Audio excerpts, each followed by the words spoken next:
Today's presentation will be called, What are the Statutes of Life? We're asking the question, what are the statutes of life?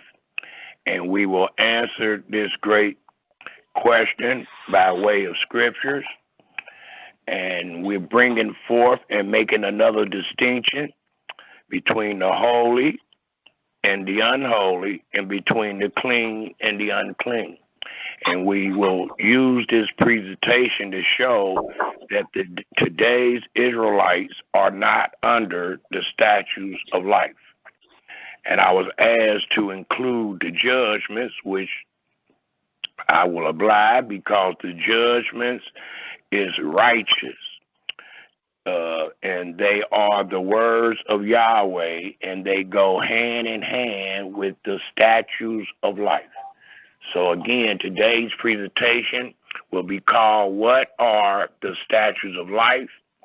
And we will include the judgments. Our brother Yamin will read Psalms 10 and Psalms 119, verse 1 to 48 for us all. After he get done reading the Psalms, we'll come back and reintroduce the presentation and get right into it. You got the mic, my brother.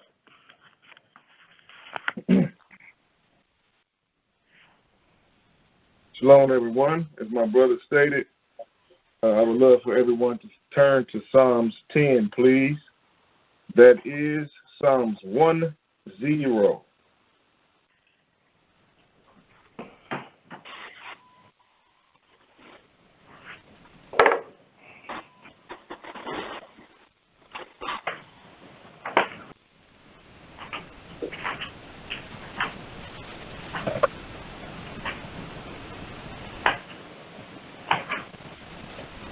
He reads, Why standest thou afar off, O Yahweh? Why hidest thou thyself in times of trouble? The wicked in his pride doth persecute the poor. Let them be taken in the devices that they have imagined. For the wicked boasts of his heart's desire, and blesses the covetousness, whom Yahweh abhors. The wicked, through the pride of his countenance, will not seek after Elohim. Elohim is not in all his thoughts. His ways are always grievous. Thy judgments are far above out of his sight. For all his enemies he puffeth at them. He hath said in his heart, I shall not be moved, for I shall never be in adversity. His mouth is full of cursing and deceit and fraud. Under his tongue is mischief and vanity. He sitteth in the lurking places of the villages. In the secret places doth he murder the innocent. His eyes are privily set against the poor. He lieth in wait secretly as a lion in his den. He lieth in wait to catch the poor. He doth catch the poor when he draweth him into his net. He croucheth and humbleth himself, that the poor may fall by his strong ones. He hath said in his heart, Elohim hath forgotten. He hideth his face, he will never see it. Arise, O Yahweh, O Elohim, lift up thine hand, forget not the humble. Wherefore doth the wicked contemn Elohim? He hath said in his heart, thou wilt not require it. Thou hast seen it, for thou beholdest mischief and spite, to requite it with thy hand. The poor committeth himself unto thee. Thou art the helper of the fatherless. Break thou the arm of the wicked and the evil man. Seek out his wickedness till thou find none. Yahweh is king forever and ever. The heathen are perished out of his land. Yahweh, thou hast heard the desire of the humble. Thou wilt prepare their heart. thou wilt cause thine ear to hear, to judge the fatherless and the oppressed, that the man of the earth may no more oppress. Hallelujah. Hallelujah. As my brother stated, I would love for everyone to turn to Psalms 119. That is Psalms 119. We will be reading from the first verse until the 48th verse.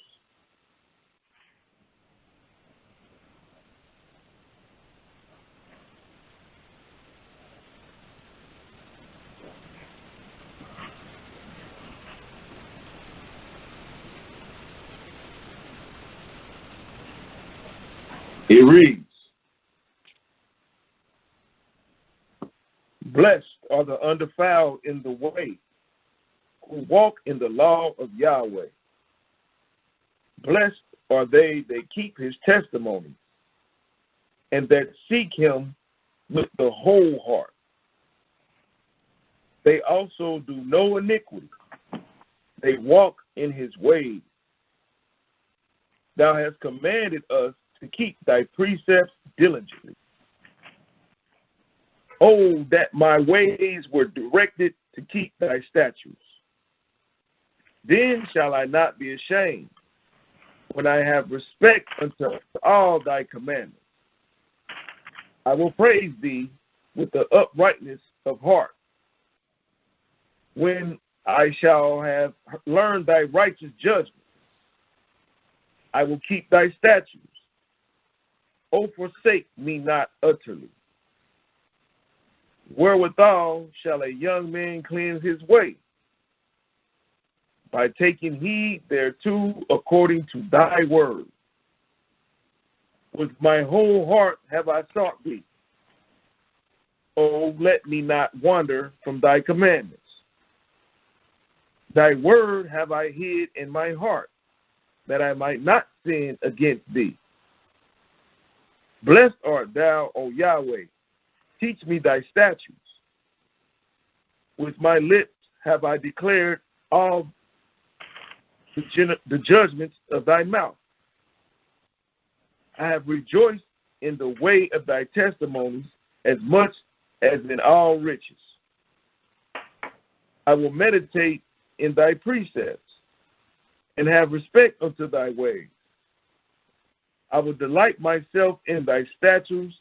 I will not forget thy word. Deal bountifully with thy servant, that I may live, and keep thy word. Open thou my eyes, that I may behold wondrous things out of thy law. I am a stranger in the earth. Hide not thy commandments from me. My soul breaketh for the longing that it hath unto thy judgments at all times. Thou hast rebuked the proud that are cursed, which do err from thy judgment, from thy commandments. Remove from me reproach and contempt, for I have kept thy testimonies. Princes also did sit and speak against me, but thy servant did meditate in thy statutes. Thy testimonies also are my delight and my counselors. My soul cleaveth unto the dust. Quicken thou me according to thy word. I have declared my ways, and thou heardest me. Teach me thy statutes. Make me to understand the way of thy precepts, so shall I talk of thy wondrous works.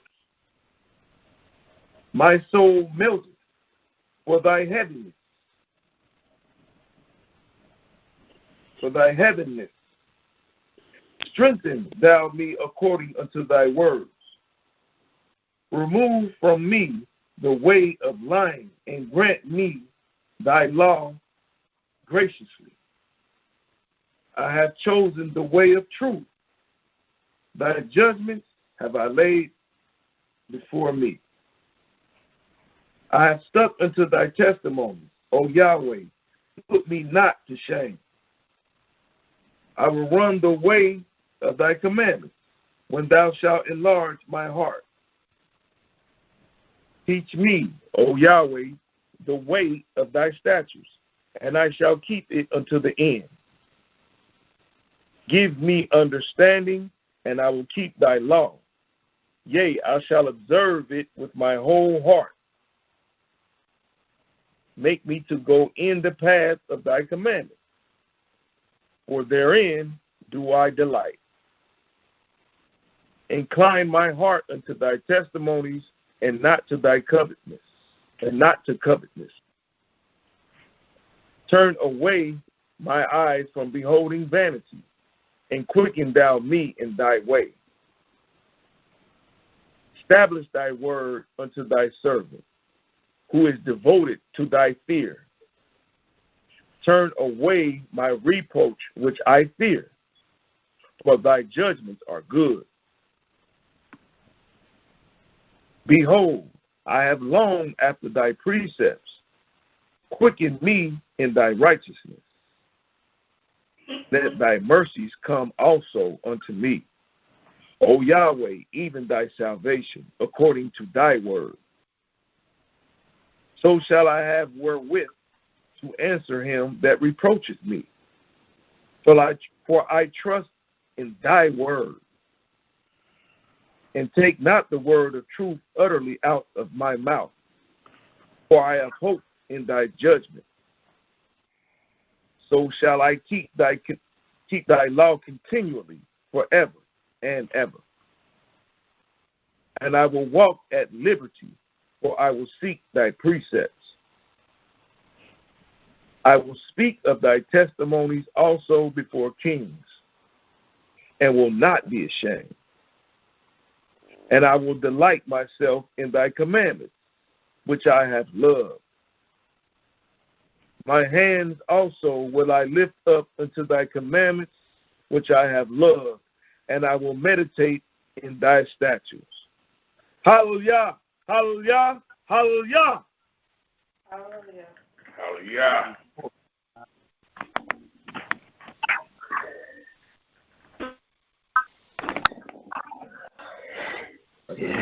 Good.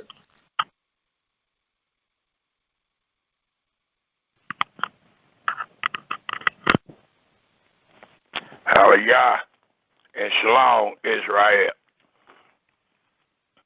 Again, today's presentation will be called, What are the Statutes of Life? We are asking this question today, and we will answer it according to our Holy Scriptures.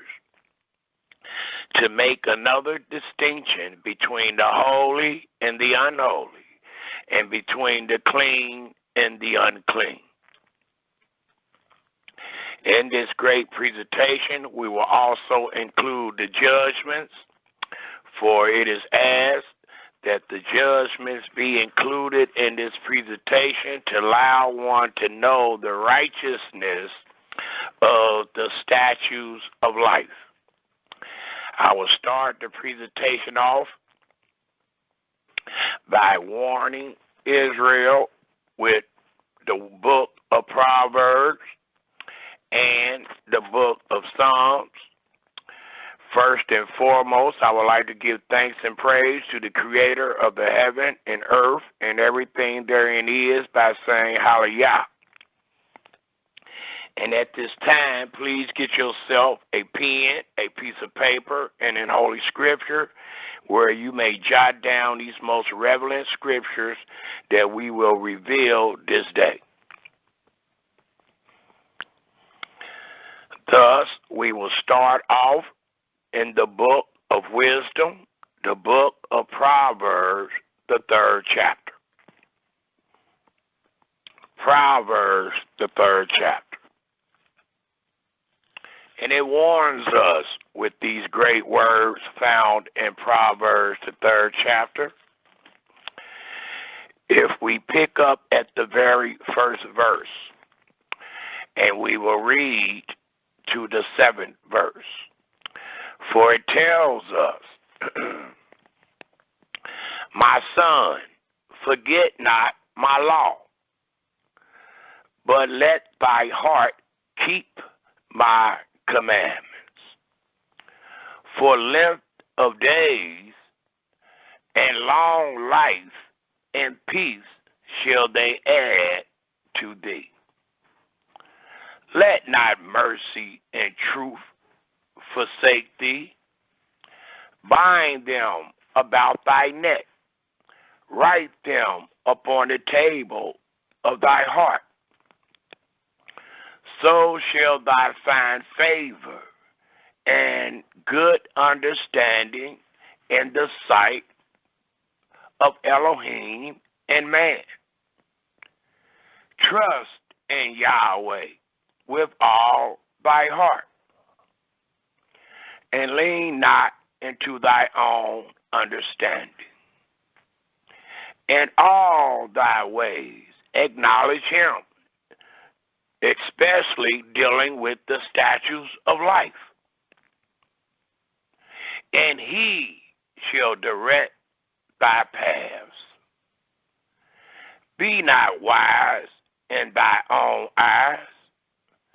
Fear Yahweh and depart from evil. And today we will show that the statutes of life will allow one to fear Yahweh and depart from evil if they are obedient. It also tells us in in Proverbs, the 6th chapter, if we take a look there. Proverbs, the 6th chapter. And it tells us in Proverbs, the 6th chapter, if we pick up at the 20th verse. Proverbs, the 6th chapter, and let's start at the 20th verse. And it tells us to the 23rd verse.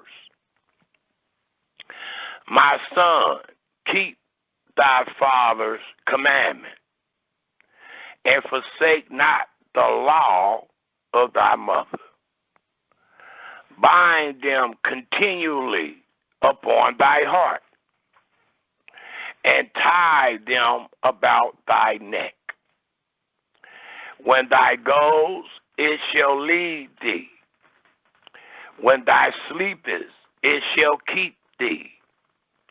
And when thou awakest, it shall talk with thee. The 23rd verse closes by saying, for the commandment is a lamp, and the law is light, and reproofs of instruction are the ways of life. It also tells us in the 19th chapter of Proverbs, if we take a look there, the 19th chapter of Proverbs, and let's pick up at the 20th verse. The 19th chapter of Proverbs, the 20th verse. And it tells us in the 20th verse to the 29th verse these great words of wisdom. Hear counsel and receive instruction, that thou mayest be wise in thy latter end. There are many devices in a man's heart. Nevertheless, the counsel of Yahweh, that shall stand. The desire of a man is his kindness, and a poor man is better than a liar. The fear of Yahweh tends to life, and he that hath it shall abide satisfied. He shall not be visited with evil. A slothful man hides his hand in his bosom, and will not such much as bring it to his mouth again. Smite a scorner, and the simple will beware, and reprove one that have understanding, and he will understand knowledge. He that wastes his father and chase away his mother is a son that causes shame and bringeth reproof or reproach. Cease, my son, to hear the instruction that causes to err from the words of knowledge. An unelohimly witness scorneth judgment, and the mouth of the wicked devours iniquity. Judgments are prepared for scorners, and stripes for the backs of fools. And in closing, far as our warning is concerned, I would like each and every one of you to turn your holy scriptures to the book of Psalms, chapter 19. Psalms, chapter 19. For it tells us in Psalms, chapter 19, and I would also like to use this last verse found in Psalms, chapter 19, to give thanks and praise to Yahweh and ask him to allow the words of our mouth and the meditation of our hearts be acceptable in his sight. Thus, it tells us in Psalms 19. If we pick up at the very first verse, it reads, "The heavens declare the glory of Elohim, and the firmament showeth his handiwork. Day into day utter speech, and night into night showeth knowledge. There is no speech nor language where their voice is not heard. Their line is gone out through all the earth, and their words to the end of the world.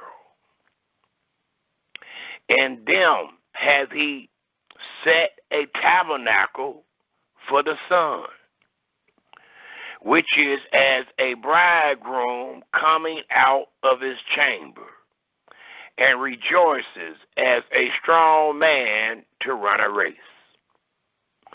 His going forth is from the end of the heaven, and his circuit into the ends of it. And there is nothing hid from the heat thereof. The law of Yahweh is perfect, converting the soul.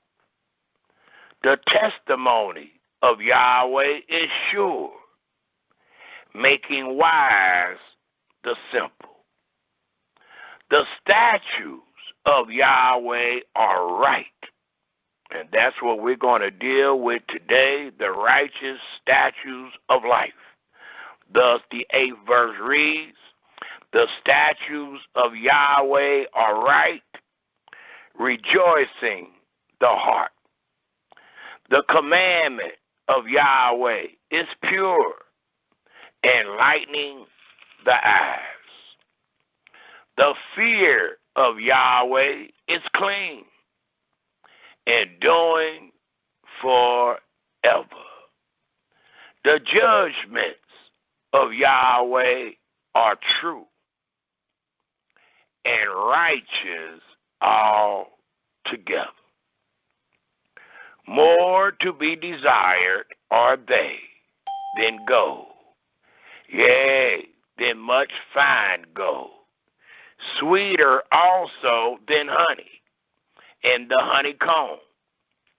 Moreover, Israel, by them is thy servant warned, and in keeping of them there is great reward.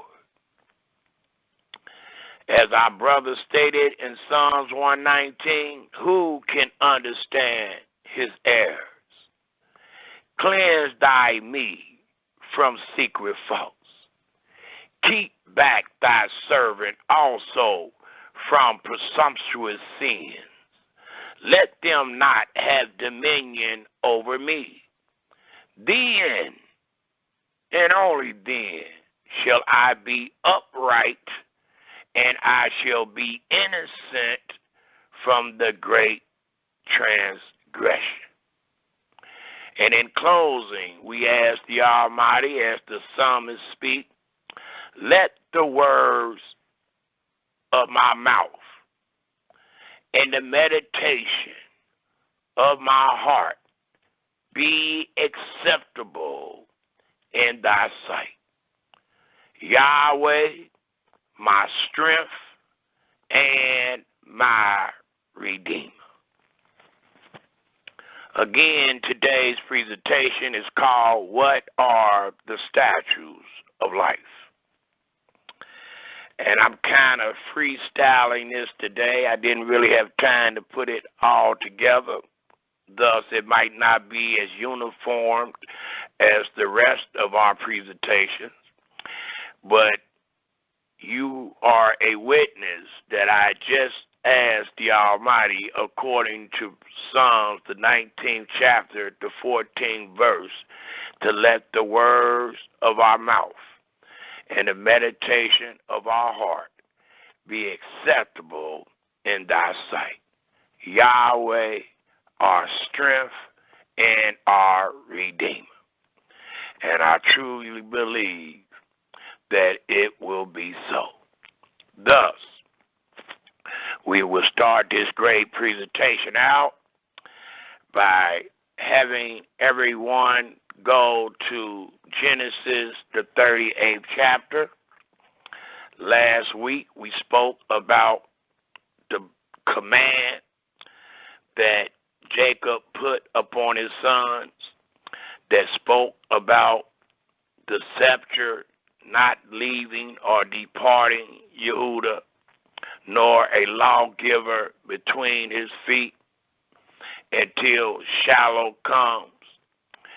And that was a truth. And you will find that throughout the history of Israel.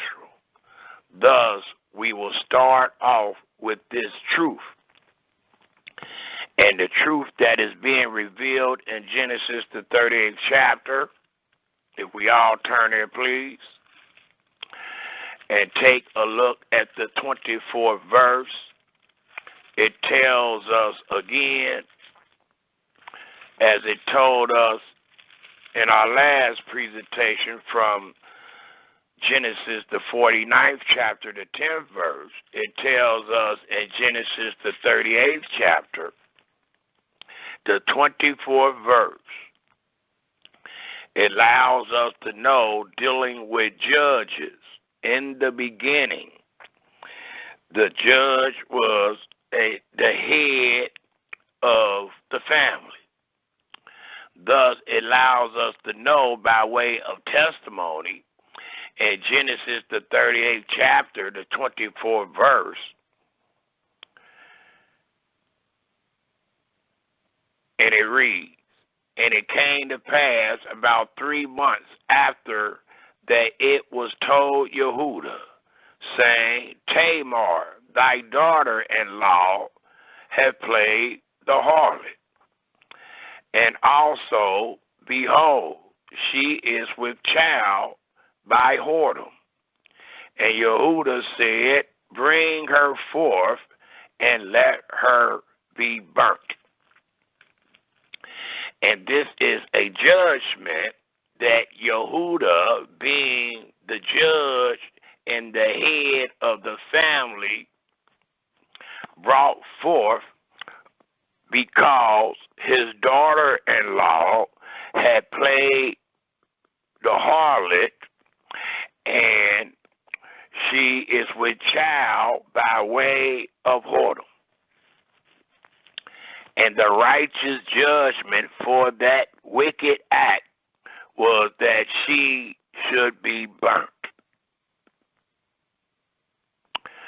But it continued to allow us to know about the judgment and the righteous judgment of Yehuda, which was the head of the family. Thus it continued to read, when she was brought forth, she sent to her father-in-law, saying, by the man who these are, am I with child?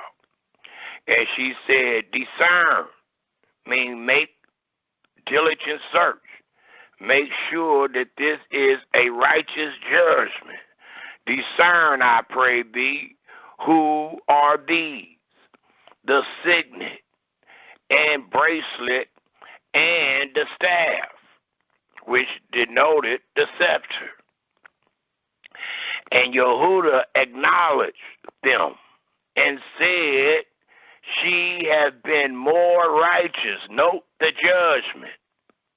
Note the righteous judgment that denotes the statutes of life.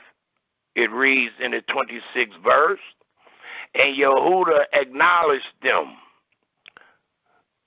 and said, she has been more righteous than I, because that I gave her not to Selah, my son, and she knew, and he knew her again no more. So it allows us to know that the righteous judgment that was given by the lawgiver or the head of the family, which was the judge of that day, they had to judge righteously. And even though a matter was presented, the statutes of life was to be used to bring forth the righteous judgment. For Israel did not judge just for themselves, but they judged for their Creator. Thus, it tells us in Exodus, the 19th chapter, if we go there, please. Exodus, the 19th chapter. And it tells us in Exodus, the 19th chapter,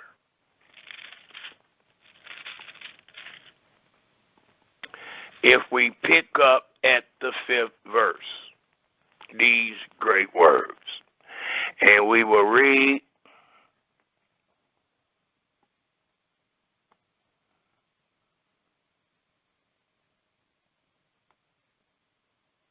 to the 21st verse, and it reads, now therefore, if ye will obey my voice indeed, and please take note of these words, because you will find out this is what the people will be judged about. It tells us, and before I start there, let me pick up at the 18th. Let me pick up at the 18th chapter of Exodus and read into the 19th chapter. For it tells us in the 18th chapter, the first judges, how they were established and what they were to judge. That's why we're going to go back one chapter, because we're about to read in the 19th chapter the laws and the commandments and the statutes that was going to be given to the Israelites. Well, before that occurred, according to their history, the judges was established in the 18th chapter. Not the judges that was found in the days of Genesis, dealing with Yehuda and dealing with the family head, but the judges that were selected once the covenant of the law was being made with the children of Israel. Thus it tells us in the 18th chapter of Exodus, if we pick up at the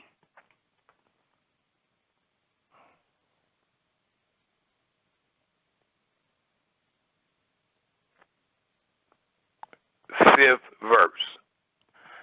Exodus, the 18th chapter, the 5th verse, and it reads, And Jethro, Moses' father-in-law, came with his sons and his wife into Moses, into the wilderness, where he encamped at the mount of Elohim. And he said unto Moses, I, thy father-in-law, Jethro, am come into thee, and thy wife and her 2 sons with her. And Moses went out to meet his father-in-law, and did abstinence, and kissed him, and they asked each other of their welfare. And they came into the tent.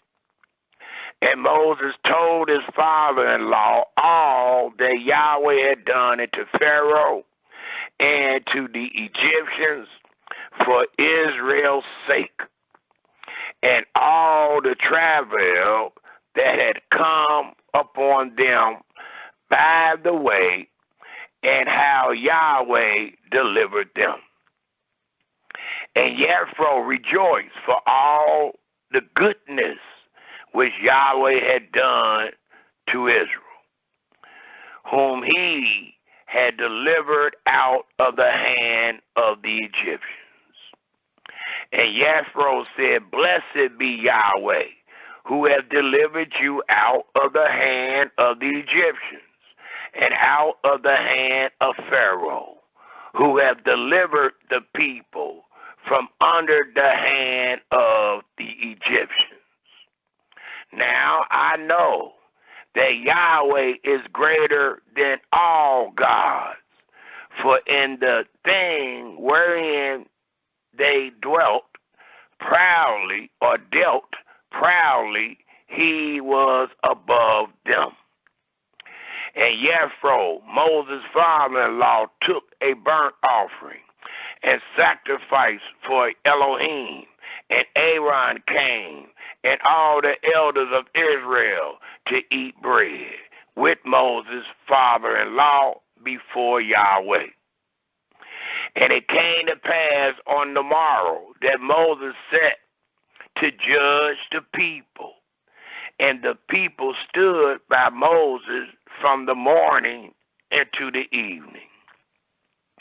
And when Moses' father-in-law saw all that he did to the people, he said, What is this thing that thou doest to the people?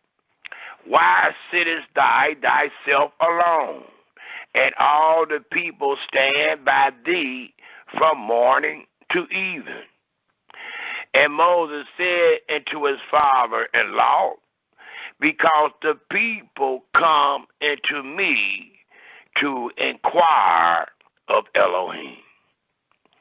When they have a matter, they come into me, and I judge between one and another. And I do make them know the statutes. Please take note what the judge's job is to do. And I do make them know the statutes of Elohim and his laws. And Moses' father-in-law said unto him, The thing that thou doest is not good. Thou wilt surely wear away both thou and this people that is with thee, for this thing is too heavy for thee. Thou art not able to perform it thyself alone. Hearken now unto my voice. I will give thee counsel, and Elohim shall be with thee. be thy not, or be thy for the people, to Elohimward, that thou mayest bring the causes into Elohim.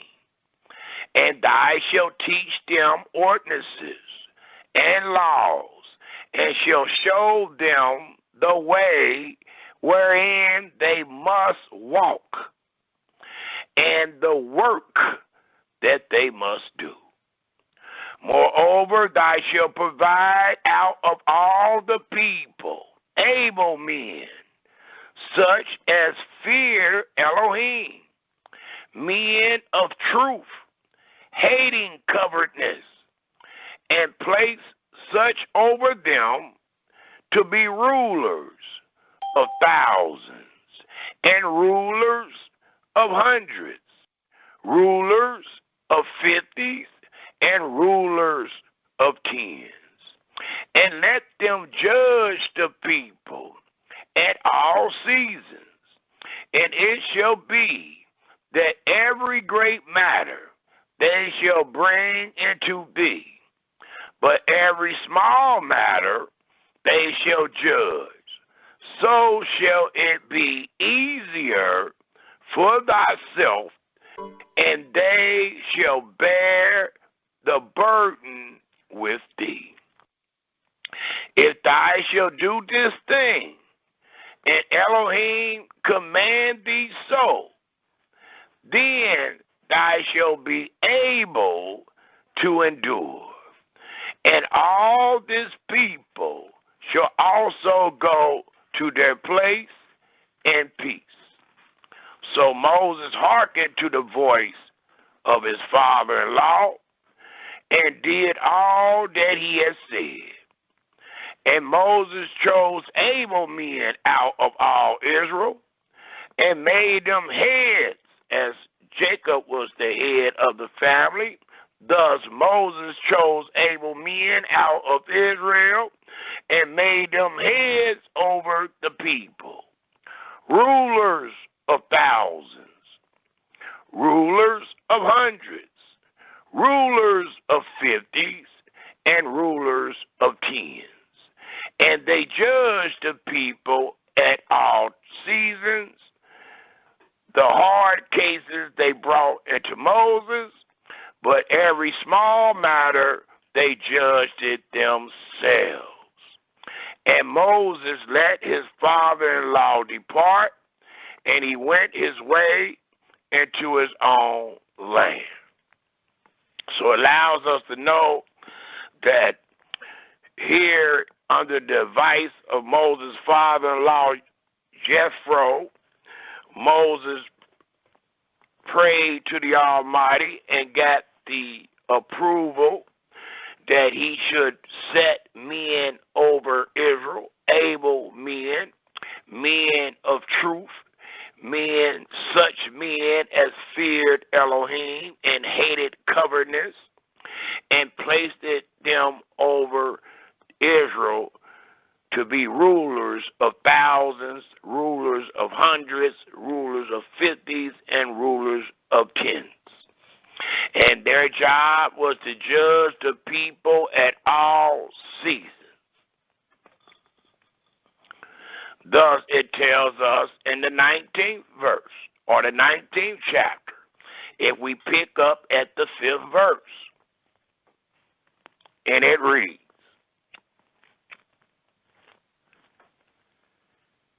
now, therefore, after hearing those great words, it says, now, therefore, if ye will obey my voice indeed, and keep my covenant, then ye shall be a particular treasure. Note the condition. And while we make a distinction this day, make sure you see the difference between these people and yourself. For it tells us, now, therefore, if ye will obey my voice indeed and keep my covenant, then ye shall be a particular treasure unto me, above all people, for all the earth is mine.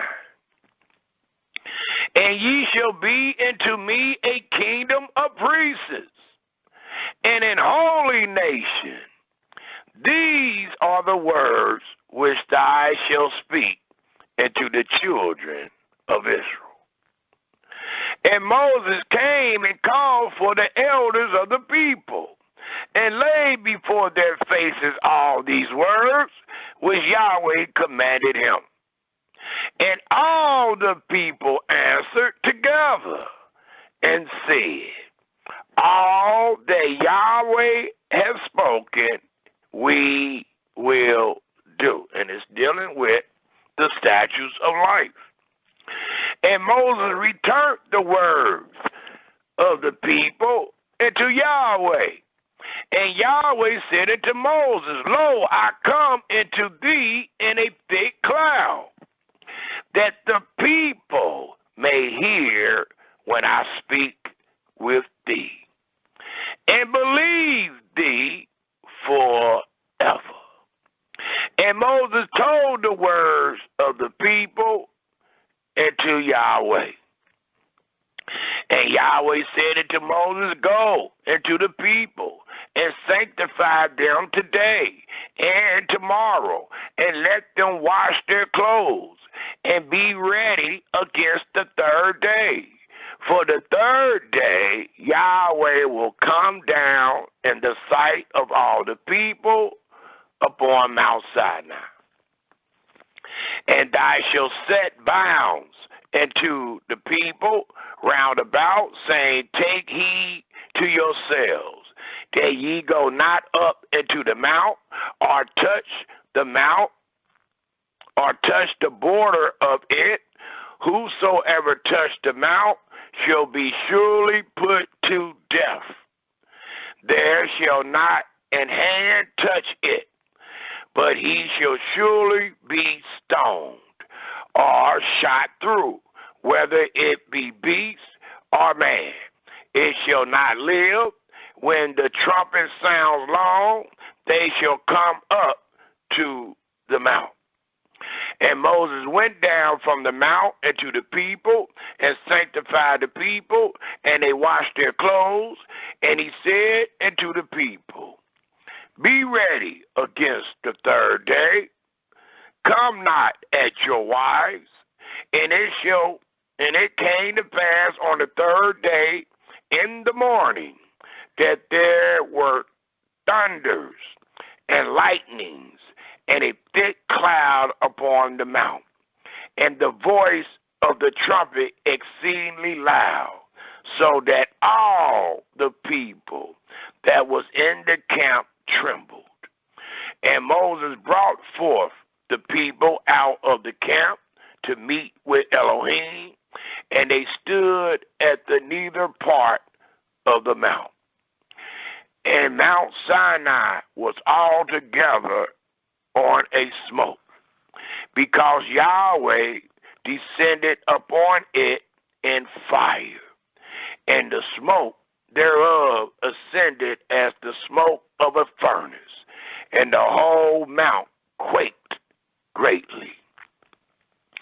And when the voice of the trumpet sounded long, and waxed it louder and louder, Moses spake, and Elohim answered him by a voice. And Yahweh came down upon Mount Sinai on the top of the mount, and Yahweh called Moses up to the top of the mount, and Moses went up. And Yahweh said unto Moses, go down, charge the people, lest they break through into Yahweh to glaze, and many of them perish. And let the priests also which come near to Yahweh sanctify themselves, lest Yahweh break forth upon them. They must be clean. And Moses said unto Yahweh, the people cannot come up to Mount Sinai, for thy charges us, saying, set bounds about the mount, and sanctify it. And Yahweh said unto him, away, get thee down, and thou shalt come up, thou and Aaron with thee. But let not the priests and the people break through to come up into Yahweh, lest he break forth upon them. And note the judgment of these words, the judgment of these laws that is being given. It continued to tell us in the last verse, so Moses went down into the people and speak into them. And this is what Moses spoke, according to the 20th chapter, the very first verse. And it reads, and Elohim speak all these words, saying,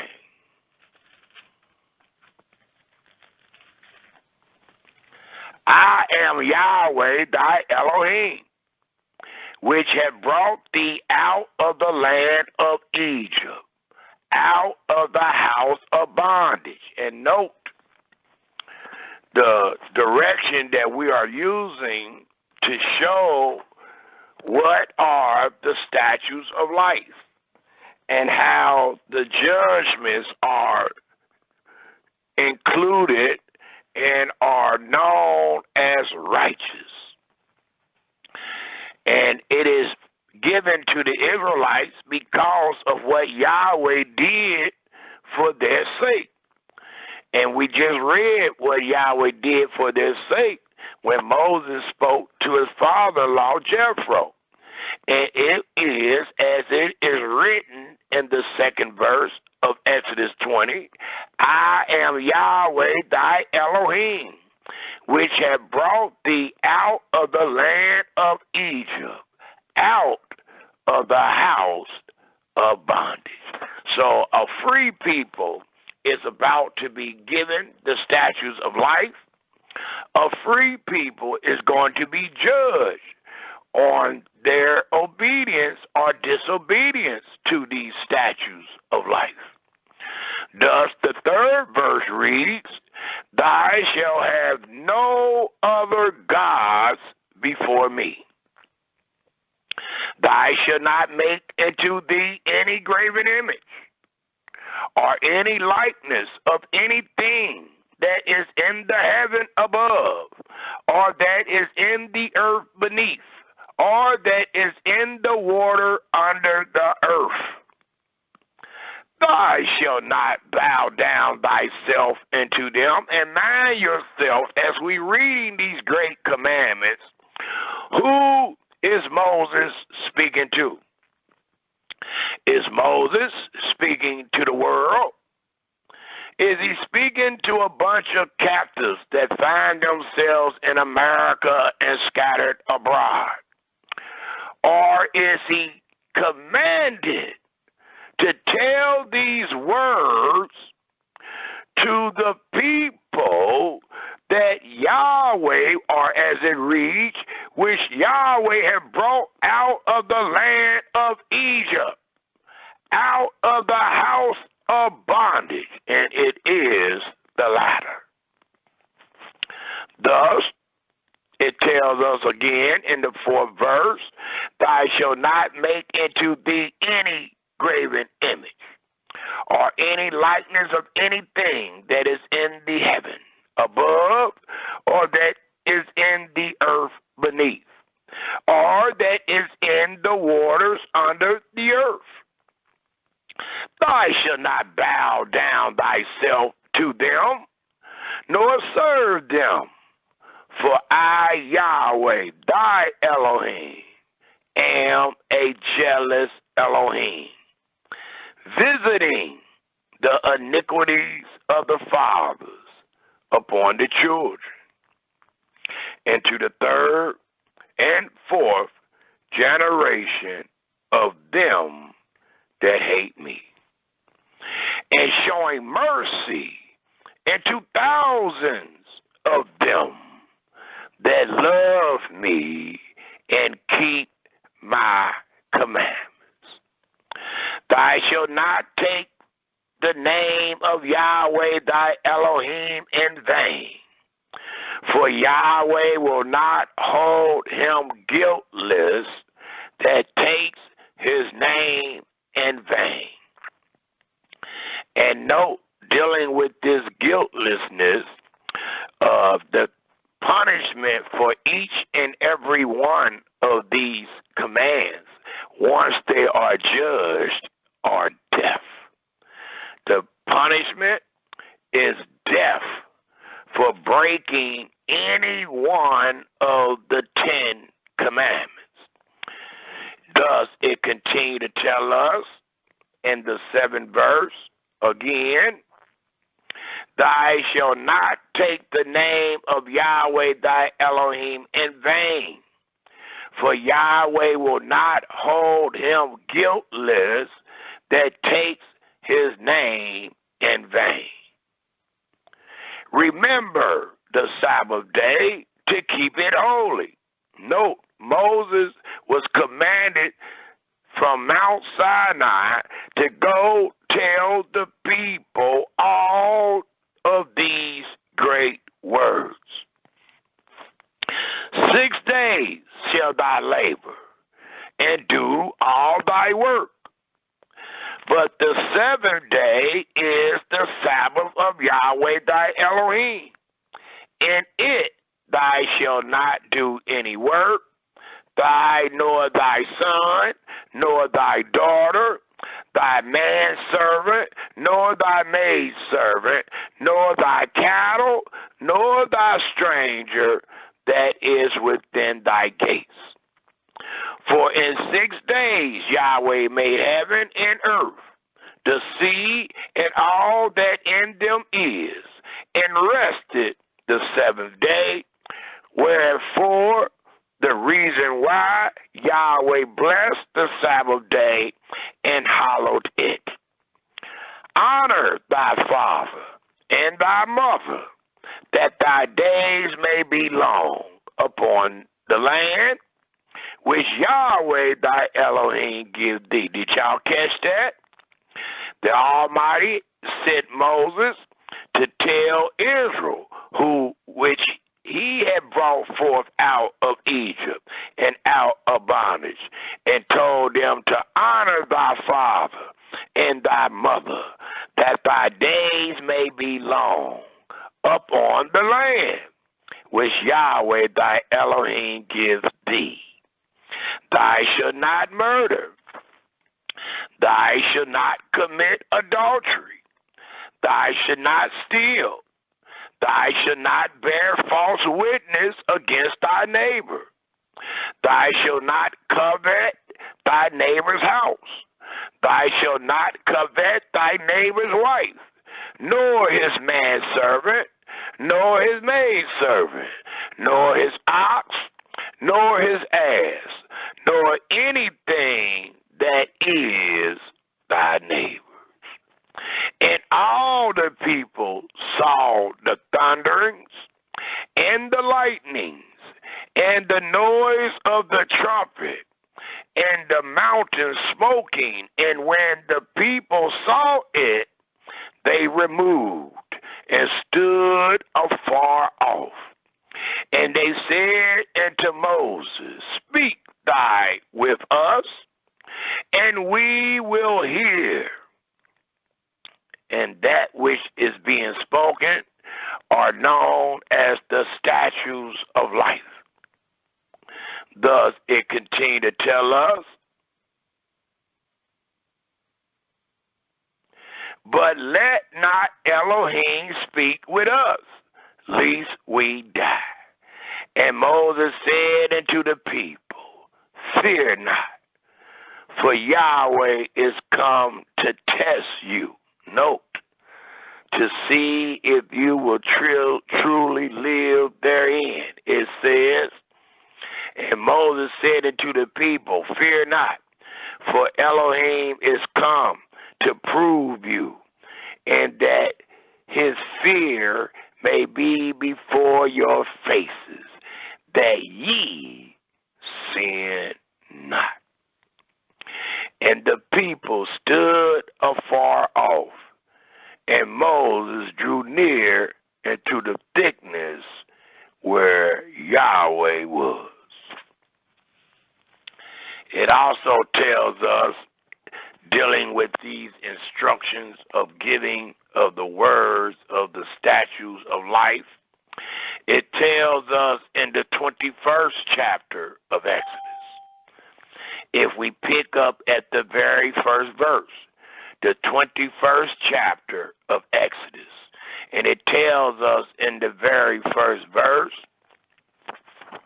now these are the judgments. Note how the judgments is spoken right after the 10 Commandments. Now these are the judgments which thou shalt set before them. And we have several judgments that was set before the Israelites and was told to the Israelites right after they were given the 10 Commandments. So we are seeing how the covenant of the law is being established. Many people don't see this. They only see 10 Commandments.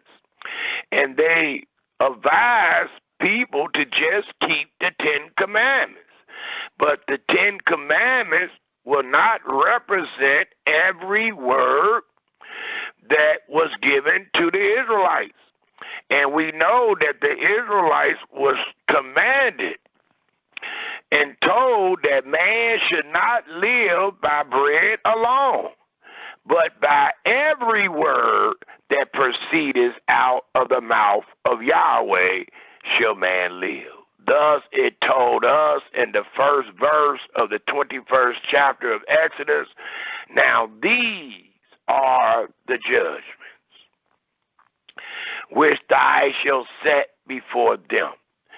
And I'm not going to read all of them, but I will let you know within this 21st chapter, there are over 41 laws.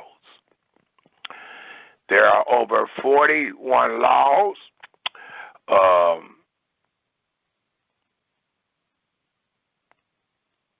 I will pick up at the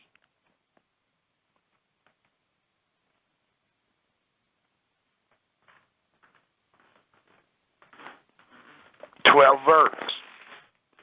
And it tells us in the 12th verse of the 21st chapter, and of course, in your spare time, read all of the verses.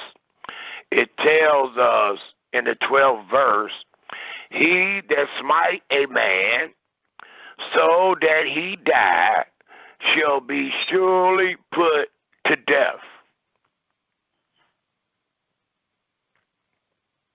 And this smiting a man that he should die should surely be put to death denotes what you read in Exodus the 20th chapter, where it says in the 13th verse, thou shalt not murder.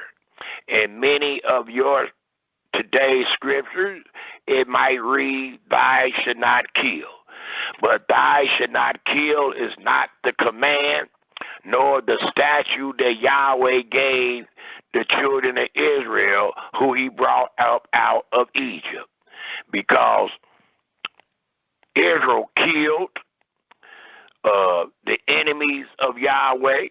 They killed their own enemies. So the command was not, thou should not kill, but the command was, thou shalt not murder. And murder is taking the life of an innocent person. Thus, it tells us again in the 12th verse of the 21st chapter of Exodus, he that smite a man so that he die shall be surely put to death. And if a man lie not in wait, but Elohim delivers him into his hand, then I will appoint thee a place whither he shall flee. But if a man come presumptuously upon his neighbor to slay him with gall, thou shalt take him from my altar, that he may die. And he that smite his father or his mother shall be surely put to death. We read in the 12th chapter, or the 12th verse of the 20th chapter of Exodus, honor thy father and thy mother, that thy days may be long upon the land which Yahweh thy Elohim give thee. And that is not honoring your mother nor your father when it tells us, or when it reads again in the 15th verse of the 21st chapter of Exodus, and he that smite his father or his mother shall be surely put to death. And he that sell a man, or he that steals a man and sells him, or if he be found in his hand, he shall surely be put to death. And he that curse his father or his mother shall surely be put to death. And if men strive together, and one smite another with a stone or with his fist, and he die not, but keep his bed, if he raises again and walk abroad up upon his staff, then shall he that smote him be quitted. Only he shall pay, or only he shall pay for the loss of his time, and shall cause him to be thoroughly healed. And if a man smite his servant or his maid with a rod, and he die under his hand, he shall be surely punished. Notwithstanding, if he continue a day or two, he shall not be punished, for he is his money. And these are righteous judgments. If men strive and hurt a woman with child, so that her fruit depart from her, and yet no mischief follows, he shall be surely punished, according as the woman husband will lay upon him, and he shall pay as the judges determine. And if any mischief follow, then thou shalt give life for life, eye for eye, tooth for tooth, hand for hand, and foot for foot, burning for burning, wound for wound, stripe for stripe. And if a man smite the eye of his servant, or the eye of his maid, that it perish, he shall let him go free for his eye's sake. And if he smite out his manservant tooth, or his maidservant tooth, he shall let him go free for his tooth's sake. If any ox gore a man or a woman, that they die, then the ox shall be surely stoned, and his flesh shall not be eaten, but the owner of the ox shall be quiet. But if the ox were wont to push with his horn in time past, and it had been testified to his owner, and he have not kept him in, but that he have killed a man or a woman, the ox shall be stoned, and his owner also shall be put to death, because he did not correct the matter. When it was testified, he did not correct the matter, thus the ox killed another person, Thus, the judgment is the ox shall be stoned, and his owner also shall be put to death. If there be laid on him a sum of money, then he shall give for the ransom of his life whatsoever is laid upon him. Allowing us to know an example that we can use today is a lot of dogs maul people.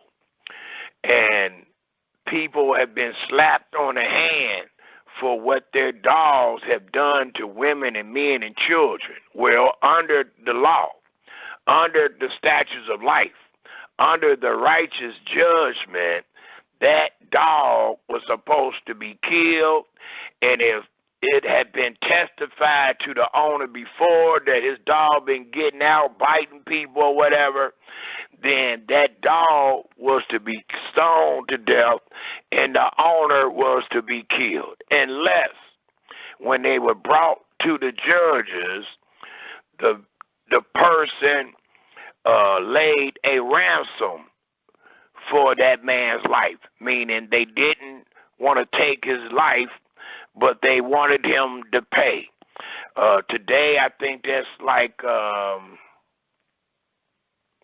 civil suit.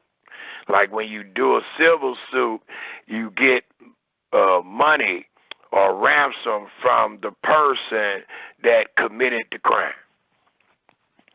But we're talking about the statutes of life, and we're talking about the judgments thereof that Yahweh laid upon his people, these free people that he brought up out of Egypt, and he has given them these judgments to govern themselves therein in the land of promise.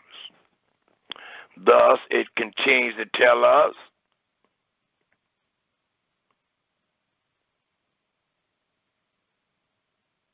in the 31st verse, whether he have gored a son or have gored a daughter, according to this judgment shall it be done unto him. It also tells us, if we skip to the 22nd chapter, and it continues to allow us to know of different restitutions and repayments dealing with the statutes of life. Thus, if we pick up at the first verse, it reads in the 22nd chapter of Exodus, if a man shall steal an ox or a sheep and kill it or sell it, he shall restore 5 oxen for an ox, and 4 sheep for a sheep. So every ox you stole, the judgment is that you restore 5 for each one of the sheep that you stole, or 5 oxen, and 4 sheep for each sheep that you stole. If a thief be found breaking up and be smitten that he die, there shall no blood be shed for him. Example for today, if a thief was found breaking in your house and you shot and killed him, there will be no blood for you. You would not have to die. You don't supposed to go to prison. Not dealing with the statutes of life and the righteous judgment. But we know that is not always the case here in America and abroad, because we do not find ourselves living nor governing ourselves under the statutes of life. It continues to tell us in the 3rd verse, if the sun be risen upon him, there shall be blood shed for him, for he should make full restitution. If he have nothing then he shall be sold for his theft. If the thief be certainly found in his, or if the theft be certainly found in his hand, alive, whether it be ox or ass or sheep, he shall restore double. If a man shall cause a field or vineyard to be eaten, and shall put in his beast, and shall feed in another man's field of the best of his own field, and of the best of his own vineyard shall he make restitution. If fire break out and catch in thorns, so that the stacks of corn, or the standing corn, or the field be consumed therewith, he that kindled the fire shall surely make restitution. If a man shall deliver unto his neighbor money or stuff to be kept, and it be stolen out of the man's house, if the thief be found, let him pay double. If the thief be not found, then the master of the house shall be brought into the judges to see whether he have put his hand into his neighbor's goods. For all matter of trespass, whether it be for ox, for ass, for sheep, for raiment, or for any matter of lost thing, which another challenge to be his, the cause of both parties shall come, before the judges, and whom the judges shall condemn, he shall pay double into his neighbor. If a man deliver into his neighbor an ass, or an ox, or a sheep, or any beast to keep, and it die, or be hurt, or driven away, no man seeing it, then shall an oath of Yahweh be between them both, that he have not put his hand into his neighbor's goods, and the owner of it shall accept thereof, and he shall not make it good. And if it be stolen from him, he shall make restitution unto the owner thereof. If it be torn in pieces, then let him bring it for witness, and he shall not make good that which was torn. If a man borrow aught of his neighbor, and it be hurt or die, the owner thereof being not with it, he shall surely make it good. But if the owner thereof be with it, he shall not make it good. If it be an hiring thing, it came for his hire. It continues to tell us about the statutes of life and the judgments thereof. It also tells us in the 16th verse, and if a man entice a maid that is not engaged, or it reads, betrothed, and lie with her, he shall surely endow her to be his wife, for there shall be no whores in the land of Israel, of the daughters of Zion. Thus the 17th verse reads, if her father utterly refuse to give her into him, he shall pay money according to the dowry of virgins. Thou shalt not suffer a witch to live. And we hear people all day bragging that they are witches on social media.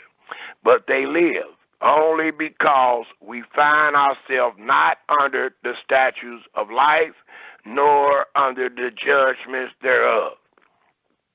But it tells us, dealing with the Israelites being governed by these words in their land, again it reads, Thou shalt not suffer a witch to live. Whosoever lies with a beast shall surely be put to death. Today, we have all type of porn magazines and movies where women and men lying with animals, having sexual intercourses with animals, only because we are not under the covenant of the law, nor do we find ourselves under the statutes of life, nor the judgments thereof. But it was told to the Israelites, as it reads again in the 19th verse, whosoever lies with a beast shall surely be put to death.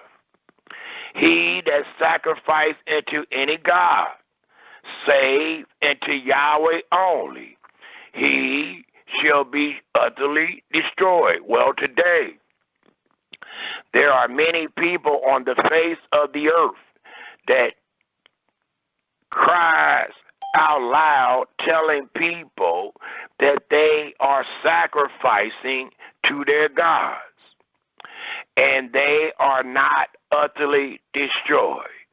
And it is only because they are not governed with the statutes of life, nor the judgments thereof.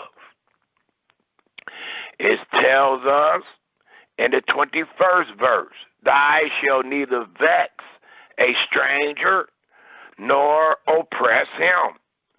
For ye were, note the wording, for ye were strangers in the land of Egypt, as you are a stranger today. The 22nd verse reads, ye shall not afflict any widow or fatherless child.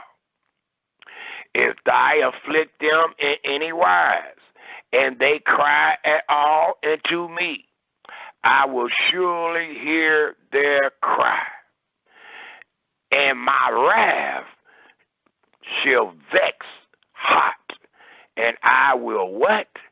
Kill you with the sword, and your wives shall be widows, and your children fatherless. If thou lend money to any of my people that is poor by thee, thou shalt not be to him as an usurer, neither shall thou lay upon him usury. If thou at all take thy neighbor's raiment to plague, thou shalt deliver it into him by that the sun goes down. For that is his covering only. It is his raiment for his skin, wherein shall he sleep. And it shall come to pass, when he cries unto me, that I will hear, for I am gracious. And that's talking about like how they do in loan sharking and how they do in these pawn shops. Well, the Almighty never wanted us to be a pawn shop to our brothers and sisters. He never wanted us to give, or our people had to give the things for their own covering or the things for their skin to give up to you because they owed you something. You were not allowed to take what they needed to survive and possibly needed to be able to pay you back whatever you loaned them. So the law was, and the judgment was, that we were not to plague our brothers and sisters. And this word plague denote like a pawn shop.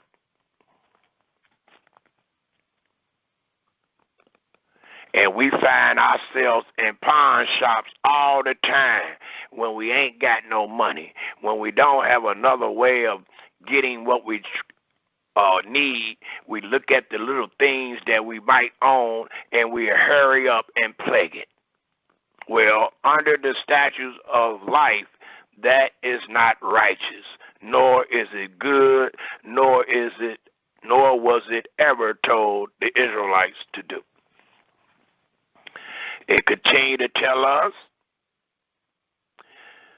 in the 28th verse of the 22nd chapter of Exodus, thou shalt not revile the gods, the princes, nor curse the ruler of thy people. Thou shalt not delay to offer the first of thy ripe fruits, and of thy liquors, the firstborn of thy sons shall thou give unto me. And that was only done in the land. And you can find that truth in Exodus, the 13th chapter, where the Almighty told Israel when they enter into the land of promise, the firstborn was to be given. But that firstborn was to be redeemed. It also tells us in the 30th verse, likewise shall thou do with thy oxen and with thy sheep. 7 days it shall be with his dam. On the 8th day thou shalt give it me. And ye shall be holy men unto me. Neither shall ye eat any flesh that is torn of beasts in the field. Ye shall cast it to the dogs. It also tells us in the 23rd chapter, and I just wanted to hit a few of these because many people don't understand the statutes of life. Many people teach that the statutes of life denotes the 10 commandments. Well, the Almighty has allowed us and Moses to tell the people that the statutes of life, the covenant of the law, denotes more than just the 10 commandments. And we're going to show that as we are showing it at this time. But we're going to actually show it with the Almighty telling Moses what to do. In the 23rd chapter, the first verse, dealing with the laws and dealing with the judgments thereof, it reads, thou shalt not raise a false report. Put not thy hand with the wicked. To be, please take note how you can be wicked, to be an unrighteous witness. And we see that every day, especially on social media. But nothing is done because none of them are under the statutes of life today, nor the judgments thereof. The second verse reads, thou shalt not follow a multitude to do evil, which we see every day. And there is a multitude that's about to show up in Washington, D.C., and it will only denote evil because they have added and taken away from what Yahweh commanded the Israelites to do in their land under the statutes of life. Thus it tells us again in the second verse, thou shalt not follow a multitude to do evil, neither shalt thou speak in a cause to decline after many to wrest judgment, which means to pervert or alter. Neither shall thy conscience a poor man in his cause. If thou meet thy enemy's ox or his ass going astray, thou shalt surely bring it back to him again.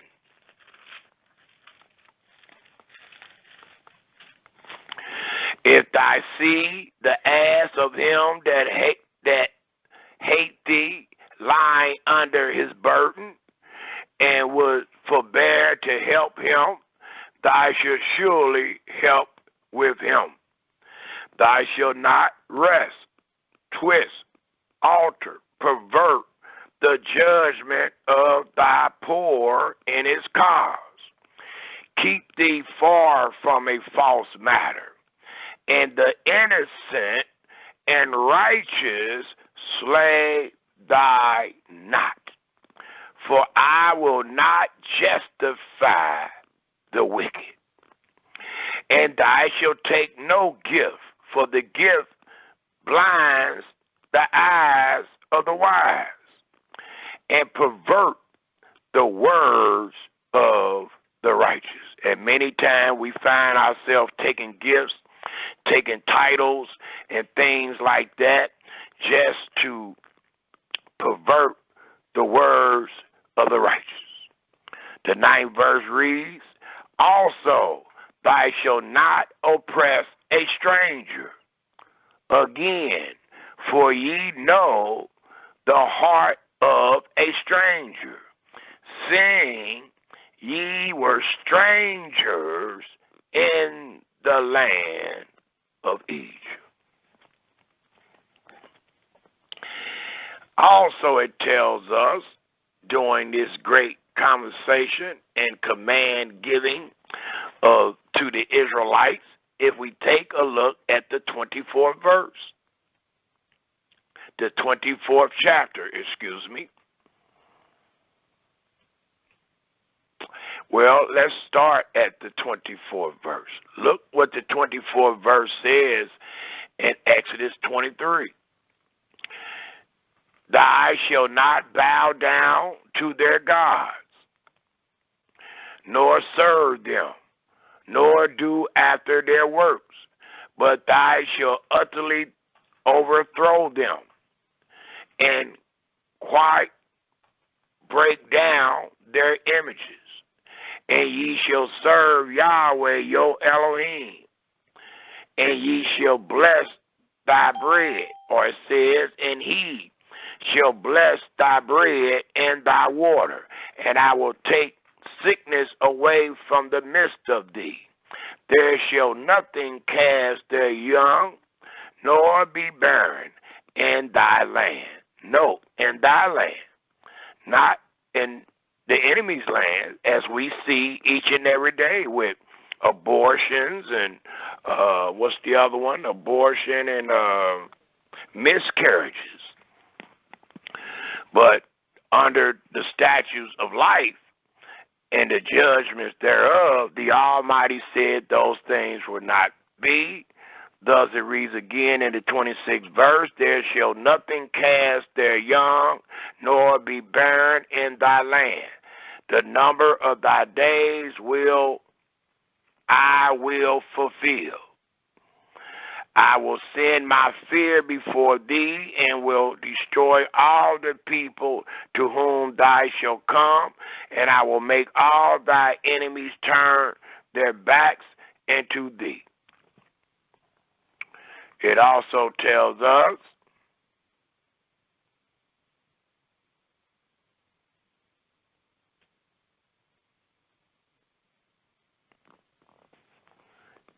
in the 24th chapter, if we pick up at the 3rd verse, it allows us to see that these words that we just read, that we just brought forth, Moses told all these words to a free people that Yahweh brought up out of Egypt, and Moses told these words to these people that they may govern themselves by the statutes of life and the judgments thereof. Thus it reads in the 24th chapter, the 3rd verse. And Moses came and told the people all the words of Yahweh. And, please take note, all the judgments. And all the people answered with one voice, as we should answer today in our reading, in our understanding of the statutes of life and that which Yahweh placed upon Israel to govern themselves therewith, and the judgments. Thus it reads, and all the people answered with one voice and said, all the words which Yahweh has said, we will do. And Moses wrote all the words of Yahweh and rose up early in the morning and built an altar under the hill and 12 pillars according to the 12 tribes of Israel. And he sent young men of the children of Israel, which offered burnt offerings and sacrificed peace offerings of oxen unto Yahweh. And Moses took half of the blood and put it in a basin, and half of the blood he sprinkled on the altar. And he took the book of the covenant and read in the audience of the people. And they said, all that Yahweh has said will we do and be obedient. And Moses took the blood and sprinkled it upon the people and said, behold, the blood of the covenant, which consists of the statutes of life, which Yahweh has made with you concerning all these words.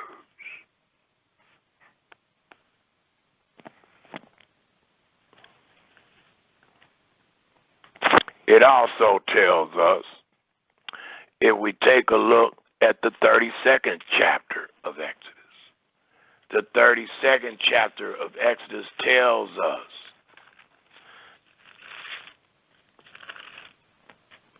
in the 16th verse that those same words that Moses wrote down in the 2 tables of stone and in a book as it is written, it tells us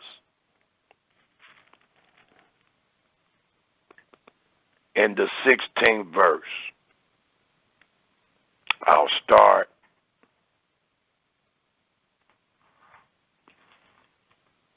in the 13th verse.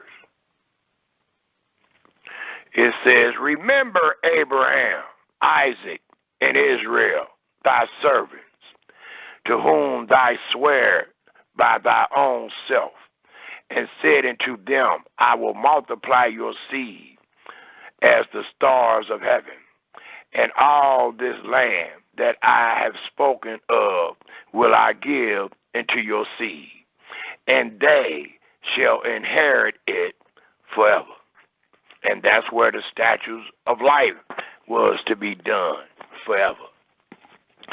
And Yahweh repented of the evil which he thought to do unto his people.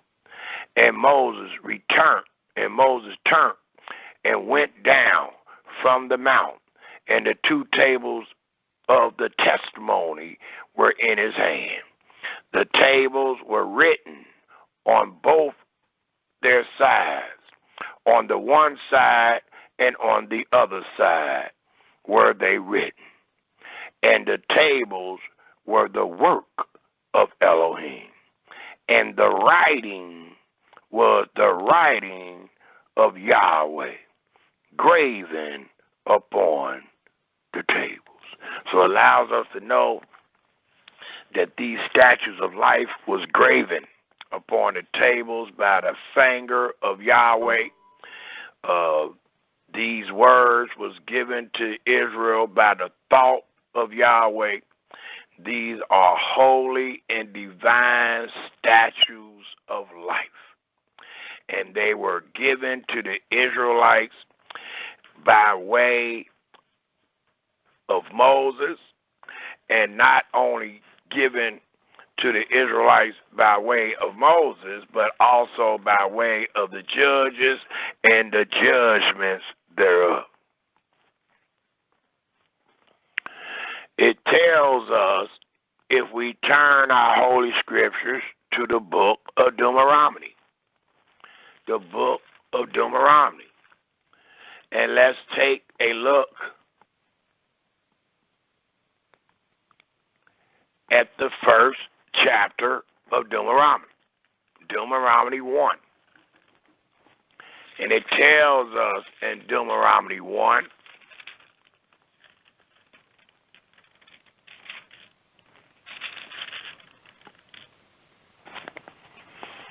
if we pick up at the 6th verse, Deuteronomy 1 and 6. I'll try to go in chronological order. It tells us in Deuteronomy 1, verse 6, these words. Yahweh our Elohim speak unto us in Hebrew, saying, Ye have dwelt long enough in this mount. Turn you and take your journey and go to the mount of the Amorites and into all the places night thereunto,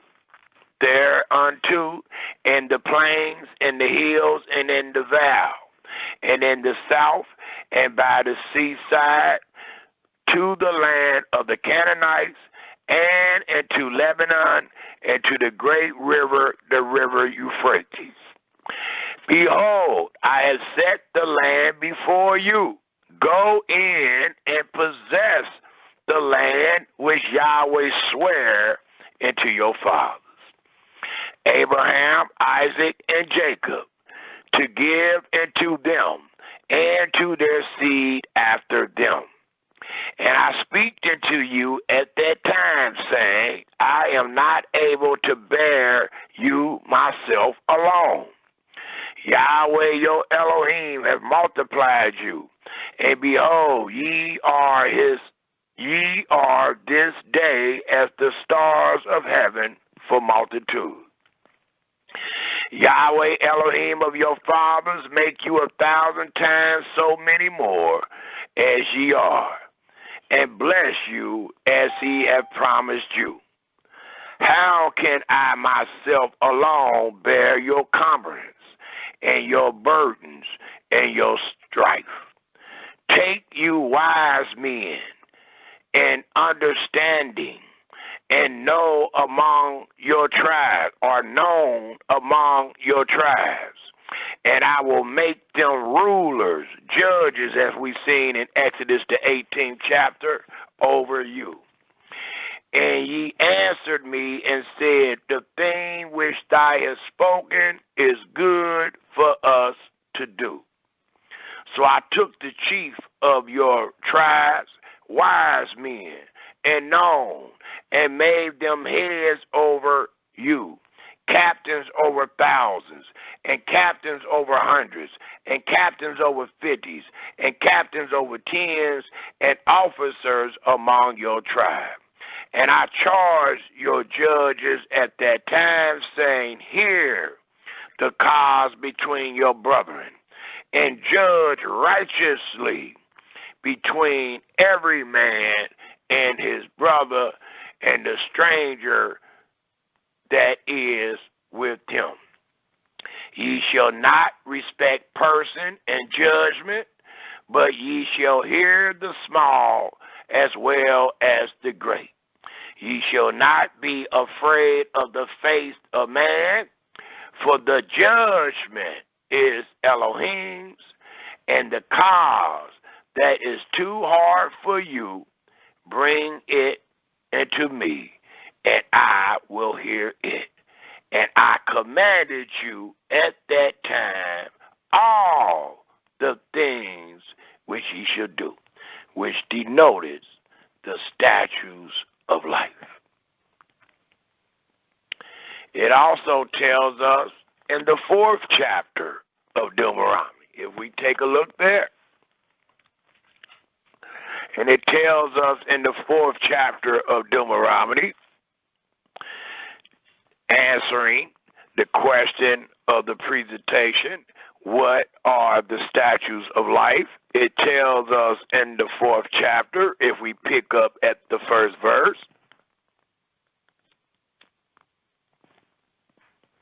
and it reads, Now therefore hearken, O Israel, into the statutes and into the judgments which I teach you, for to do them, that ye may live and go in and possess the land which Yahweh Elohim of your fathers give you. This is allowing us to know where the statutes of life was commanded to be done. Ye shall not add into the word which I command you. And if we stop right here and don't read another word, it will allow us to know that everything that Yahweh commanded Israel was to be done in their land. And if we say any other place, we have just went against the second verse. For the second verse says, ye shall not add into the word which I command you, neither shall ye diminish aught from it. You can't make the promised land wherever you are at. It tells us that ye may keep. You can't even keep the commandments, nor execute the statutes in your life if you add or take away. Thus it reads, that ye may keep the commandments of Yahweh, your Elohim, which I command you. Your eyes have seen. Note who he's talking to. It's not talking to you. Your eyes haven't seen what Yahweh did to Baal Peor. It says your eyes have seen what Yahweh did because of Baal Peor. For all the men that follow Baal Peor, Yahweh thy Elohim have destroyed them from among you. But ye that did cleave into Yahweh, your Elohim, are alive, every one of you this day. And note the 5th verse. And note what was just commanded to the Israelites in the 2nd verse. The 5th verse reads, behold, I have taught you statutes and judgments. And we read it being taught to them from Genesis the 19th chapter to Exodus the 19th chapter to Exodus the 24th chapter.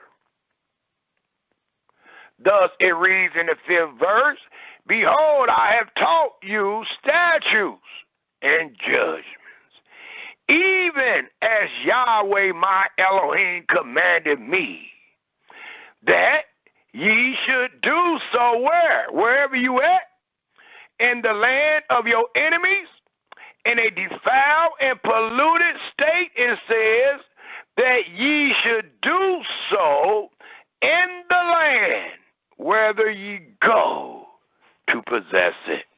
And we do not possess anything where we find ourselves scattered in America and abroad.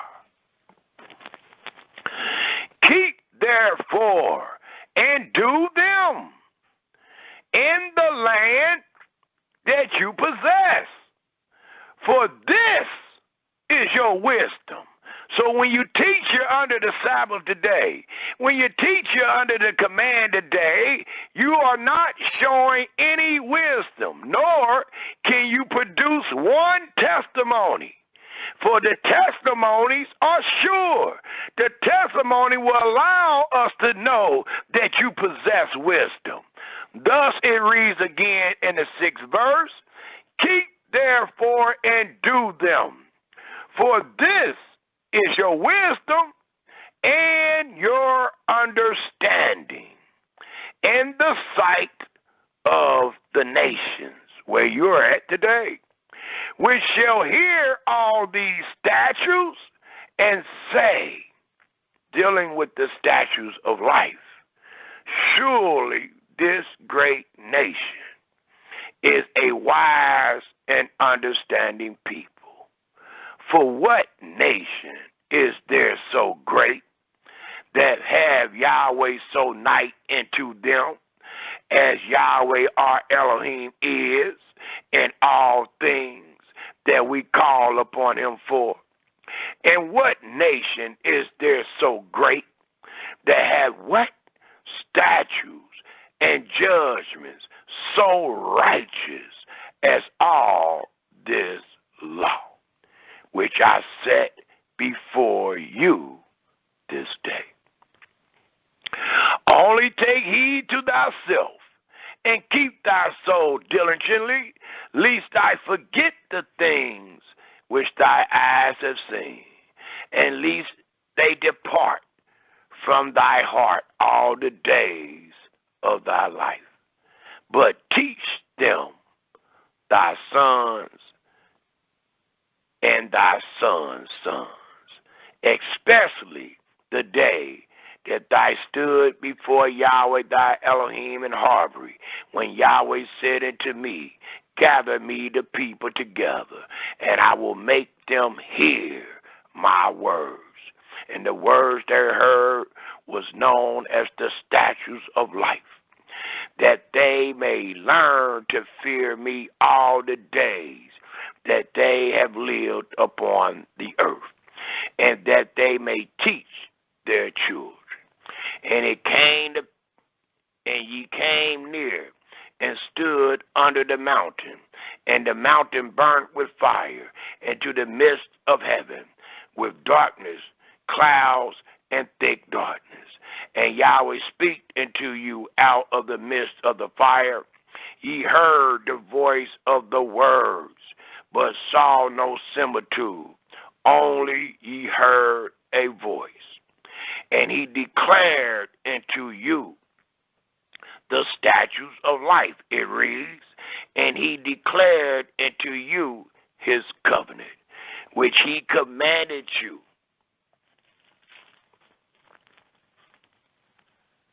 to perform, even, not just, but even 10 commandments. And he wrote them upon 2 tables of stone, and Yahweh commanded me at that time to teach you statutes and judgments, that ye might do them wherever you are at. That is adding to the book of Deuteronomy, the 14th chapter. But instead it reads in the 14th verse of Deuteronomy 4, that ye might do them in the land, whether you go over Jordan to possess it.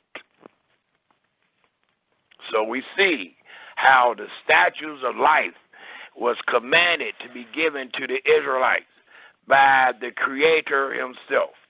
And all of these statutes and judgments were only commanded to be done in the land that they possess. It was never commanded to be done in the land of their enemies. And please take note, what was commanded to be done only in the land that they possess. It is known as the statutes of life. And the statutes of life consist of statutes, commandments, judgments, and laws, ordinances, and testimonies. And all of the above was only commanded to be done in the land that the Israelites possessed. They were to govern themselves with the statutes of life in their own inheritance, in their own land that they possessed it, given by Yahweh himself for Abraham, Isaac, and Jacob. These are just the rules and the regulations that they had to live under to stay in that great land of promise. Thus, it tells us, if we take a look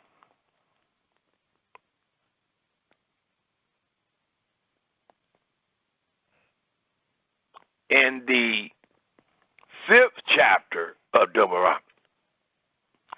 The 5th chapter of Deuteronomy allows us to know that Yahweh changes not. All that we have read thus far is nothing but the truth. Thus, it tells us and gives us the law of these great words and allow us to see the testimony of when Moses was sent to the children of Israel to tell them about the statutes of life and how they were to execute and be obedient to every word in the land that they possess. Thus, Deuteronomy 5:1 picks up by saying,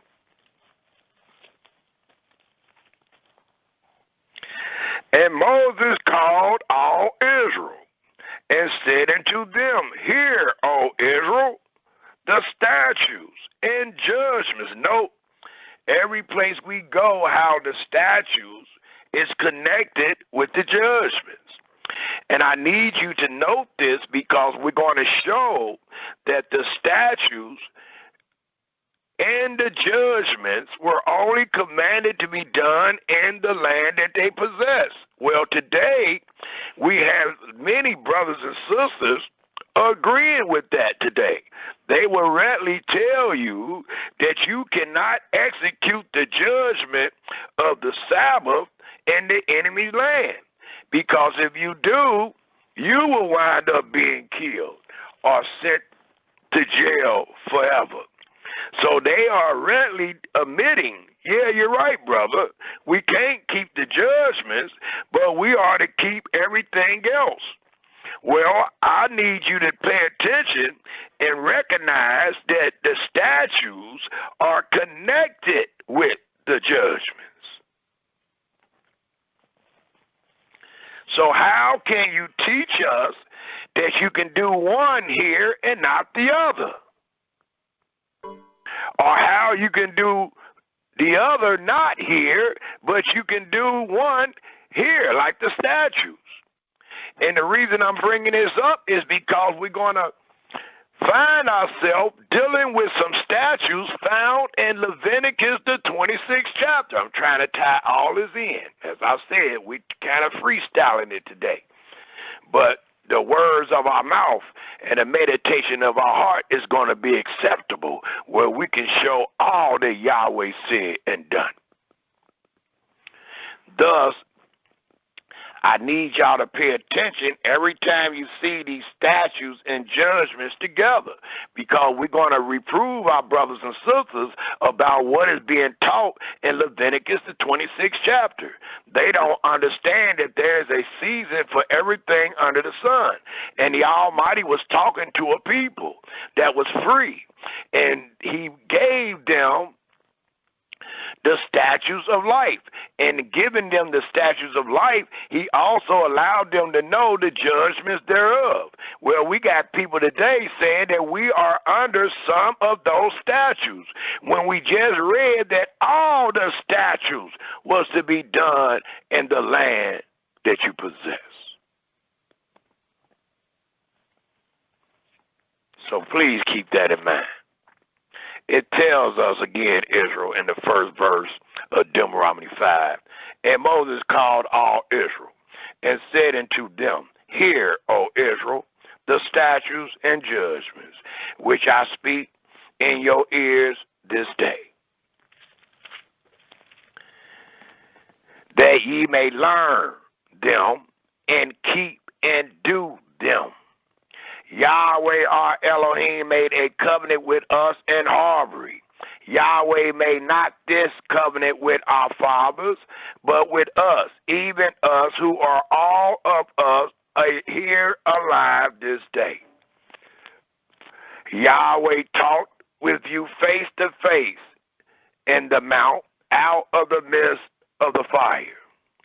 I stood between Yahweh and you at that time, to show you the word of Yahweh. For ye were afraid by reason of the fire, as we read in the 19th chapter of Exodus and the 20th, and went not up into the mount, saying, I am Yahweh thy Elohim, which brought thee out of the land of Egypt, from the house of bondage. Thou shalt have none other gods before me. Thou shalt not make thee any graven image or any likeness of anything that is in heaven above, or that is in the earth beneath, or that is in the waters beneath the earth. Thou shalt not bow down thyself unto them, nor serve them. For I, Yahweh, thy Elohim, am a jealous Elohim, visiting the iniquities of the fathers upon the children, and to the third and fourth generation of them that hate me, and showing mercy unto thousands of them that love me and keep my commandments. And if you truly love Yahweh, and if you have truly kept his commandments, then you have done so in the land that you possess. The 11th verse reads, Thou shalt not take the name of Yahweh thy Elohim in vain, for Yahweh will not hold him guiltless that takes his name in vain. Keep the Sabbath day to sanctify it, as Yahweh thy Elohim have commanded thee. 6 days shalt thou labor and do all thy work. But the 7th day is the Sabbath of Yahweh thy Elohim. In it thou shalt not do any work, thou nor thy son, nor thy daughter, nor thy manservant, nor thy maidservant, nor thy ox, nor thy ass, nor any of thy cattle, nor thy stranger that is within thy gates. Denoting where you was keeping the Sabbath, not in your enemy's gates, but within thy own gates, that thy manservant and thy maidservant may rest as well as thine.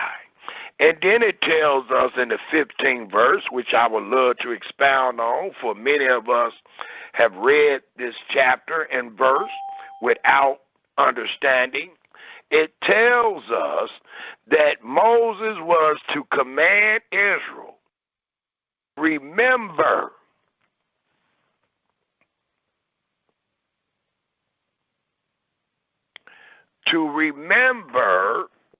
that thou was a servant, a bondsman, a bondsmaid, under rigorous servitude. Thus it says, and remember that thou was a servant in the land of Egypt, and that Yahweh thy Elohim brought thee out thence. The Almighty telling us that he told Moses to tell the Israelites for them to remember that they were servants in the land of Egypt, and Yahweh brought them out of this through a mighty hand and wonders, and by a stretched out arm. Look how he brought you out of that servitude. Look how he brought you out of Egypt. Look what he wants you to remember. Then it says, therefore, the reason why Yahweh thy Elohim commanded thee to keep the Sabbath day. And as it speaks in Proverbs,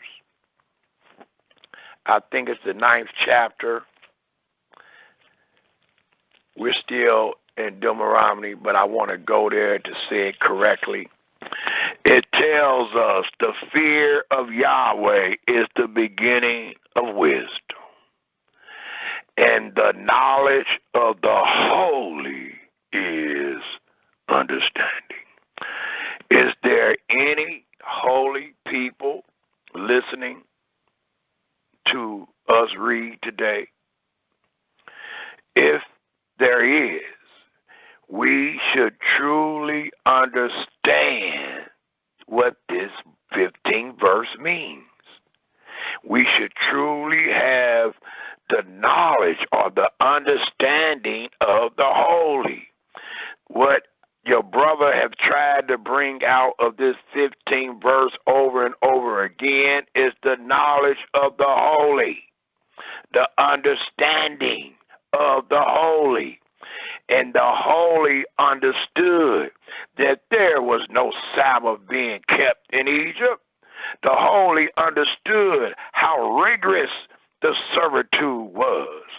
The holy understood that our sons were being killed every day, thrown in the river.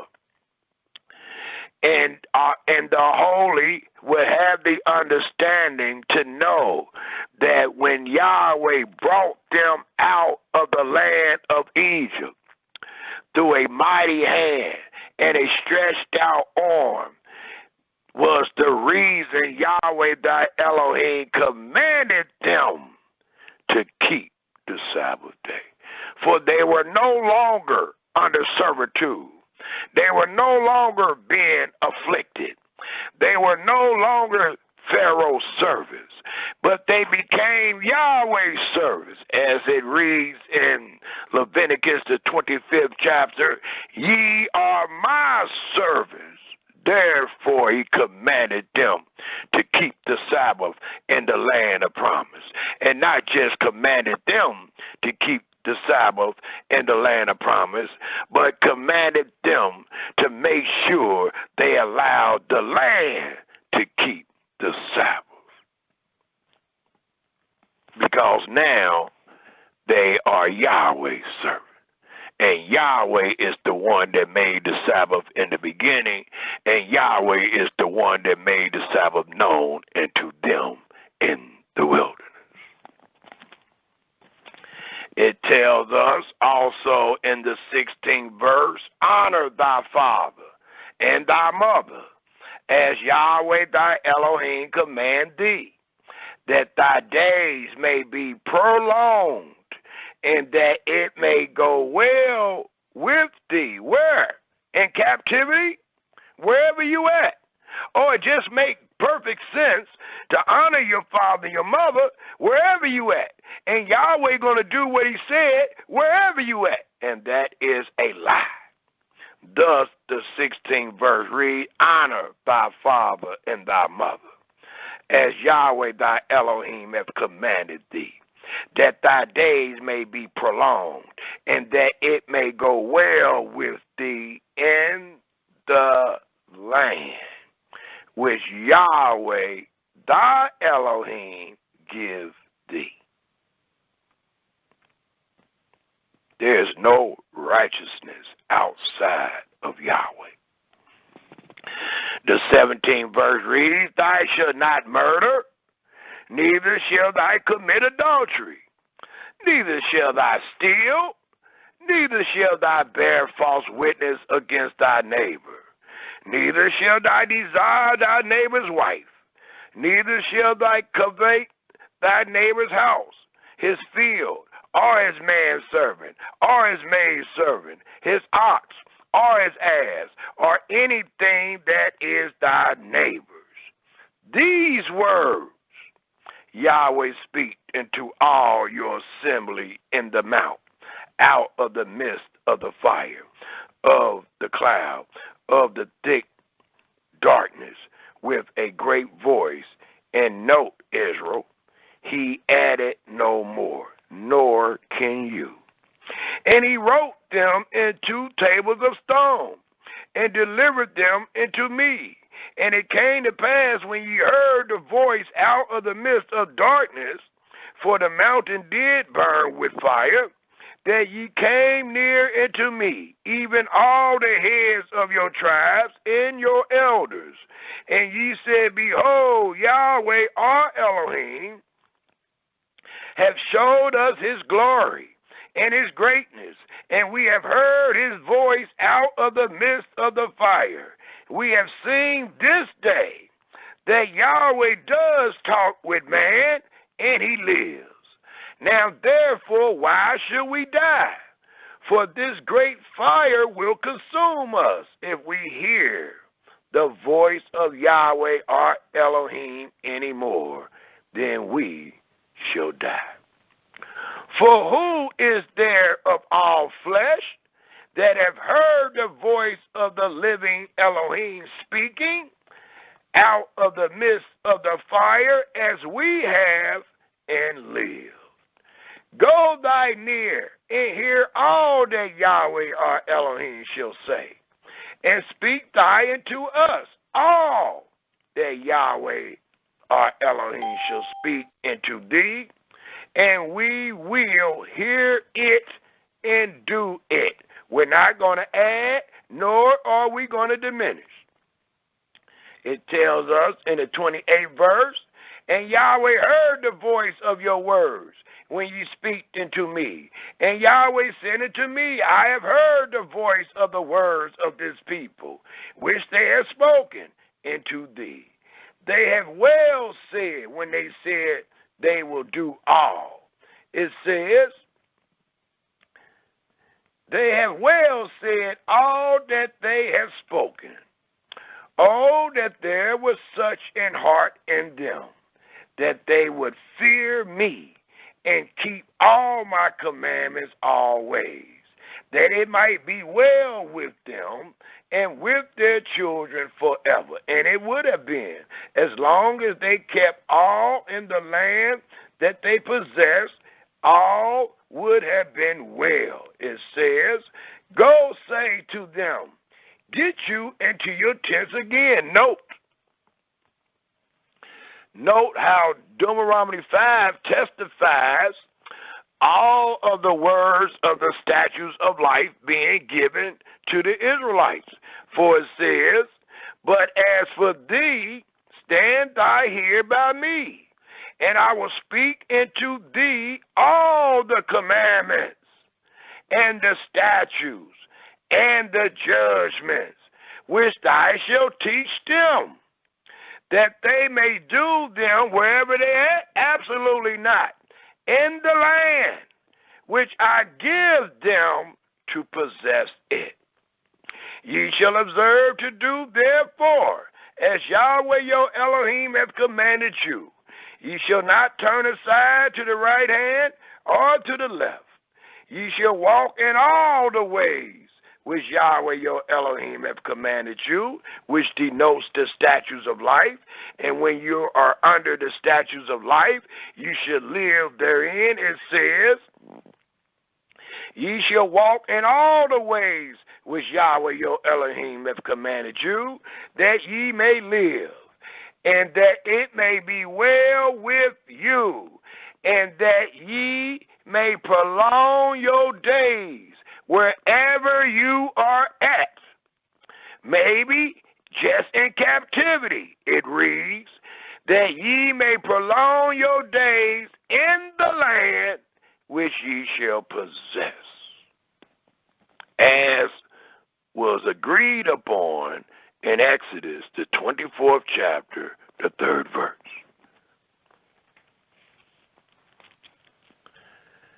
It also tells us, Israel, if we take a look at the 8th chapter of Deuteronomy. The 8th chapter of Deuteronomy, and let's read the first 3 verses.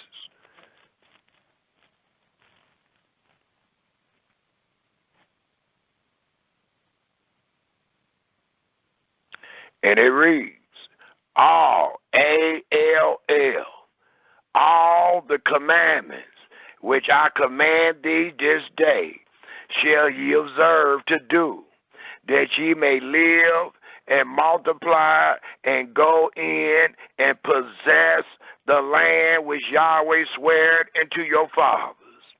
And thou shall remember, just like he told you to remember in Deuteronomy 5 and 15, it tells us again in 8 chapter verse 2 of Deuteronomy, and thou shalt remember all the way which Yahweh thy Elohim led thee these 40 years in the wilderness, to humble thee and to test thee, to know what was in thy heart, whether thou would keep his commandments or no. And he humbled thee, and satisfied thee, or suffered thee to hunger, and fed thee with manna which thou knewest not, neither did thy fathers know, that he might make thee know that man does not live by bread only, but by every word that proceedeth out of the mouth of Yahweh does man live. So to be a recipient of the statutes of life, you must be at the place, you must be under the covenant, and you must live therein. It also tells us, if we take a look at the 16th chapter of Deuteronomy, the 16th chapter of Deuteronomy, dealing with the subject matter, what are the statutes of life? Well, in Deuteronomy, the 16th chapter,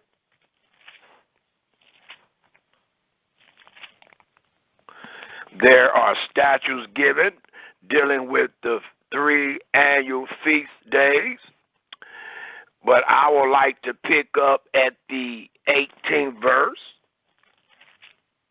and it tells us in the 18th verse to the 22nd verse, judges and officers shall thou make thee in all thy gates, which Yahweh thy Elohim give thee throughout thy tribes, and they shall judge the people with just judgment. Thou shalt not wrest, twist, pervert, nor alter judgment. Thou shalt not respect persons, neither take a gift, for a gift does blind the eyes of the wise, and pervert, wrest, twist, alter the words of the righteous. That which is altogether just shall thou follow, that thou mayest live and inherit the land which Yahweh thy Elohim gives thee. Thou shalt not plant thee a grove or any tree near unto the altar of Yahweh thy Elohim, which thou shalt make thee. Neither shalt thou set thee up any image which Yahweh thy Elohim hates. It also tells us in the 17th chapter, dealing with the statutes of life and the judgments thereof, it tells us, if we pick up at the very first verse, and it reads to the 13th verse, thou shalt not sacrifice unto Yahweh thy Elohim any bullock or sheep, wherein is blemish or any ill-favoredness, for that is an abomination to Yahweh thy Elohim. If there be found among you within any of thy gates, which Yahweh thy Elohim give thee, man or woman, that have wrought wickedness in the sight of Yahweh thy Elohim, and transgressing his covenant, and have gone and served other gods, and worshiped them, either the sun or the moon, or any of the hosts of heaven, which I have not commanded, and it be told thee, and thou hast heard of it, and required diligently, and behold, it be true, and the thing certain, that such abomination is wrought in Israel, then thou shalt bring forth that man or that woman which have committed that wicked thing into thy gates, even that man or that woman, and shall stone them. Please take note of the statutes of life and the judgments thereof. And it will allow you to know, based on the righteous judgment, if you are under it today or not. For it says again, then shall thou bring forth that man or that woman which have committed that wicked thing into thy gates, even that man or that woman, and shall stone them with stones till they die.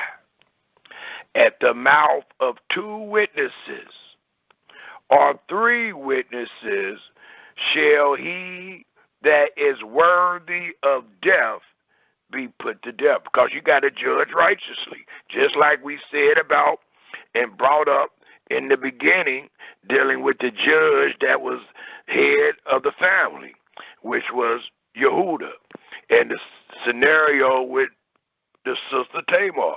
Well, he took diligent search, and he found that she was right and he was wrong.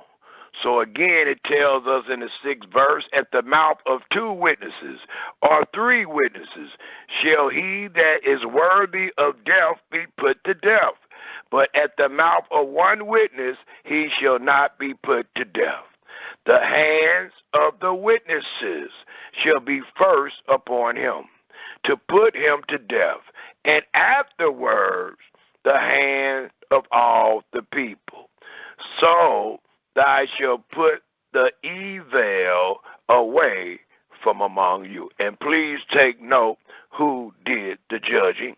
And we should already know that by the establishment of the judges in Exodus, the 18th chapter.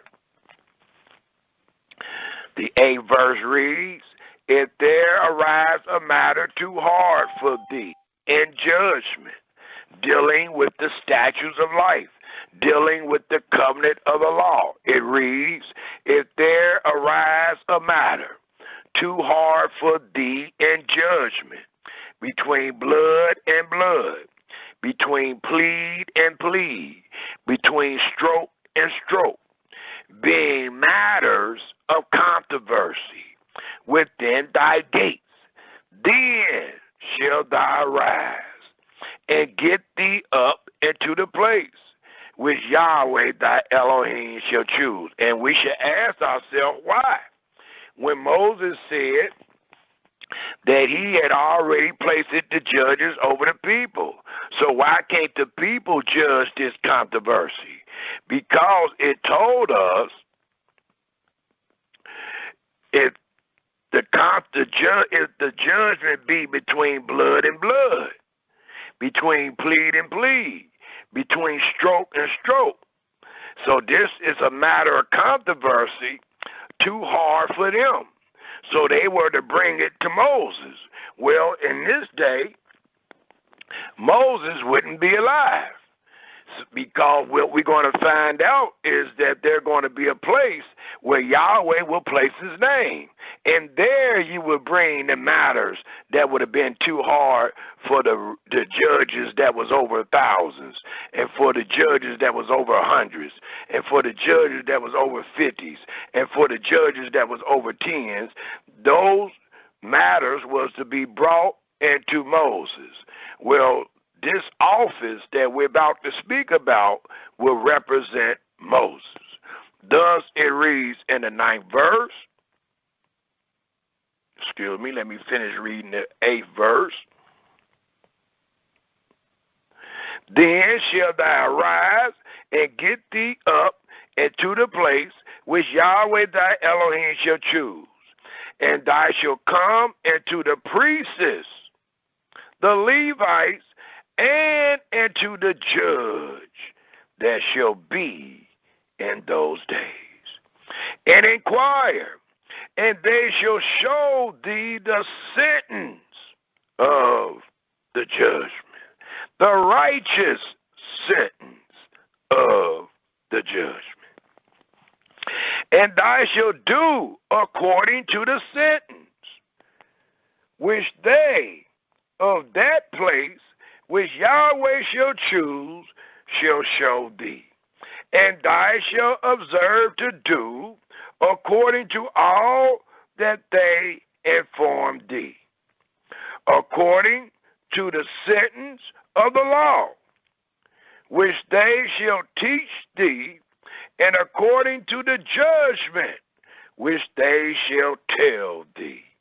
Thou shalt do, thou shalt not decline from the sentence which they shall show thee, to the right hand or to the left. The same words found in Deuteronomy, the 4th chapter, the 2nd verse, where it told us that they were not to decline nor add.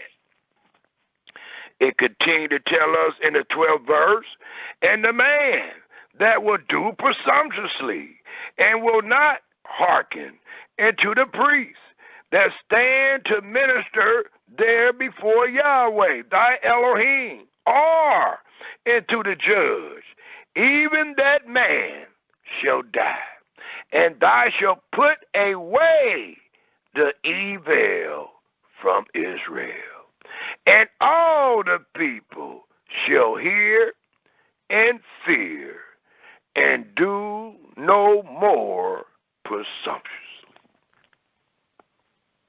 So it allows us to know that the statutes of life consist of judgments, and the statutes of life was commanded for all Israel to do in the land that they possessed. And if they were obedient, they would be a wise nation over all the nations on the earth. It also tells us, if we take a look in 2nd Chronicles, the 19th chapter, it tells us, well, before we go to 2nd Chronicles, the 19th chapter, let's go one more place. In Deuteronomy, which is the 25th chapter.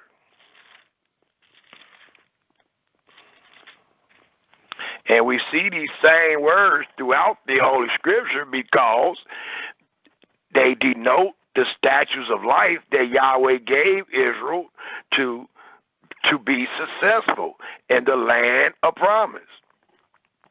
And the Almighty wanted those Israelites to follow every word, even every word of the judgments, because the judgments was righteous. Thus it tells us in Deuteronomy 25, and it also allows us to know if we were doing what Yahweh said correctly or not. So you definitely needed the judgments. The scripture tells us in Jeremiah the 5th chapter that Israel was so wicked, he said, let me get to the great men. And guess who the great men was? The great men was known as the men that understood the judgments of Elohim. Thus it tells us in Deuteronomy 25 verse 1, if there be a controversy between man and they come into judgment, that the judges may judge them, then they shall justify the righteous and condemn the wicked. And if the wicked man be worthy to be beaten, that the judge shall cause him to lie down and to be beaten before his face, according to his fault, by a certain number. 40 stripes he may give him, and not exceed, lest if he should exceed and beat him above these with many stripes, then thy brother should sing vow unto thee, because he don't know the judgment. Note the difference between a great man and a vile man. It says, thou shalt not muzzle an ox when he tread out the corn. If brethren dwell together and one of them die and have no child, the wife of the dead shall not marry without into a stranger. Her husband brother shall go in into her and take her to him to wife, and perform the duty of a husband brother unto her. And it shall be that the firstborn which she bears shall succeed in the name of his brother which is dead, that his name be not put out of Israel. And if the man like not to take his brother's wife, then let his brother's wife go up to the gate and to the elders and say, my husband brother refused to raise up into his brother a name in Israel. He will not perform the duty of my husband's brother. Then the elders of his city shall call him and speak unto him.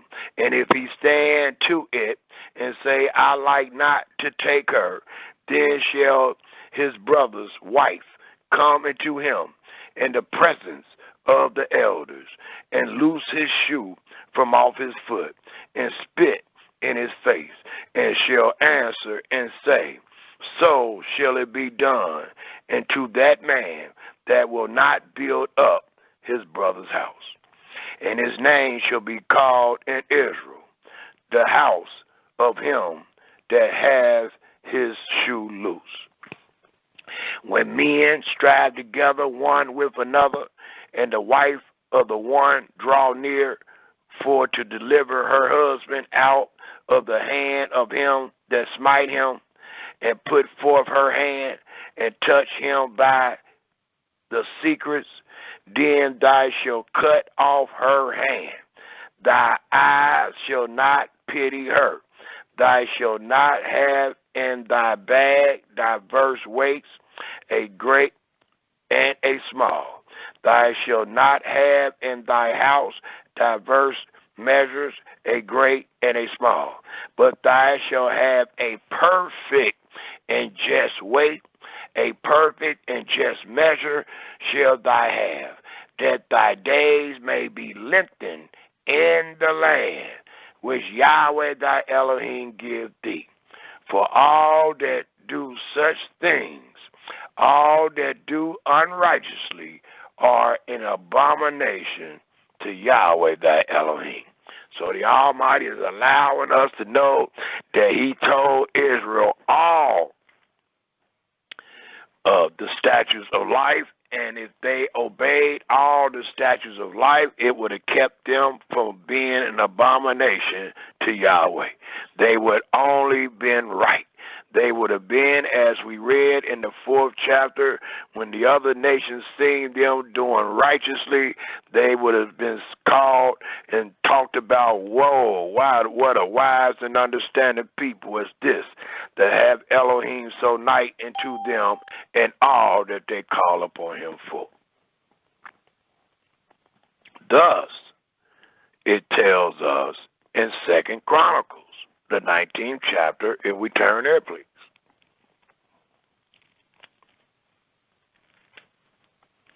2nd Chronicles, the 19th chapter,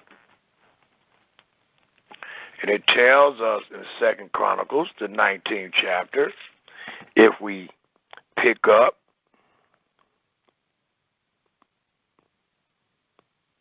at the 5th verse.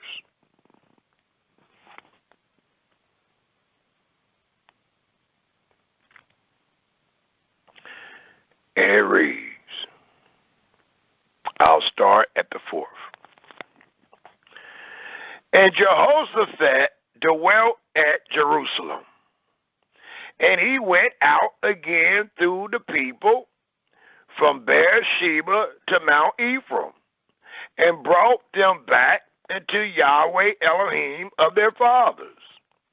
And he set judges in the land throughout all the fenced cities of Yehuda, city by city, and said unto the judges, take heed what ye do, for ye judge not for man, but for Yahweh, who is with you in the judgment. Wherefore now let the fear of Yahweh be upon you. take heed and do it, for there is no iniquity with Yahweh our Elohim, nor respect of persons, nor taking of gifts, as we read in Exodus and Deuteronomy. Moreover, in Jerusalem did Jehoshaphat set of the Levites, and of the priests, and of the chiefs of the fathers of Israel, for the judgment of Yahweh, and for controversies when they returned to Jerusalem. And he charged them, saying, thus shall ye do in the fear of Yahweh, faithfully and with a perfect heart. And what cause soever shall come to you of your brethren that dwell in their cities, between blood and blood, between law and commandment, statute and judgments, ye shall even warn them that they trespass not against Yahweh. And so wrath come upon you and upon your brethren. This do, and ye shall not trespass. And behold, Amaniah the chief priest is over you in all manners of Yahweh, and Zebiah the son of Ishmael, the ruler of the house of Yehuda, for all the king's matters. Also the Levites shall be officers before you. Deal courageously, and Yahweh will be with the good. So it allows us to know that as long as the Israelites were in their land under the covenant of the law, they were under the statutes of life and the judgments thereof. And Yahweh said he will always be with the good. It also shows us, if we go to Numbers, the 35th chapter. Numbers, the 35th chapter, tells us, dealing with this subject matter, the 35th chapter, and it tells us in Numbers, the 35th chapter, dealing with cities of refuge. I'll pick up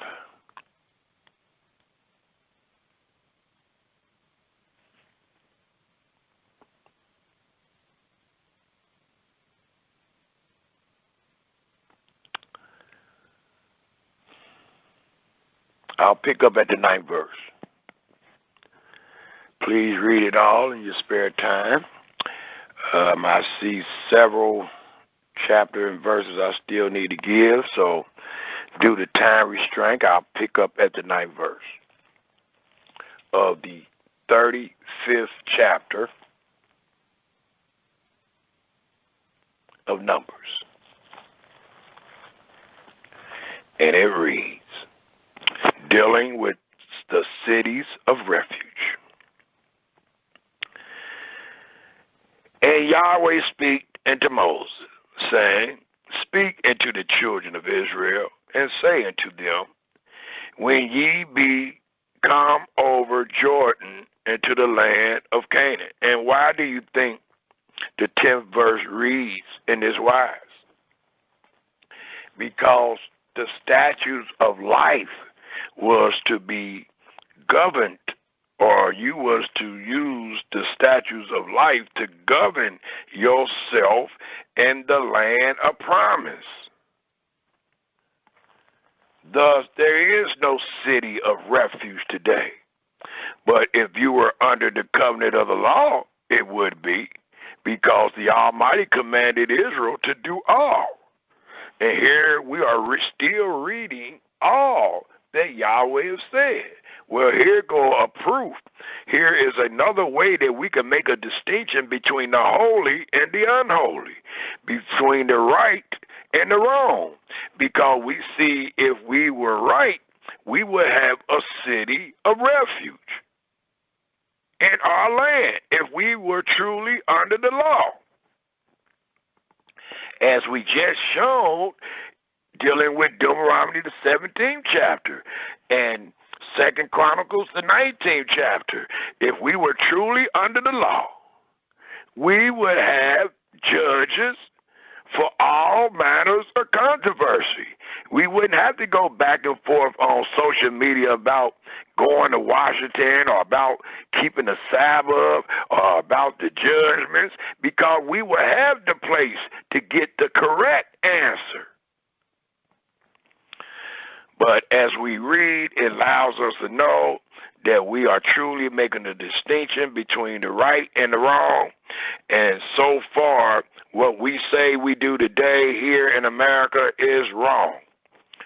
But we are going to show the right.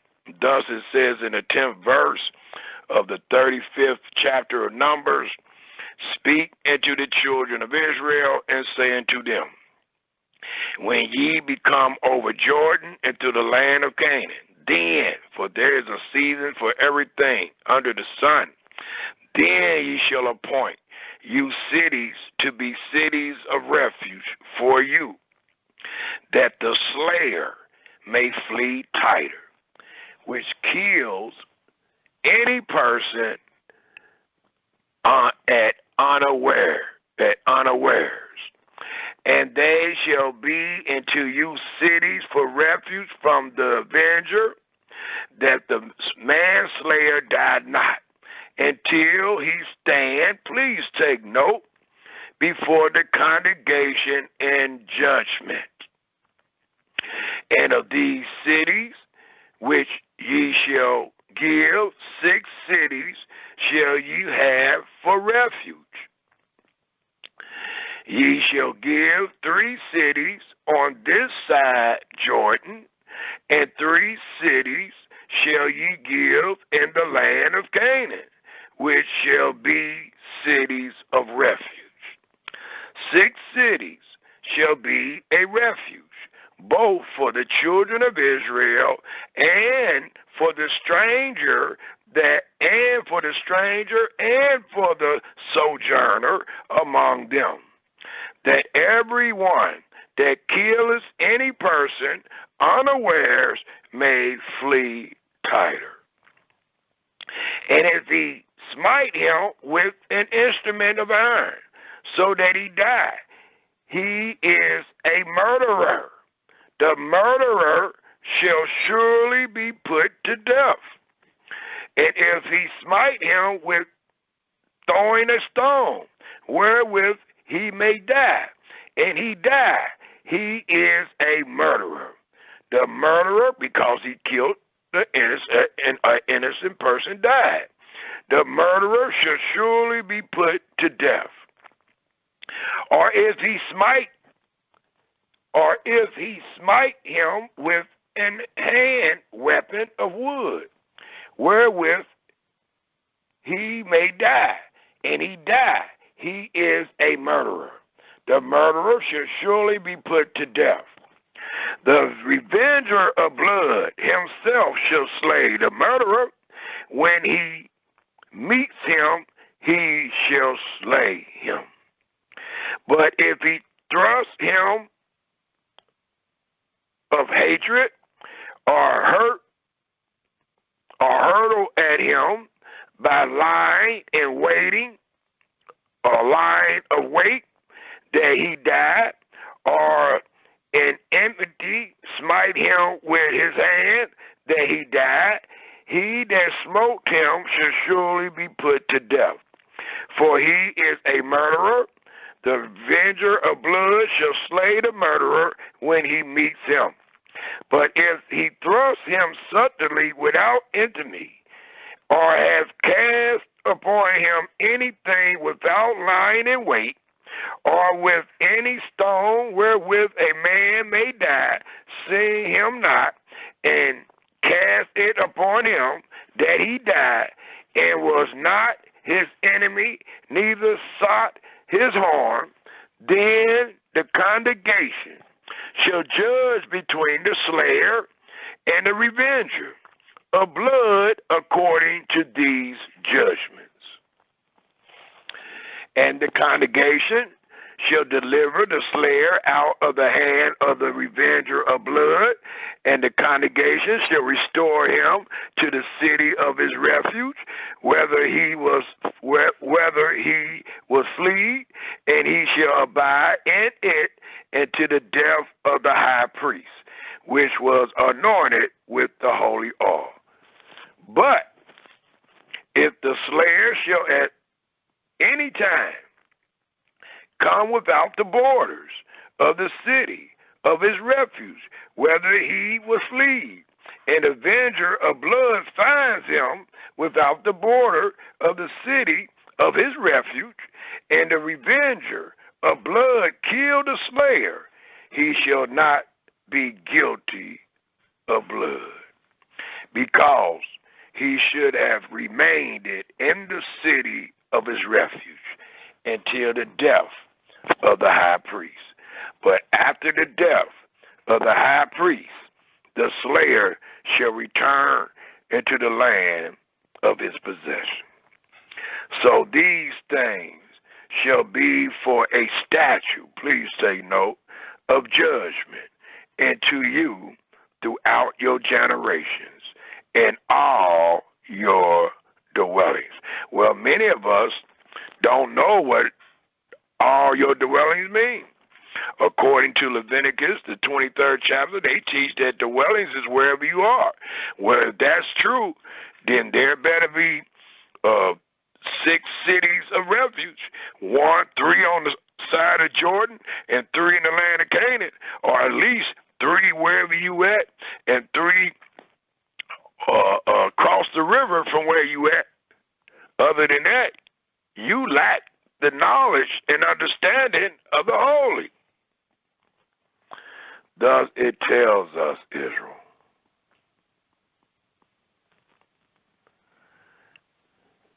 again in the 29th verse, so these things shall be for a statute of judgment unto you throughout your generations and all your dwellings.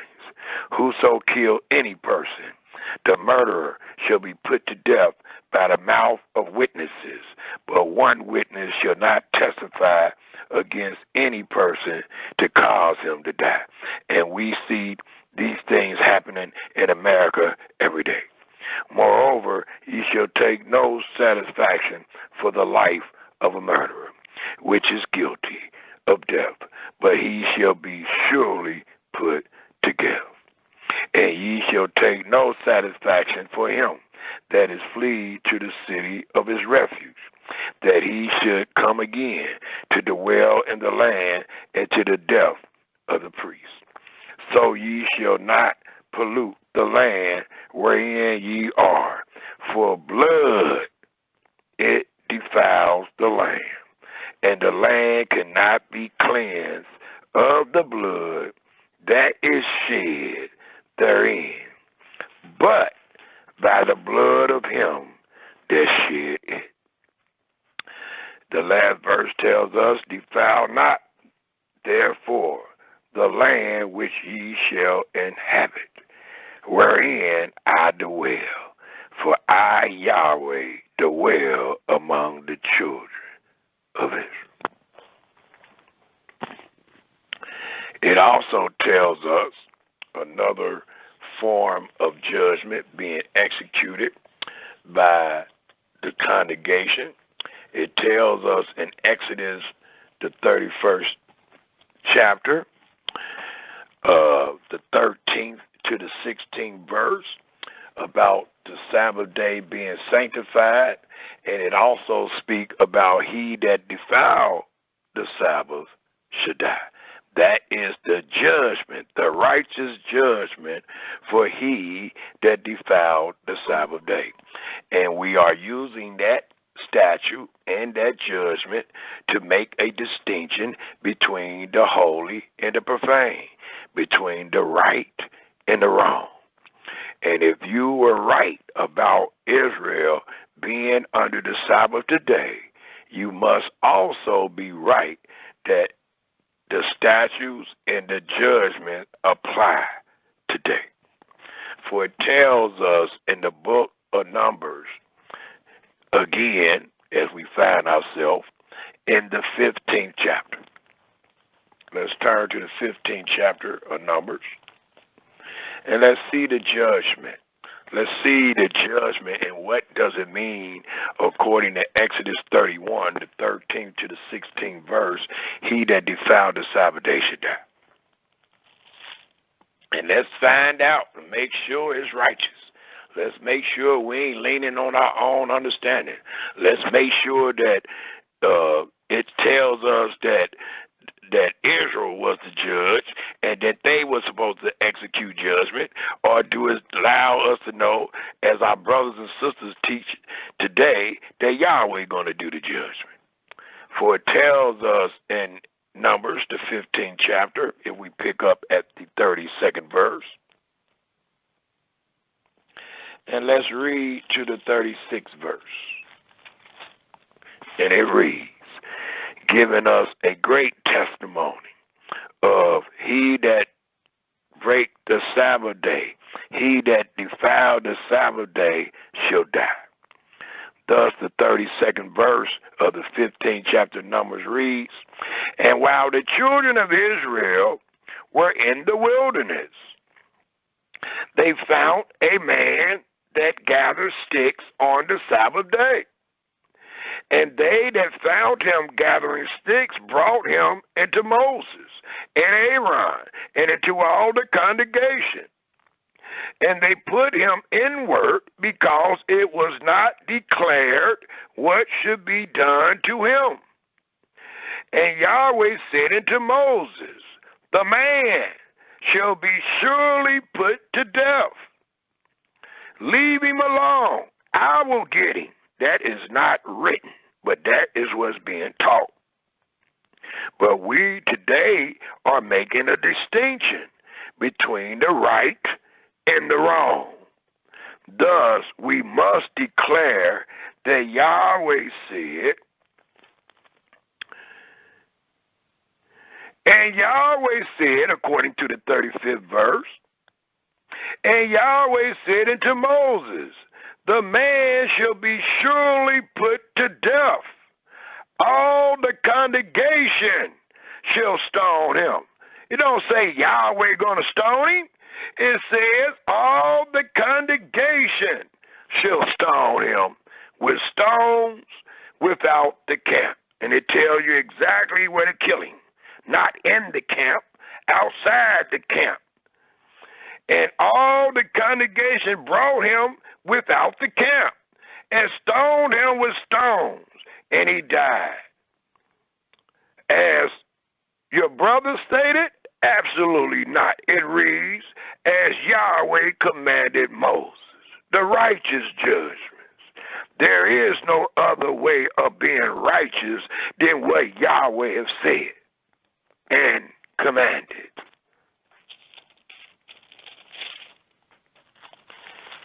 So we just seen a perfect testimony of what it means to be living under the statutes of life and the judgments thereof.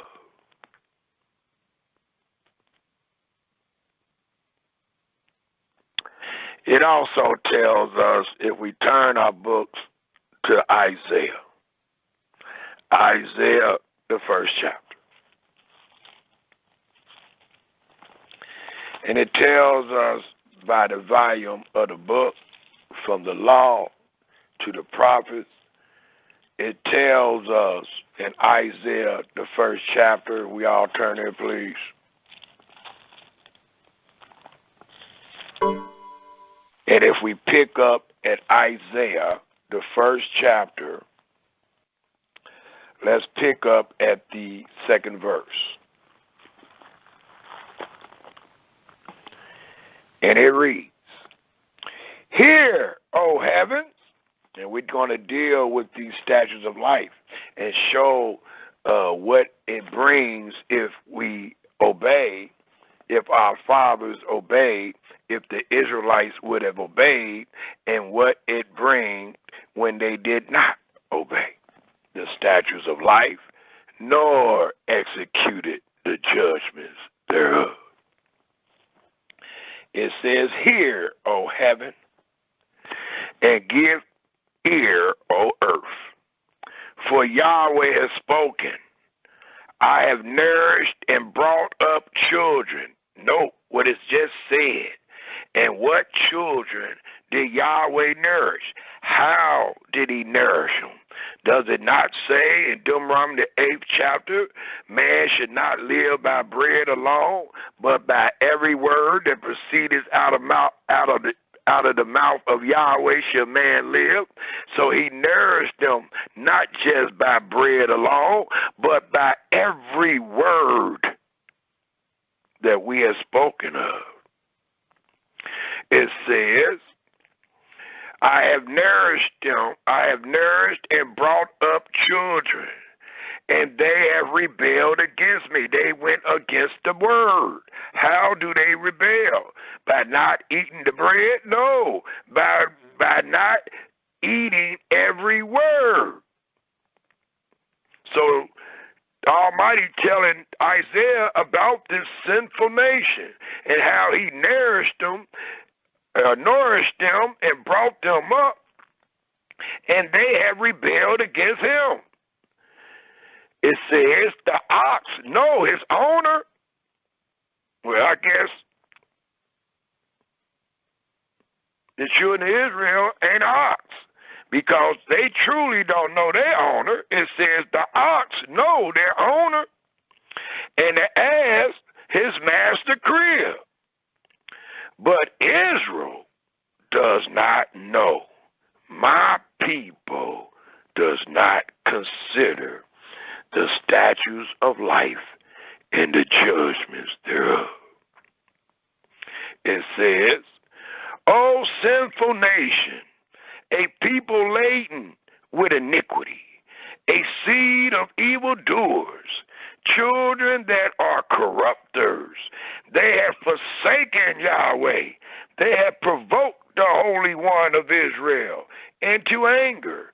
They are gone away backwards. Why should ye be stricken any more?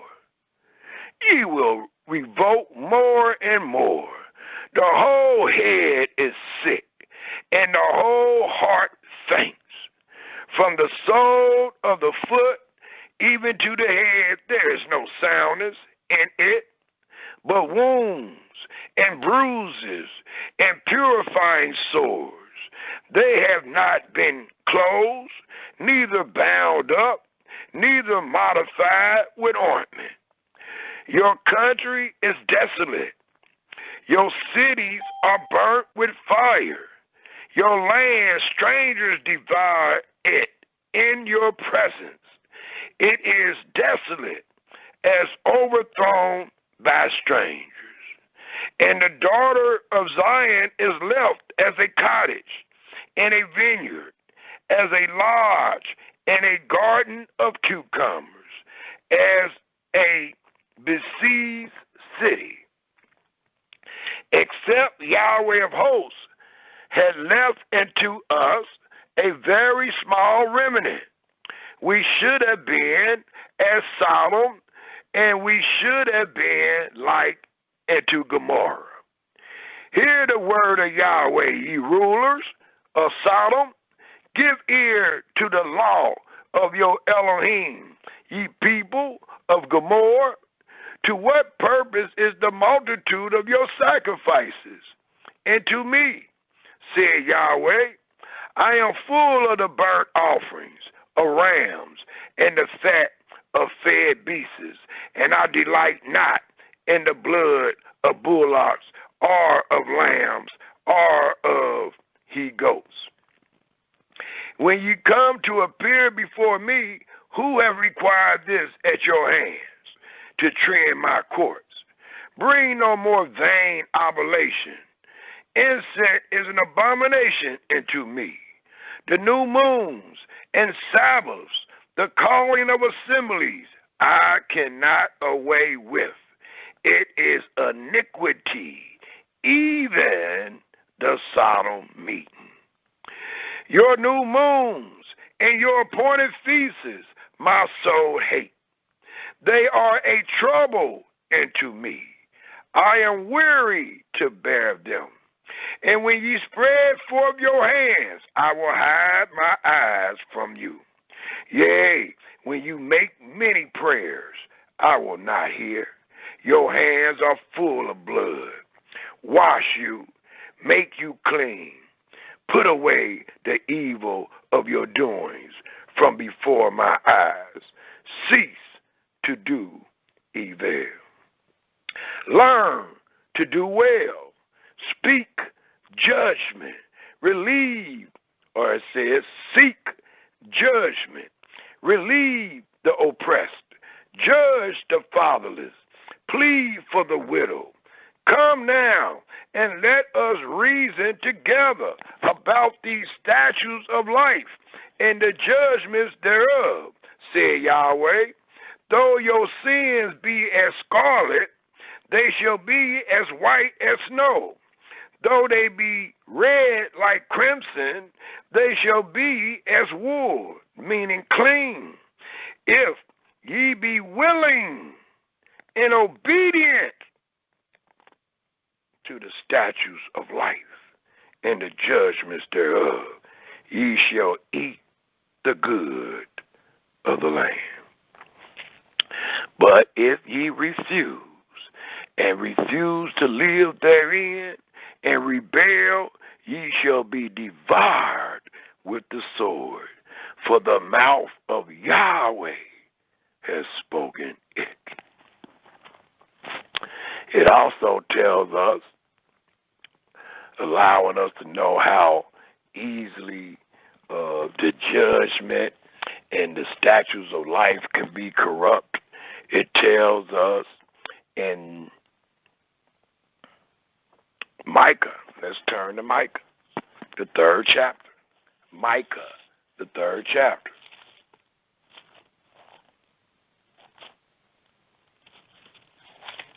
And it tells us in Micah, the 3rd chapter, allowing us to know again, making a distinction, not just between how our brothers and sisters live and teach today, but how our fathers lived and what they taught, and how they were not walking in the statutes of life, nor acknowledging the judges thereof. Thus it tells us in Micah, the 3rd chapter, if we pick up at the 1st verse, these great words. And I said, hear, I pray you, O heads of Jacob, and ye princes of the house of Israel. Is it not for you to know judgment? Absolutely it is, based on all that we have read thus far. Who hate the good and love the evil, who pluck off their skin from off them, and their flesh from off their bones, who also eat the flesh of my people, and flay their skin from off them, and they break their bones, and chop them in pieces, as for the pot, and as flesh within the cauldron. Then shall they cry unto Yahweh, but he will not hear them. He will even hide his face from them at that time.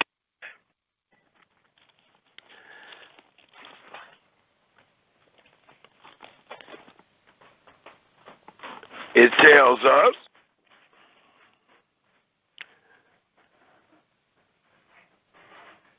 in the 4th verse, then shall they cry unto Yahweh, but he will not hear them. He will even hide his face from them at that time, as they have behaved themselves ill in their doings, and they're not taking heed to all the words of the statutes of life and the judgments thereof. Thus said Yahweh concerning the prophet that make my people err, that bite with their teeth and cry, peace, Shalom, and he that put not into their mouth, they even prepare war against him. 1 second, please.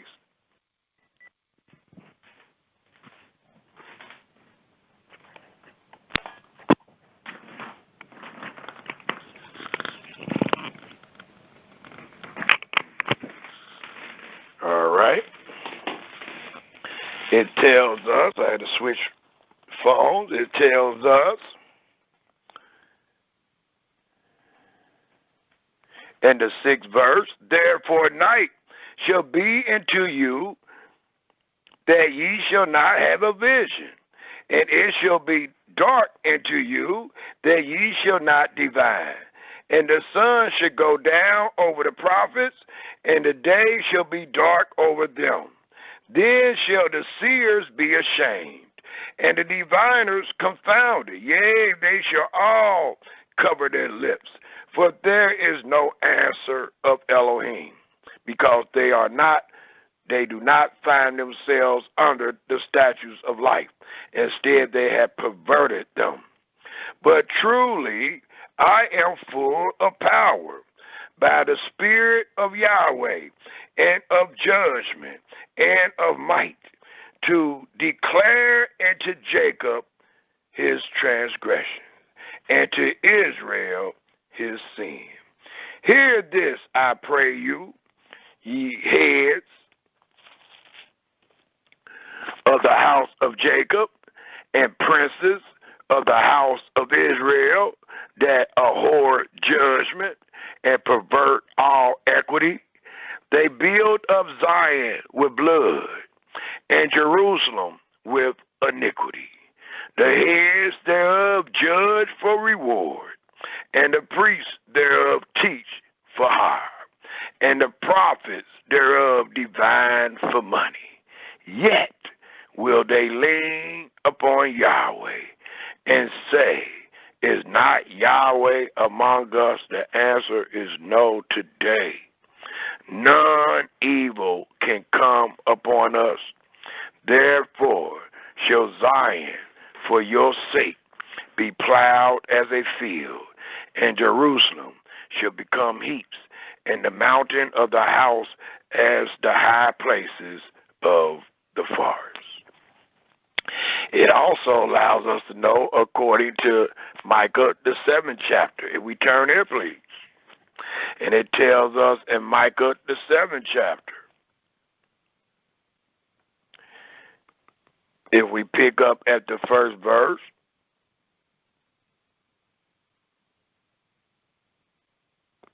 and we'll read to the 7th verse. And it reads in Micah, the 7th chapter, starting at the 1st verse, woe is me, for I am as when they have gathered the summer fruits, as the grape gleaners of the vintage. There is no cluster to eat. My soul desire the first ripe fruit. The good man is perished out of the earth, and there is none upright among men, none under the statutes of life. They all lie in wait for blood. They hunt every man his brother with a net, that they may do evil with both hands. Earnestly the prince asks, and the judge asks for a reward, and the great man, he utters his mischievous desire, so they wrap it up. The best of them is as a briar, a sticker bush. The most upright is sharper than a thorn hedge. The day of thy watchman and the visitation comes. Now shall be their perplexity. Trust ye not in a friend. Put ye not confidence in a guide. Keep the door of thy mouth from her that lie in thy bosom. For the son dishonors the father, the daughter raised up against the mother. These are people that are not under the statutes of life. Today and in that day It reads, for the son dishonors the father, the mother raised up against her, the daughter, raises up against her mother, the daughter-in-law against her mother-in-law. A man's enemies are the men of his own house. Therefore I will look into Yahweh. I will wait for the Elohim of my salvation. My Elohim will hear me. Rejoice not against me, O my enemies. When I fall, I shall arise. When I sit in darkness, Yahweh shall be a light unto me. I will bear the indignation of Yahweh, because I have sinned against him, until he plead my cause and execute judgment for me. He will bring me forth to the light, and I shall behold his righteousness.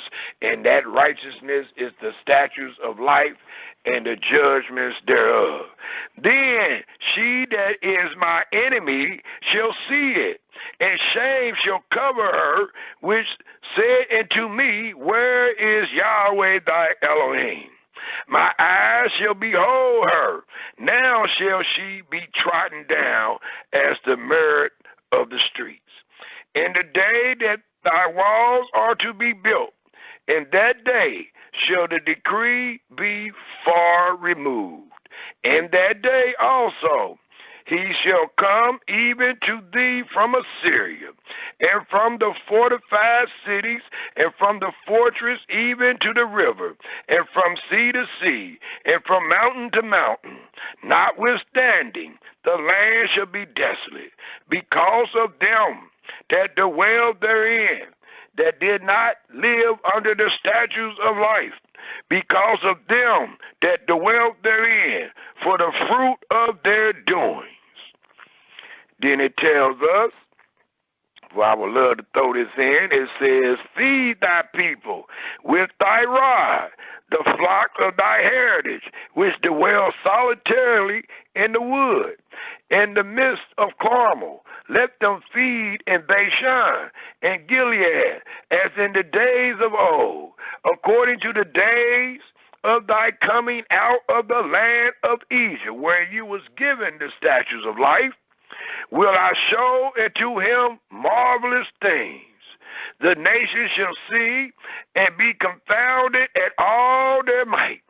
They shall lay their hand upon their mouth. Their ears shall be deaf. They shall lick the dust like a serpent. They shall move out of their holes like worms of the earth. They shall be afraid of Yahweh our Elohim, and shall fear because of thee.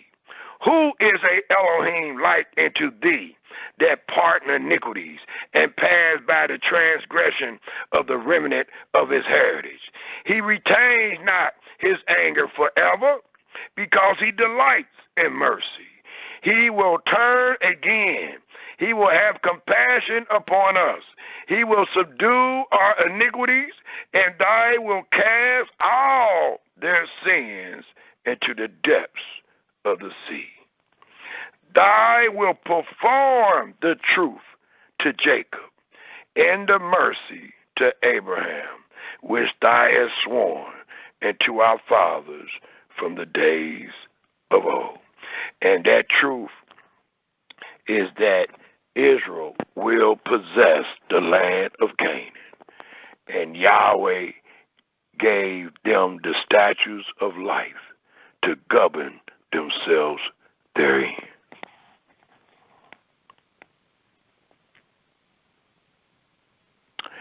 It also tells us, one more place I would like to go dealing with condemnation and punishment. Let's go to Ezekiel, the 7th chapter. Ezekiel, the 7th chapter. And it tells us in Ezekiel, the 7th chapter,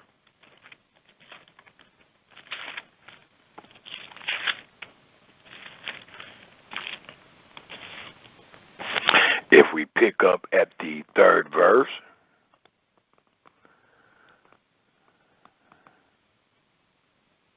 Let's start at the first verse, and we'll read to the 8th verse. Please read the whole chapter in your spare time. And it reads, Moreover, the word of Yahweh came unto me, saying, Also, thou son of man, thus said Yahweh Elohim, into the land of Israel, the end is come upon the four corners of the land. Now is the end come upon thee, and I will send my anger upon thee, and will judge thee according to thy ways, and will recompense upon thee all thy abominations. And my eyes shall not spare thee, neither will I have pity, but I will recompense thy ways upon thee, and thy abomination shall be in the midst of thee, and ye shall know that I am Yahweh.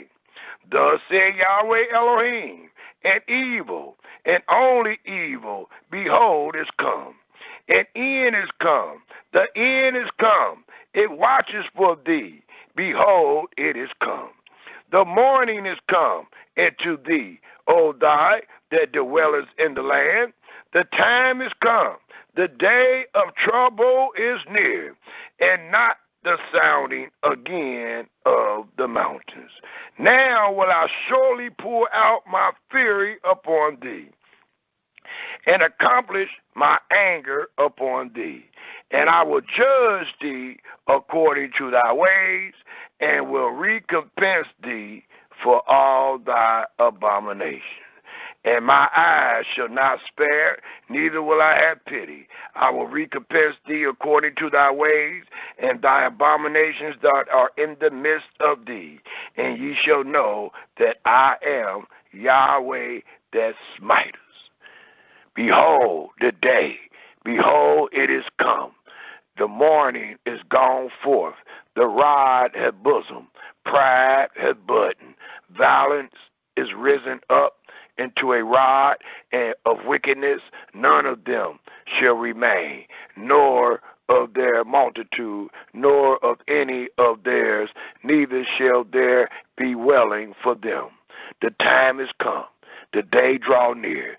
Let not the buyer rejoice, nor the seller mourn, for wrath is upon all the multitude thereof, because they found themselves not living under the statutes of life, nor the judgments thereof. For the seller shall not return to that which is sold, although they were yet alive, for the vision is touching the whole multitude thereof, which shall not return, neither shall any strengthen himself in the iniquity of his life. They have blown the trumpet, even to make all ready, but none goes to battle, for my wrath is upon all the multitude thereof. The sword is without, and the pestilence and the famine within.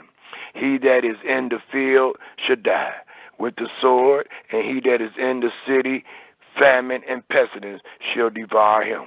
But they that escape of them shall escape, and shall be on the mountains like doves of the valley, all of them mourning every one for his iniquity.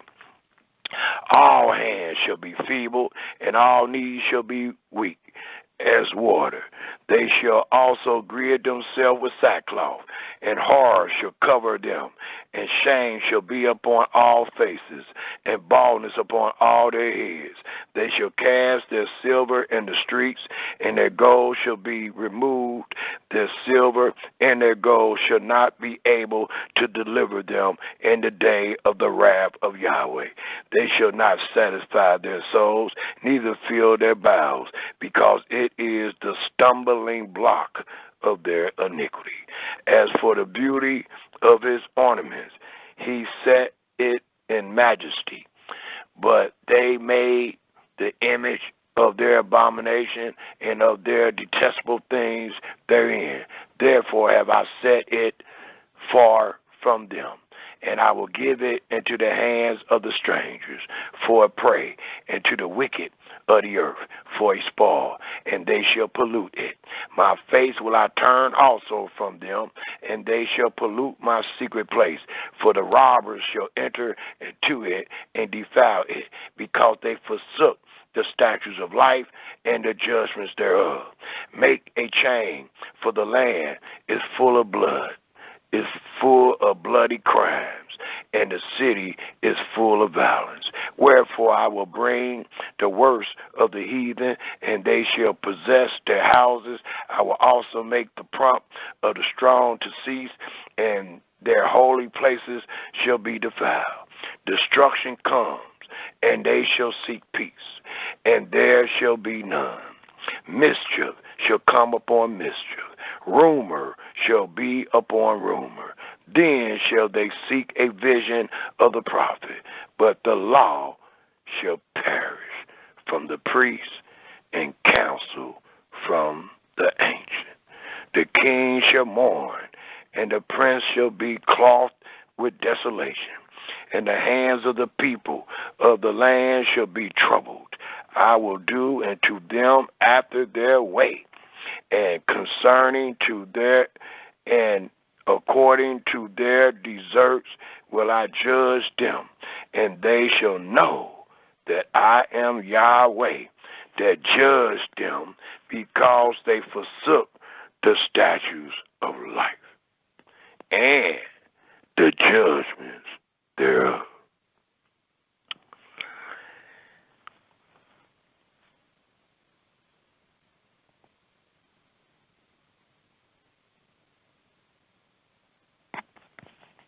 It also tells us that once these things happen and they forsook the statutes of life, let us go to Ezekiel, the 33rd chapter, before we show these things being restored. Before we show that the statutes of life was restored, let's show what was said about the statutes of life right after what we just read in this 7th chapter, dealing with the prophecies of judgment pending upon Israel. Well, let's see why these statutes, or why this judgment was pending upon Israel, according to Ezekiel, the 33rd chapter, since we find ourselves in Ezekiel. And that's where you will find the title, What Are the Statutes of Life? Ezekiel, the 33rd chapter.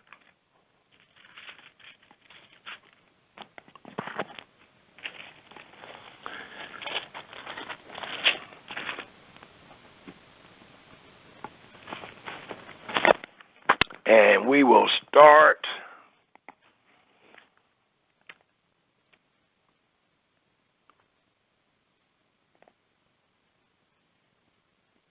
at the first verse. Because all Israel was told these words.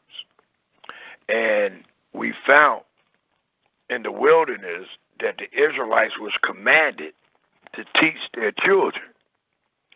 That way they would know that they were under the statutes of life. And if they would have did all that Yahweh commanded them, they would have done good. And they wouldn't have found this judgment pending upon them. But as we read, we found that they forsook the statutes of life, that the great men was few, and the great men was those that knew the judgment of Yahweh. You can find that truth in Jeremiah, the 5th chapter, I think it's the 5th verse. Well, we're going into where the statutes of life was given. And before we read the statutes of life, I got something else that's hit me in my head. It's found in Ezekiel 20. So we're going to go to Ezekiel 20 first before I go to Ezekiel 33. But as we turn our scriptures to Ezekiel 20, I would just like to state this truth that is found in Jeremiah, the 5th chapter. And what we find in Jeremiah, the 5th chapter, before we go to Ezekiel 20, it tells us in the 4th and 5th verse. I'll start at the 3rd. It reads, Yahweh, are not thy eyes upon the truth? Absolutely. Thou hast stricken them, but they have not grieved, as we read in Isaiah 1. Thou hast consumed them, but they have refused to receive correction. They have made their face harder than a rock. They have refused to return. The 4th verse reads, Therefore I said, surely these are poor. They are foolish, for they know not the way of Yahweh, nor the judgment of their Elohim. Well, the way denotes the statutes of life. So it's saying they do not know the statutes of life of Yahweh, nor the judgment of their Elohim. Thus, the 5th verse of Jeremiah 5 says, and that's all I will read, I will get me into the great men. Who are the great men? And will speak into them. For the great men, they have known the way of Yahweh. They know about the statutes of life and the judgments thereof, and the judgment of their Elohim.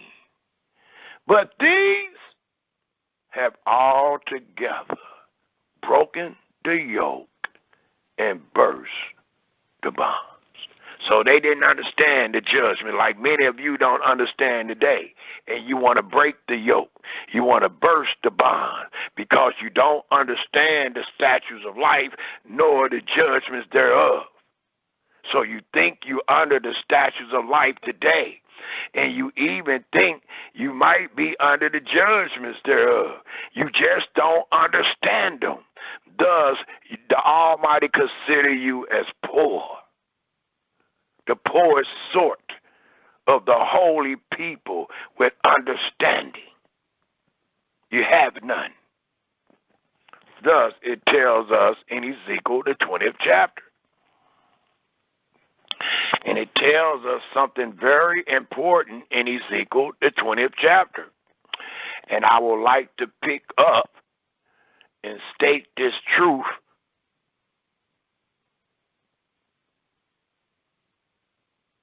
in the 10th verse. Ezekiel 20 and 10, it tells us,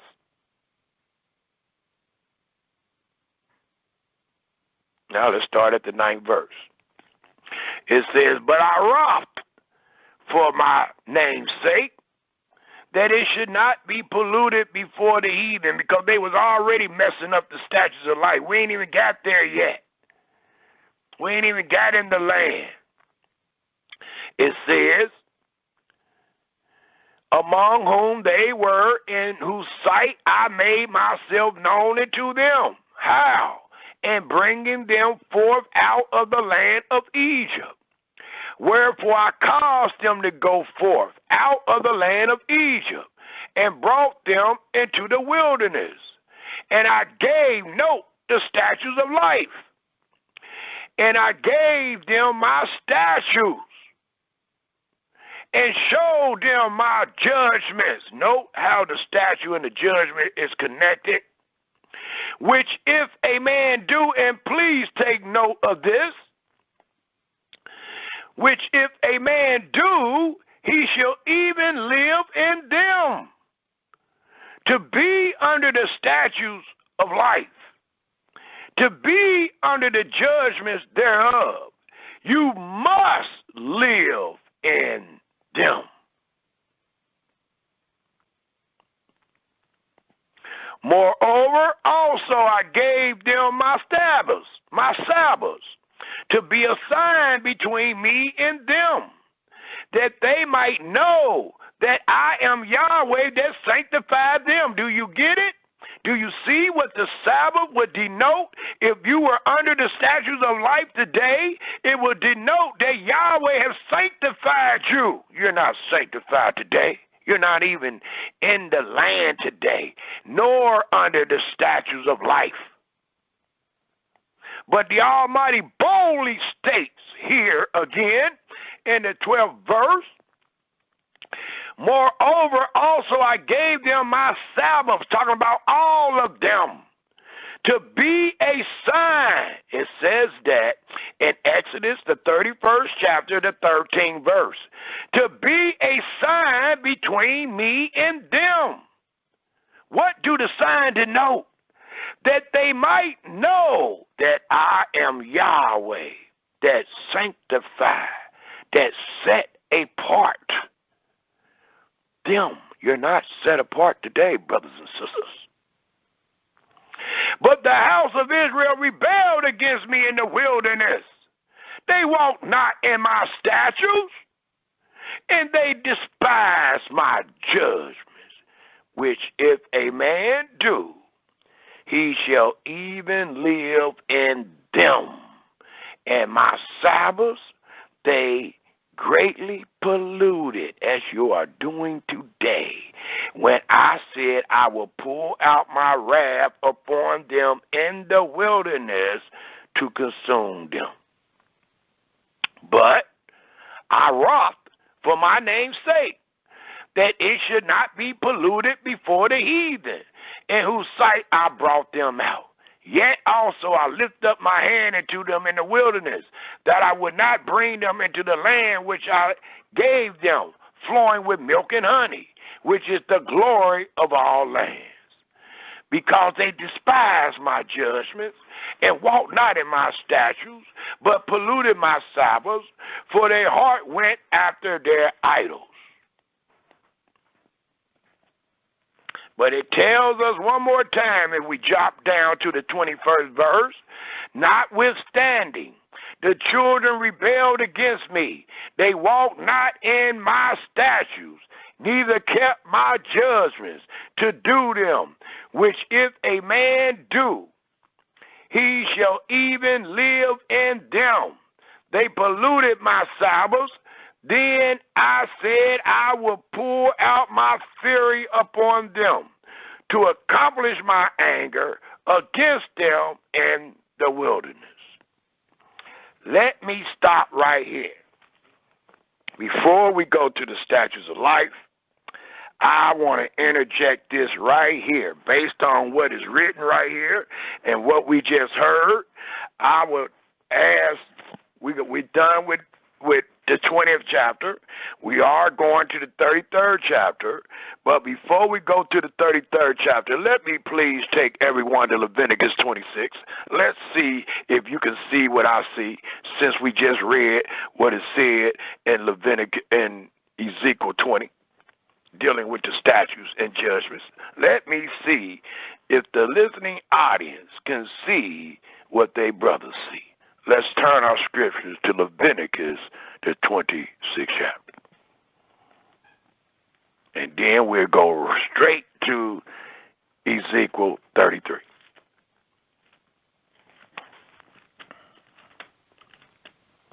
What your brother see in Leviticus 26, he has explained several times.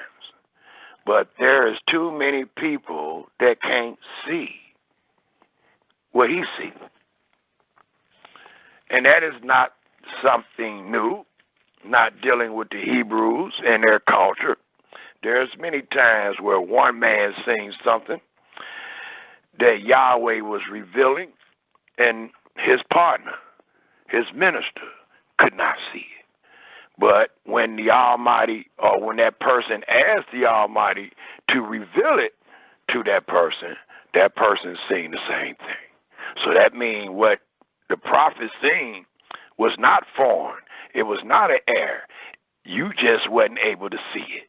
The Almighty just didn't reveal it to you at that time.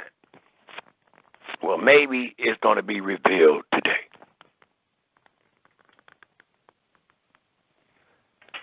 We have people teaching Leviticus 26.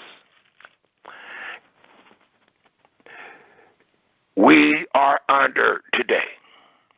We have people teaching that the Almighty has left in the law that he commanded his children to do in the land that they possess. He left something in there for those that won't be in the land that they possess, that they can use to mend the breach, that can have Yahweh to remember his covenant again. And what is so wrong about that is, if we do not add or take away from anything that we have read and went over today, we would know for a fact that what we're about to bring out in Leviticus 26 would never denote a bunch of captives. It would never denote another people in another man's land, even though the wording might seem so. We still got to take heed to every word. And every word said that the statutes and the judgments was to be done in the land that you possess. Well, in Leviticus, the 26th chapter, it tells us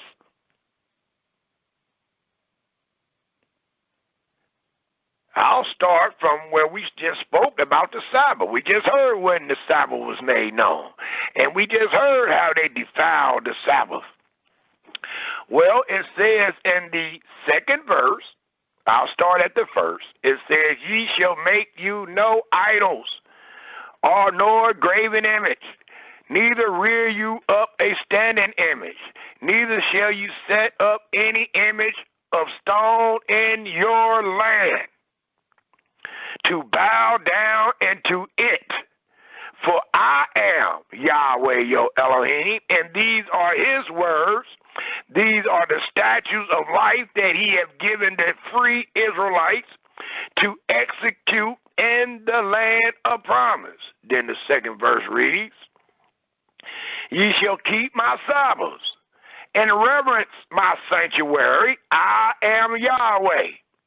Ye shall walk in my statutes and keep my commandments and do them. And if you do, then I will give you rain in due season. And your land, it says, and the land shall yield her increase. And the trees of the field shall yield her fruit. And your thrustling shall reach into the vintage. And the vintage shall reach into the sowing time. And ye shall eat your bread to the full, and dwell in your land safely. Note, do not diminish any of these words. And I will give peace in the land. And ye shall lie down, and none shall make you afraid. And I will rid evil beasts out of the land, neither shall the sword go through your land.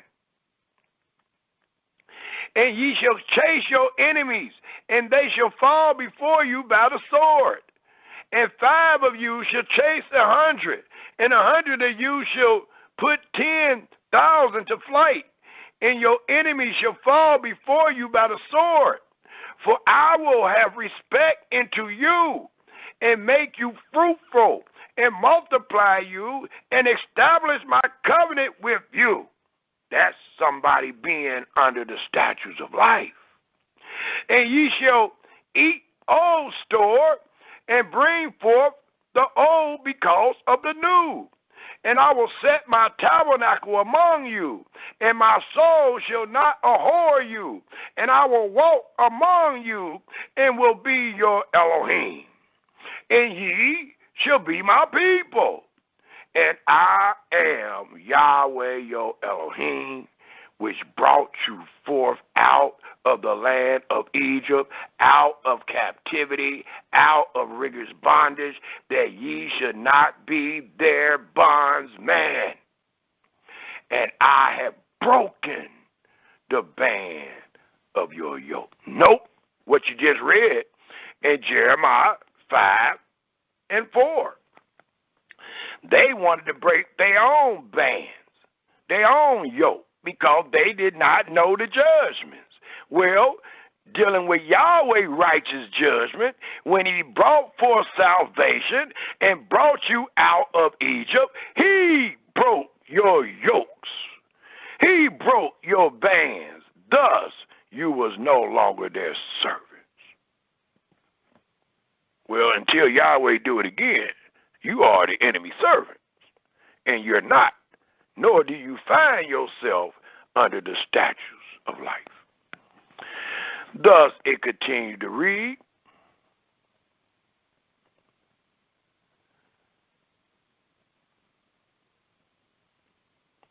but the condition of the statutes of life and the judgment thereof, it reads, but if ye will not hearken unto me, and will not do all these commandments, and if ye shall despise my statutes, or if your soul abhor my judgments, so that ye will not do all my commandments, but that ye break my covenant. If you break the covenant, you have broken the statutes of life. You have despised the statutes of life. You have abhorred the judgments thereof. It reads, I also will do this unto you. I will even appoint over you terror, consumption, and the burning herbs that shall consume the eyes and cause sorrow of heart, as we are today. And ye shall sow your seed in vain, for your enemies shall eat it. And I will set my face against you, and ye shall be slain before your enemies.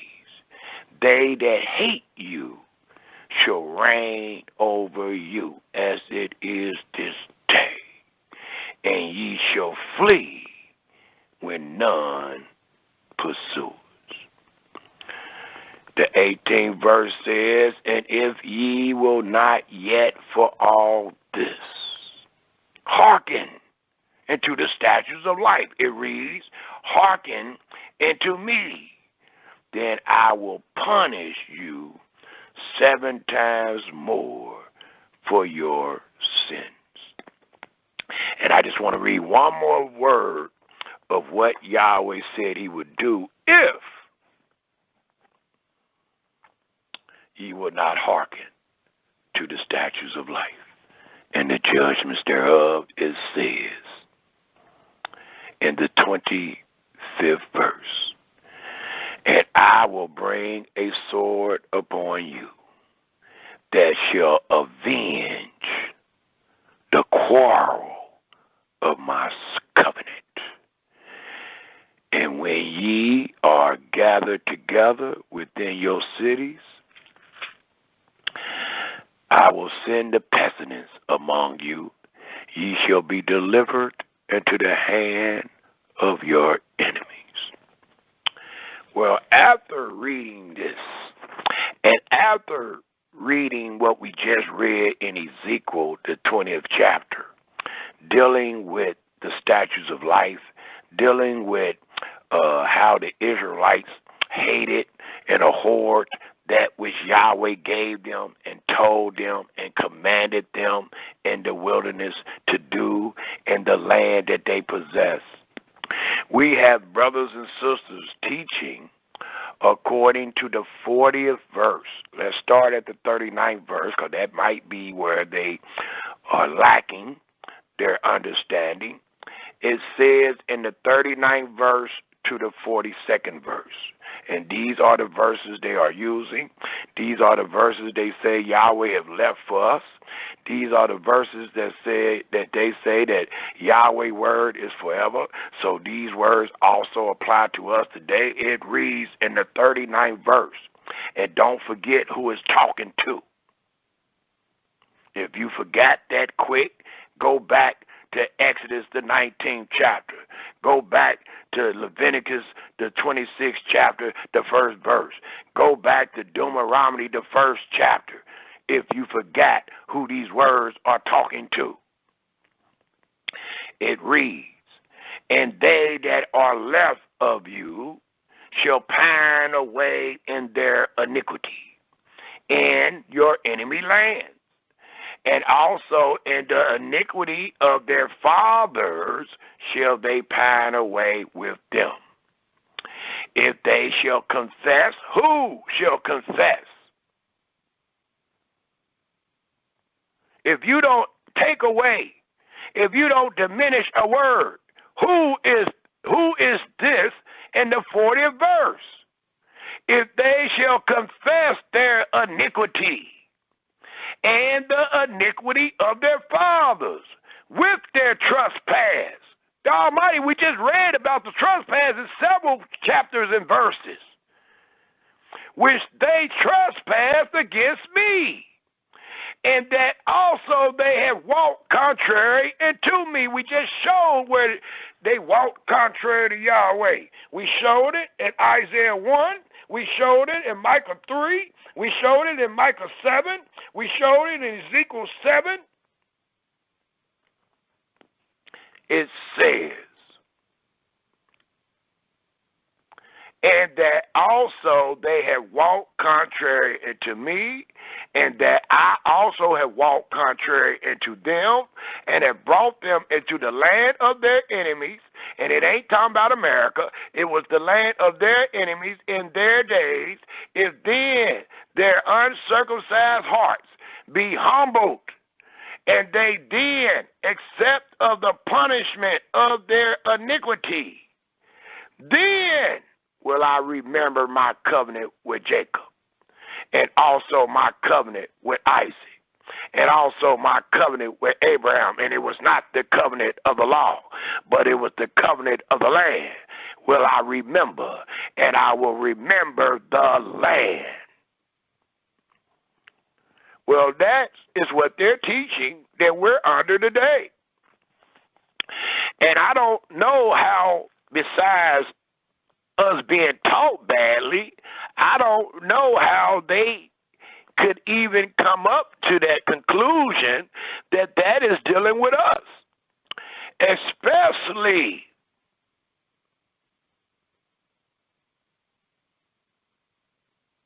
when you read the 46th verse.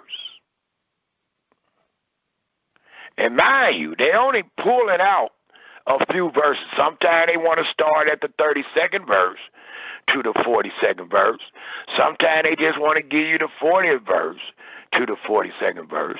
Well, the scripture tells us man does not live by bread only, but by every word. So if we're truly trying to live by the statutes of life, if you truly try to teach us by the statutes of life, you must be living by every word. You must live therein, as we read and as is commanded in Ezekiel, the 20th chapter. Well, if we use every word, if we declare every word, if we confirm and witness every word, it will allow us to know that Leviticus 26 do not denote us today. For it reads in the last word of Leviticus, the 26th chapter, the 46th verse, these great words of commandment. And it reads, these are statutes and what? And judgments and laws which Yahweh made between him and the children of Israel. Where at? In Mount Sinai, by the hand of Moses. And what you just read, and what I hope you just understood, is that the words we read out of Leviticus, the 26th chapter, are statutes. And they are judgments and laws. And according to Deuteronomy 4, verse 5, where was the statutes and where was the judgments to be done? Were they not to be done in the land that you possess? So if we are truly taught that we're supposed to do this, wouldn't we be in our land doing this?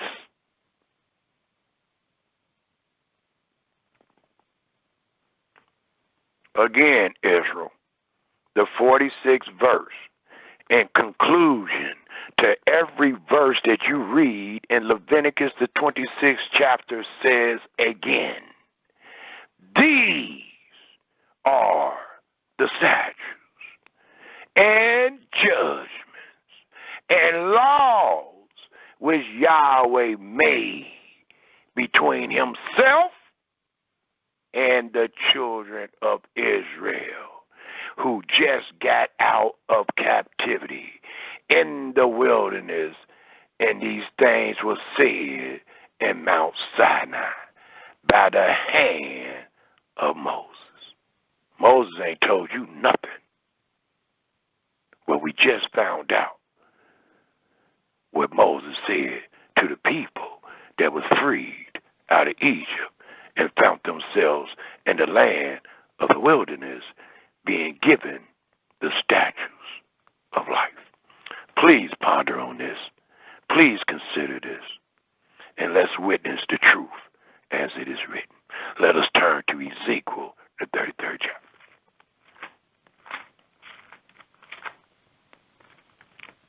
Ezekiel, the 33rd chapter. For it tells us in Ezekiel, the 33rd chapter, especially to you that just considered and understood what your brother just showed you in Leviticus, the 26th chapter. Because if you do, this is going to really make sense. It tells us in Ezekiel, the 33rd chapter, let's start at the first verse. We got a little time. I got it. 1, 2, 3. It says, again. That ain't all that Yahweh said. It said again.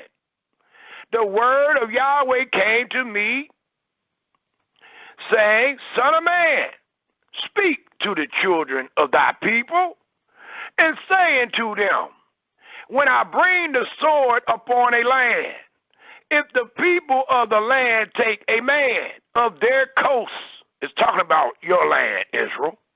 It's talking about the land you possess, and set him for their watchman.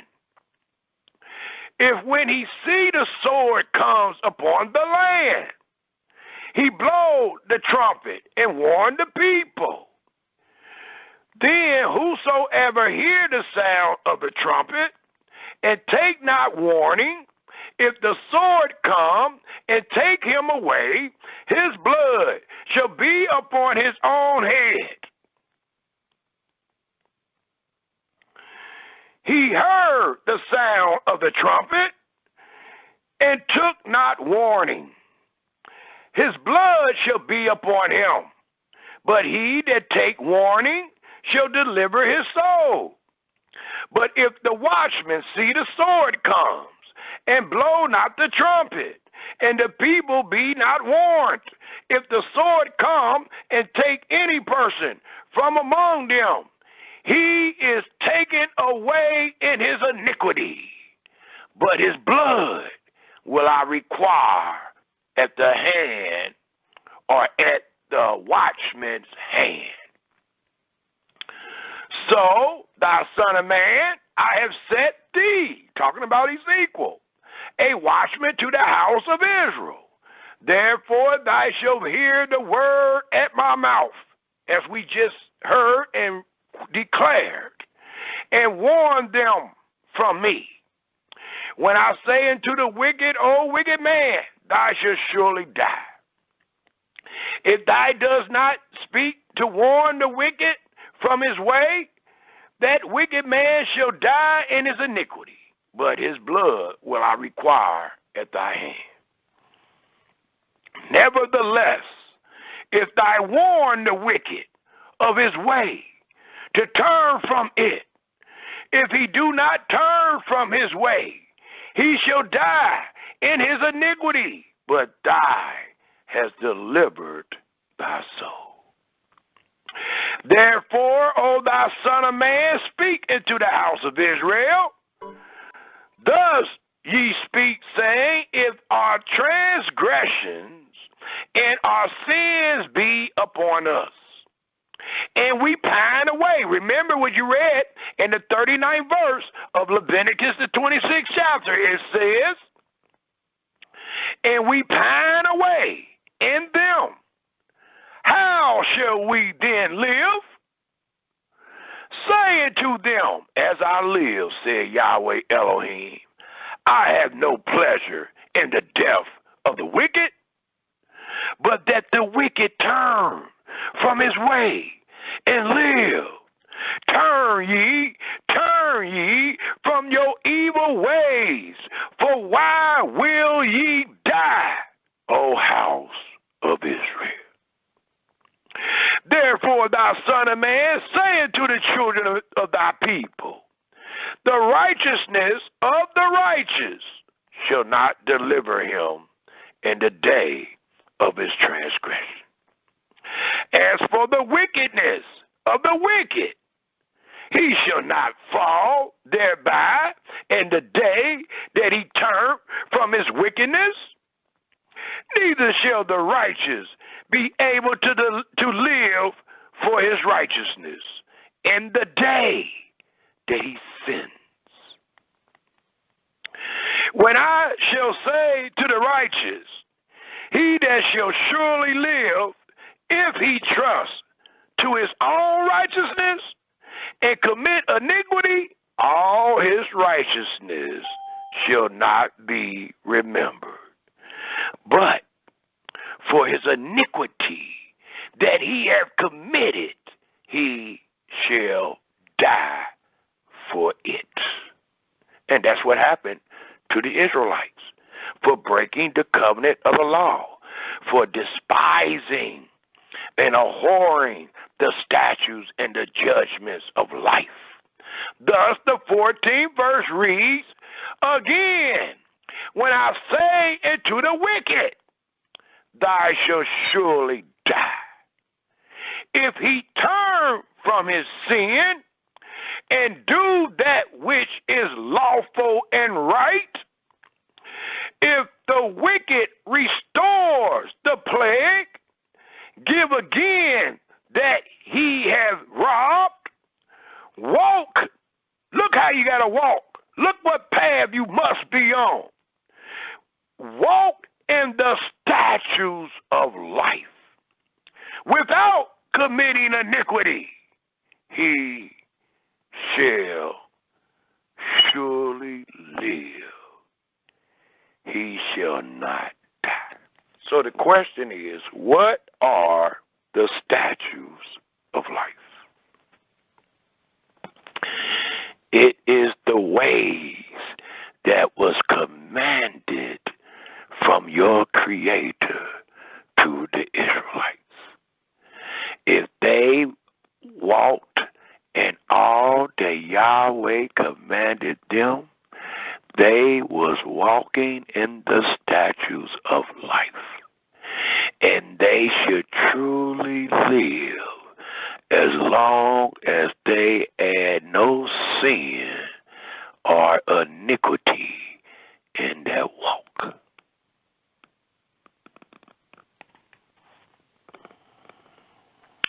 16th verse reads, none of his sins that he hath committed shall be mentioned unto him. He have done that which is lawful. Note another definition of statutes of life. Lawful and right.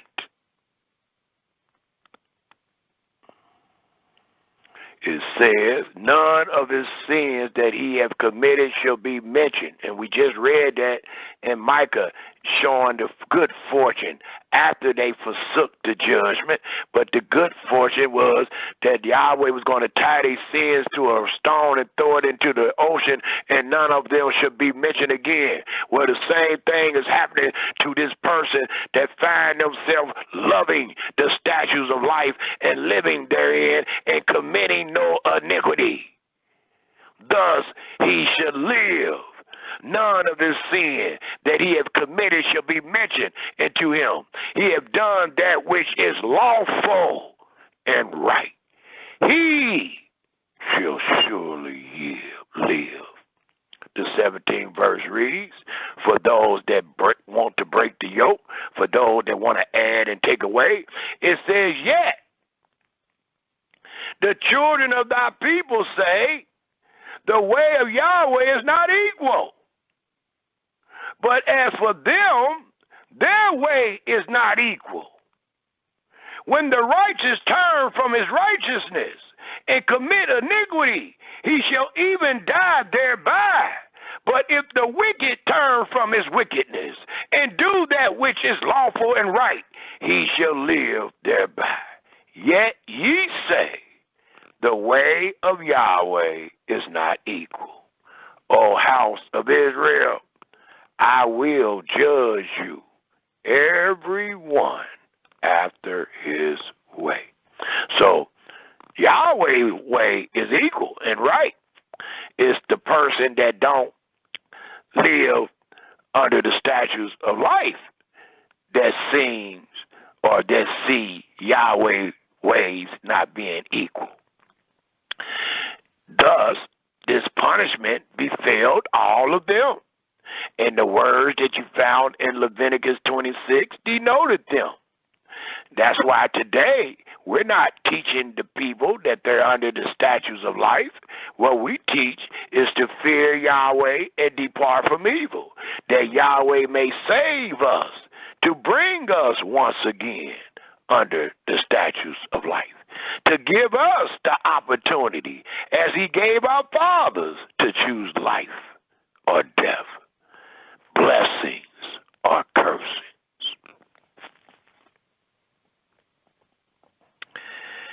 Thus, if we turn to Ezekiel after this time, because what we just read was before the Babylonian captivity, after the Babylonian captivity, after the punishment for breaking the statutes of life and the judgment thereof, we see in Ezra, the 7th chapter, that the statutes of life were, and the law and the judgment was reestablished. Let us take a look at Ezra, the 7th chapter.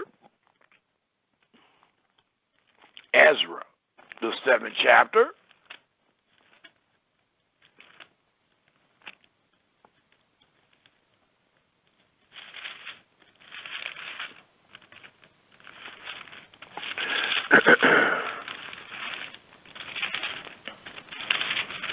And it tells us in Ezra, the 7th chapter, if we read the 23rd verse to the 26th verse, and it reads, whatsoever, Ezra, the 7th chapter, the 23rd verse to the 26th verse, whatsoever is commanded by the Elohim of heaven, let it be diligently done. And we just read what was commanded. We know what is commanded. For the house of Elohim of heaven. For why should there be wrath against the ram of the king and his son? Also we certify you that touching any of the priests and Levites, singers, porters, Nithiums, or ministers of this house of Elohim, it shall not be lawful to impose toll, tribute, or custom upon them. And thy Ezra, after the wisdom of thy Elohim that is in thy heart, set magistrates and what? And judges, which may judge all the people. Who? Wherever they at? In the enemy's land? No. All the people that are beyond the river. All such as know the laws of thy Elohim. And what we supposed to do for those that don't? It says, and teach ye them that know them not. And know where they was taught. And know where they at when they don't know in captivity. But know where they was going to be taught the statutes of life in the land that they possess. The last verse I will read is the 26th verse, and it says, and whosoever will not do the law of thy Elohim and the law of the king, let judgment, the judgment that is righteous, the judgment that go hand in hand with the statutes, it says, let judgment be executed speedily upon him, whether it be into death or to banishment or to confiscation of goods or to imprisonment. So it lets us know that they are back under the statutes of law, of life. They are back in their land, and every one of the judgments are to be executed. Where Yahweh said that the judgments and statutes were to be executed. And if you have forgotten, it was only in the land that the Israelites possessed. It also tells us, if we take a look in Jeremiah, the 9th chapter, a lot of us want to talk about how smart we are and what they think they know. Well, the Almighty tells us this. If we take a look at Jeremiah, the 9th chapter, and let's just read these two great verses that we find, the 23rd and the 24th of Jeremiah 9. And let's see what Yahweh will is. Let's see what Yahweh word, when we take Yahweh word in conclusion as a whole, what does it denote? It says, thus said Yahweh, let not the wise man glory in his wisdom. The Almighty don't care about that. Neither let the mighty man glory in his might. He don't care about that. Let not the rich man glory in his riches. That riches will fly away. He don't care about that. But let's find out what he does care about when it comes to our presentation. What are the statutes of life and the judgments thereof? It reads in the 24th verse, but let him that glory in this, be one of the wise men that understand his judgment. It says, but let him that glory in this, that he understands. And that's all we want you to know today in this presentation. We understand what the statutes of life denotes and the judgments thereof. They denote righteousness. It denotes truth. Thus it reads, but let him that glory in this, that he understands and know me. What is it that you understand? What is it that you know? That I am Yahweh, which exercise loving kindness. What else? Judgment. What else? And the scripture told us in Psalms 19 about the judgments, that they are righteous.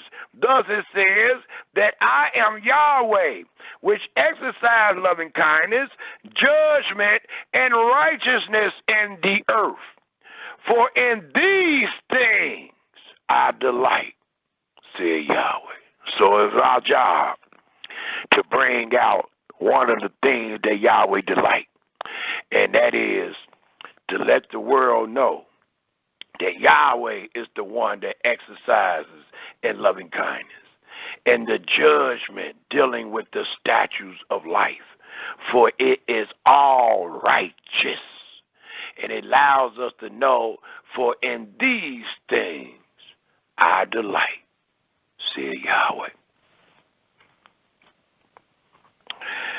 And in closing, to establish that all is never lost, Yahweh mercy endures forever, I would like to close by using the book of Isaiah.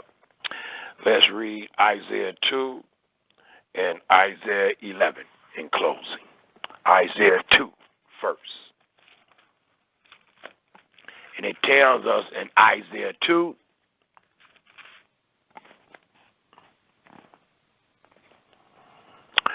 (1 through 4),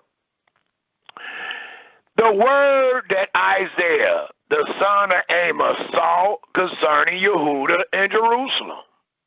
And it shall come to pass in the last days that the mountain of Yahweh's house shall be established in the top of the mountains, and shall be exalted above the hills, and all nations shall flow into it.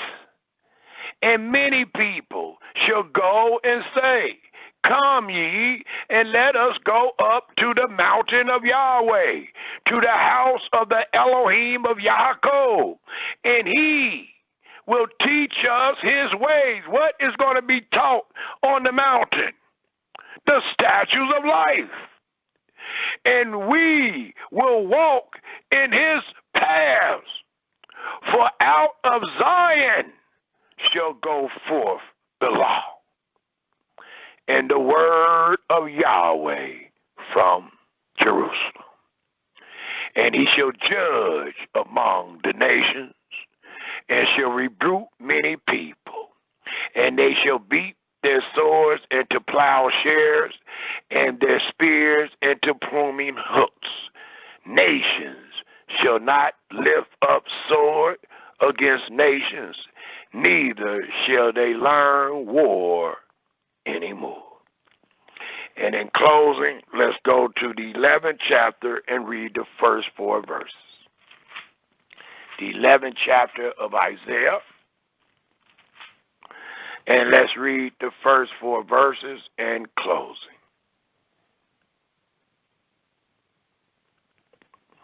And it reads, and there shall come forth a rod, a scepter, a staff, out of the stem of Jesse, and a branch shall grow out of his roots.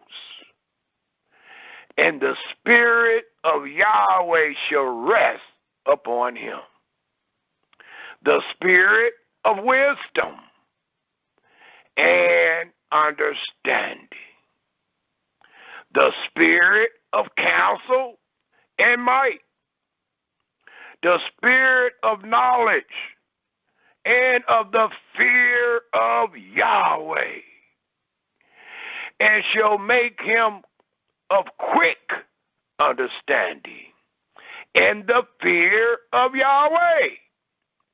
And he shall not judge after the sight of his eyes, because he's going to be back under the statutes of life and the judgments thereof. So it tells us in that great day, it reads, again in the 3rd verse, and shall make him of quick understanding in the fear of Yahweh, and he shall not judge after the sight of his eyes, neither reprove, correct after the hearing of his ears, but with righteousness shall he judge the poor, and reprove or argue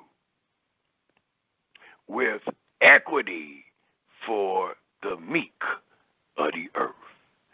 And he shall smite the earth with the rod of his mouth, and with the breath of his lips shall he slay the wicked.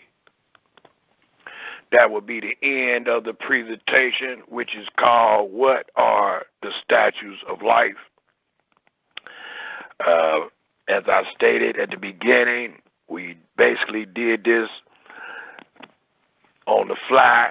I didn't have it organized as I have all the other presentations, but we did ask Yahweh to allow the words of our mouth and the meditation of our heart to be acceptable in his sight. Yahweh, our strength and our Redeemer, and I truly think he has. We are opening up for all comments and questions dealing with the subject matter, what are the statutes of life? Are there any comments or questions?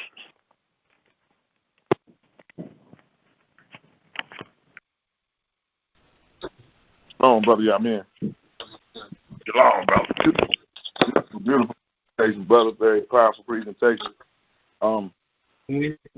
So the way the presentation was expressed, you were basically saying that the statutes of life have been in the earth since the earth has been formed. Somewhat, absolutely, but we made special note that it was given to a chosen people called the children of Israel. Correct. And God through Moses. Absolutely, given through the mouth of Moses. Hallelujah.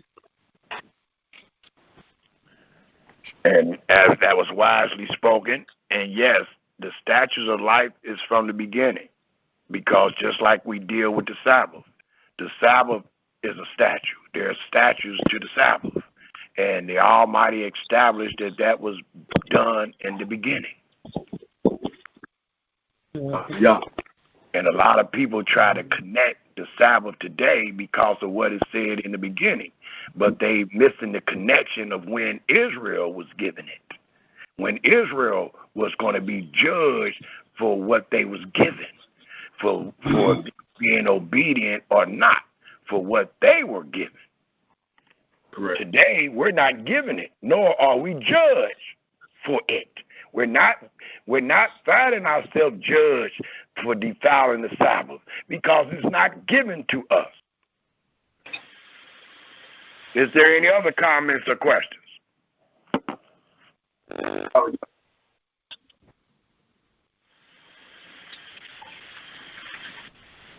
Is there any other comments or questions?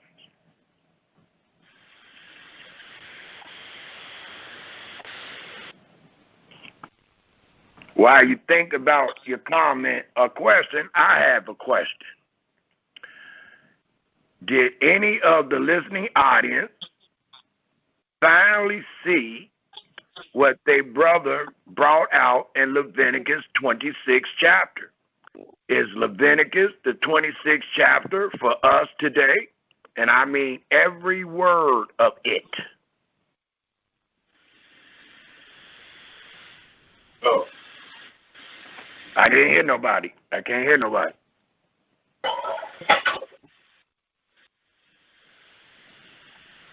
Do we have any answers?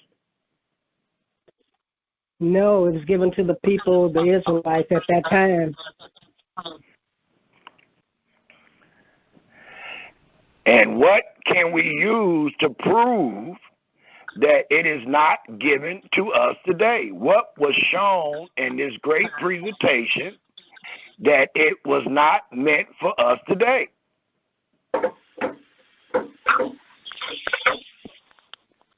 They had to be in their dwelling.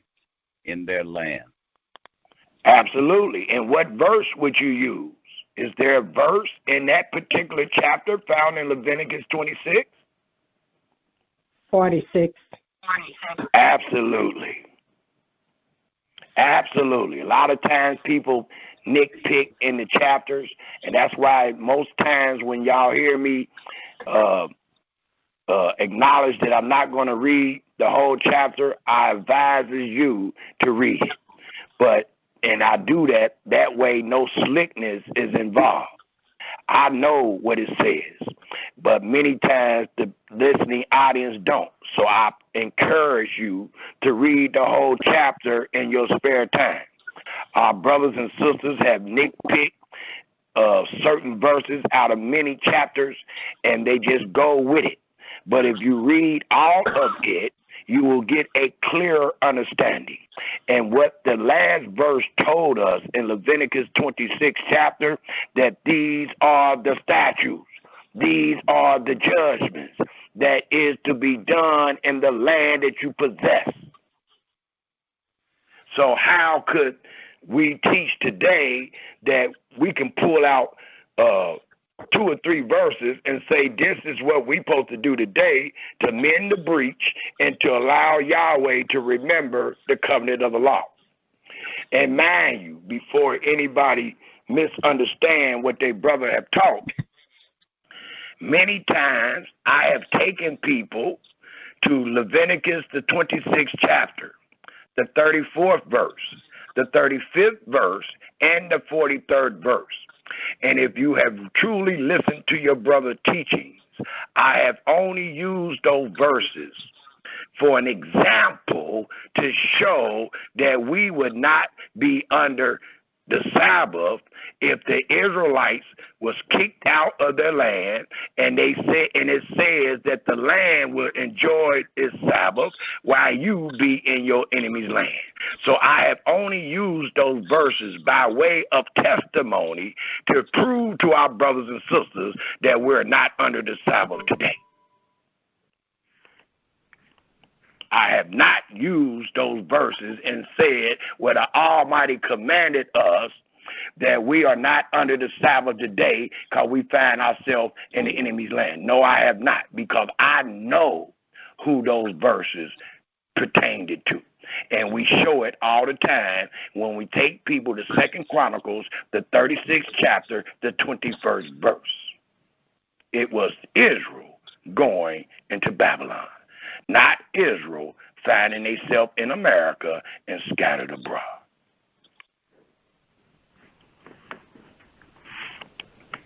Do y'all all understand that? I do. Great. Hallelujah. Great. And Toda. Hallelujah. Is there any other comments or questions?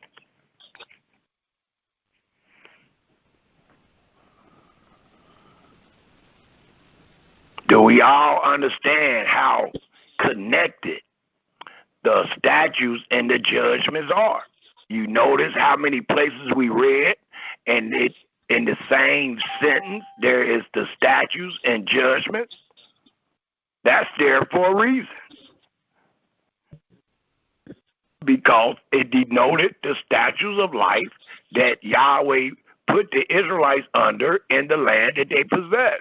Well, today they teach that we're under the statutes, but we're not under the judgment. They have divided. Yes. They have diminished the word of Yah. Because they would tell you, oh, we're under the Sabbath. We're supposed to do the statutes thereof, but Yahweh going to do the judgment where you just added, brothers and sisters. Mm-hmm. And there is no understanding to one that add or take away. There is none. All right.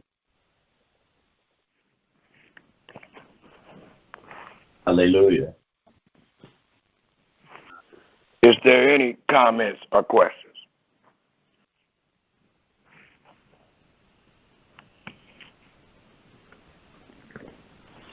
I have this is Brother Gershom Eliakim. Shalom, shalom, brother and sisters. I have a question. Is this a thought?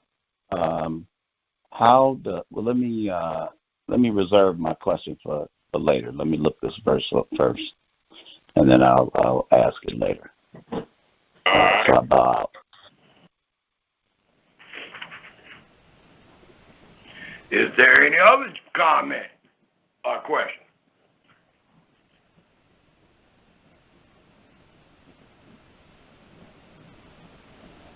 Shalom, this brother Yamin again. I have a question. I don't know if I did have. I can't remember.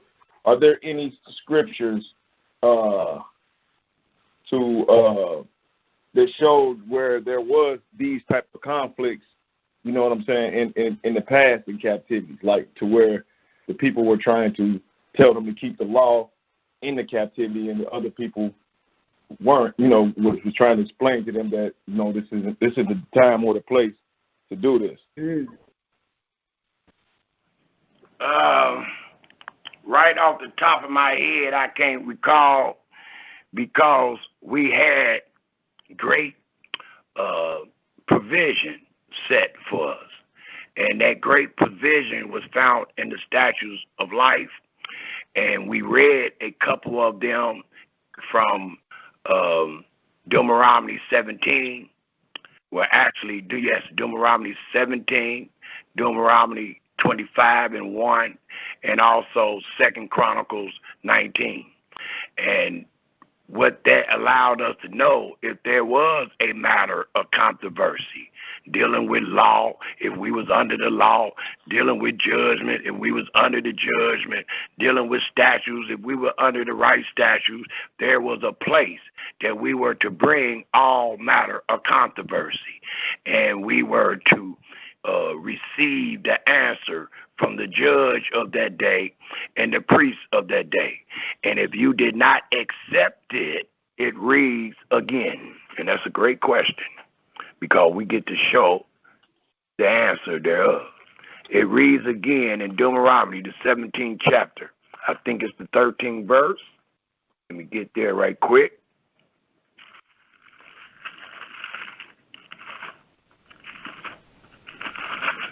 Yes, the 13th verse, and it says, and all the people shall hear and fear and do no more presumptuously.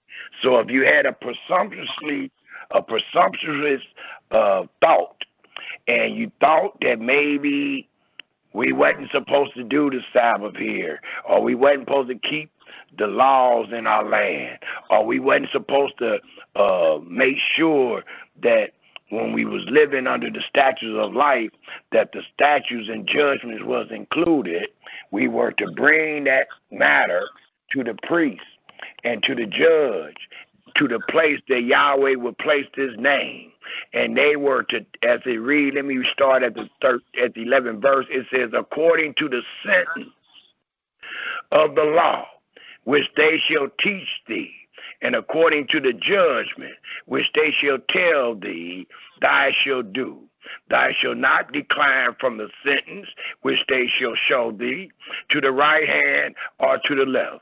And the man that will do presumptuously and will not hearken unto the priest that stand to minister there before Yahweh, thy Elohim, or unto the judge, even that man shall die.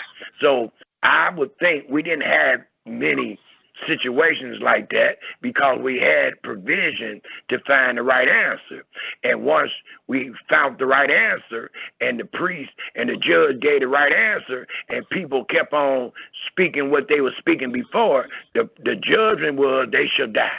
So I don't think they did a lot of speaking after the sentence was given, or after the true statement was made. I don't think they kept going on with what they thought or what their mind had them to think, because they would have found themselves dead.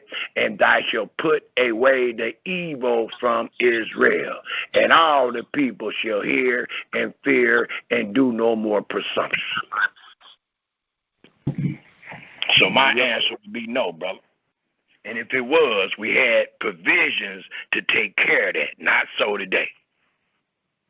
Not so today. That's why we will continue to hear these same things over and over on social media when we're talking among each other, because there is no priest or no judge nor a place that Yahweh told us to go to today to get the right answer, and we will all supposed to agree with the right answer, and those that refuse the right answer should die. We don't have that place today.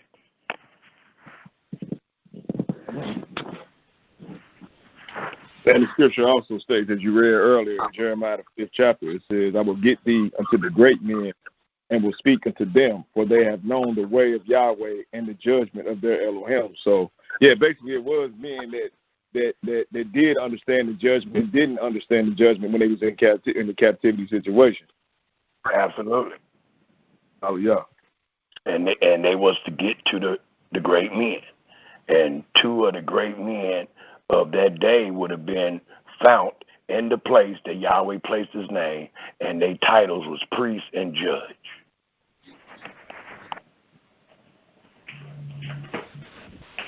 And they gave you the right answer, and you better take heed to it, and if they didn't, you supposed to die.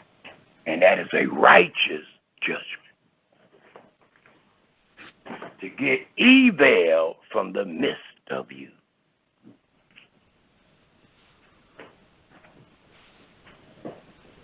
Is there any other comments or questions? Shalom. Shalom, Brother Yaakov. How you doing, man? Shalom. Leviticus 26, verse 40 to 42. Yes, sir. Are you saying that those three verses don't pertain to us at all? I'm saying every verse that you read in Leviticus 26 don't contain to us. We're not to take 2 or 3 verses and try to apply them to us. The whole chapter was spoken to Israel coming out of Egypt. And within those instructions, throughout the 40 years of their wandering, Yahweh had Moses tell them over and over again that the law, the statutes, and the judgment was commanded to be done in the land that you possess. We read the 46th verse of Leviticus 26, and it denoted all that you just read in Leviticus, the 26th chapter, denotes statutes and judgments. So I ask anybody that is reading with an open eye, where was the statutes and judgments done? The land of promise. Now, let me ask my brother that's asking the question. Where was the statutes and judgments commanded to be done? Oh, in the land.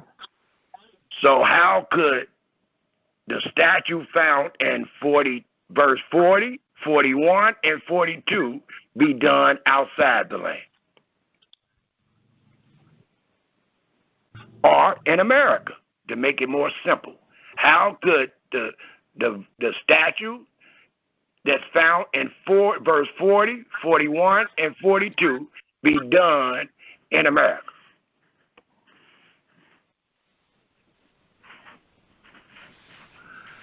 Or where would the Almighty change and command you to do it in America? Well, I mean, I'm trying to figure a good way of saying it where we can understand what is actually being said. If we all see that Yahweh commanded the Israelites, wait, don't even think about you today. Don't even think about you vouching to be an Israelite.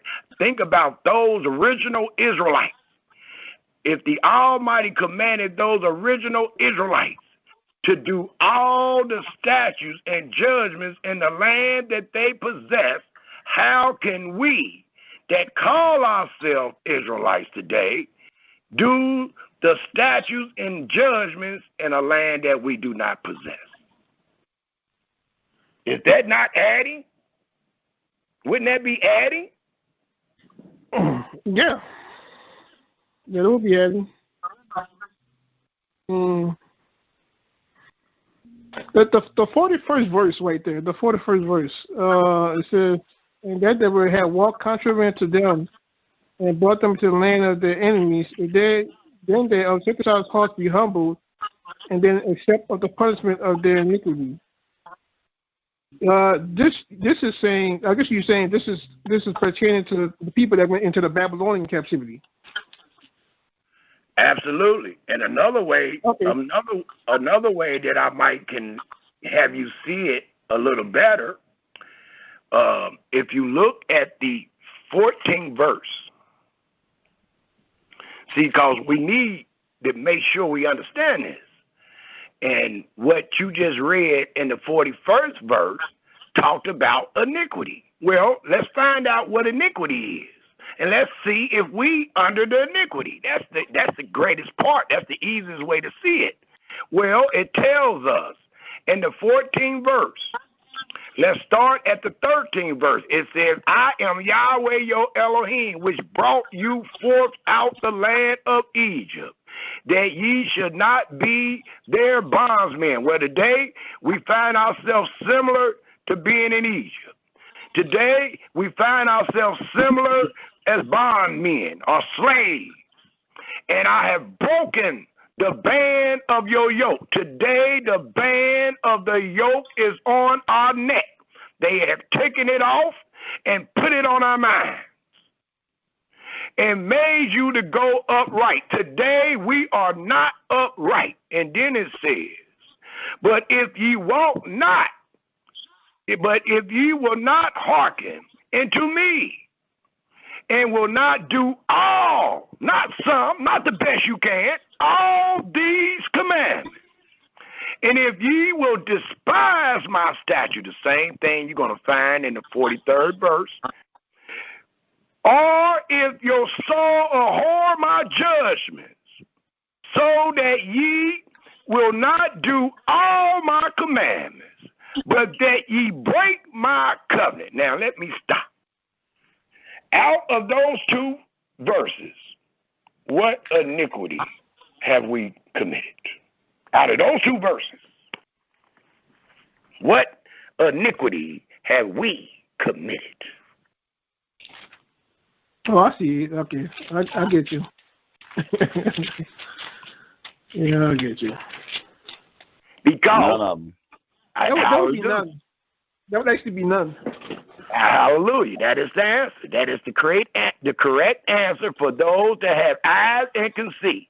Because it tells us about the father and the children committing iniquity. Those are people. See, Yahweh is righteous.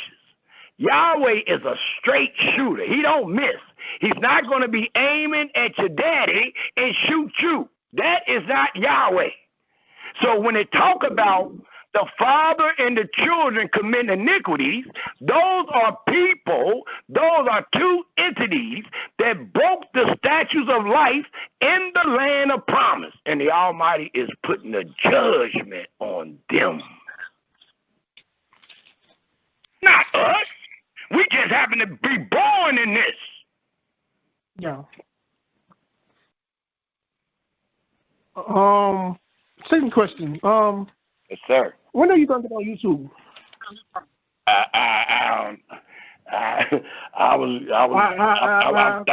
I'm thankful to get this lesson out today on the phone. I don't really know, brother. I'll be busy, and it's a lot of other things that I got going on in my mind. And, I think about it all the time, though. I don't want you to think I don't think about it.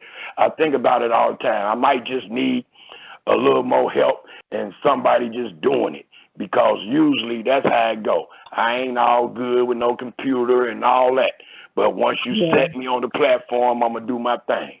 So I might just need some more help or somebody willing to set it up for me, and I'll be on it. Yeah, I understand. I thank you, brother. But I'm gonna be on it, brother. I guess soon the Almighty lead me there. That's when we're gonna be there. Cause I ain't been led there yet, but it ain't slept my mind. Okay. But hopefully soon, brother. To give you a more definite answer, hopefully soon.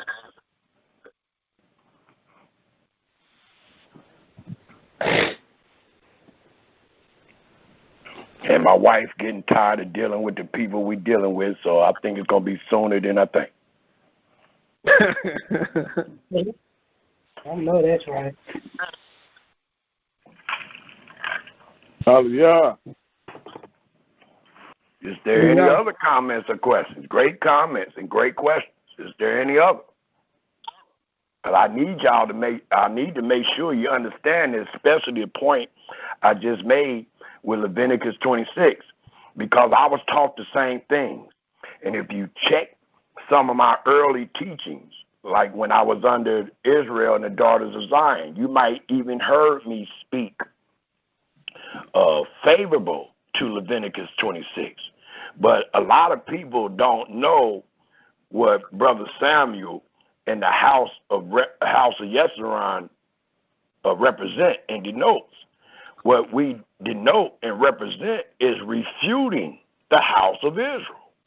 So a lot of the things that I have been taught, we are regurgitating. We are throwing up and showing why we are throwing them up. We're not keeping them no more.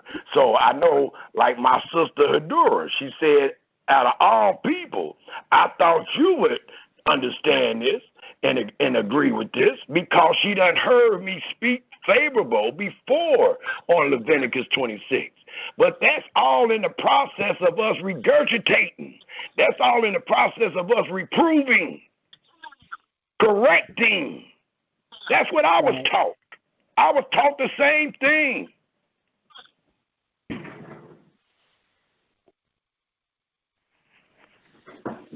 But I have been taught better. Hallelujah.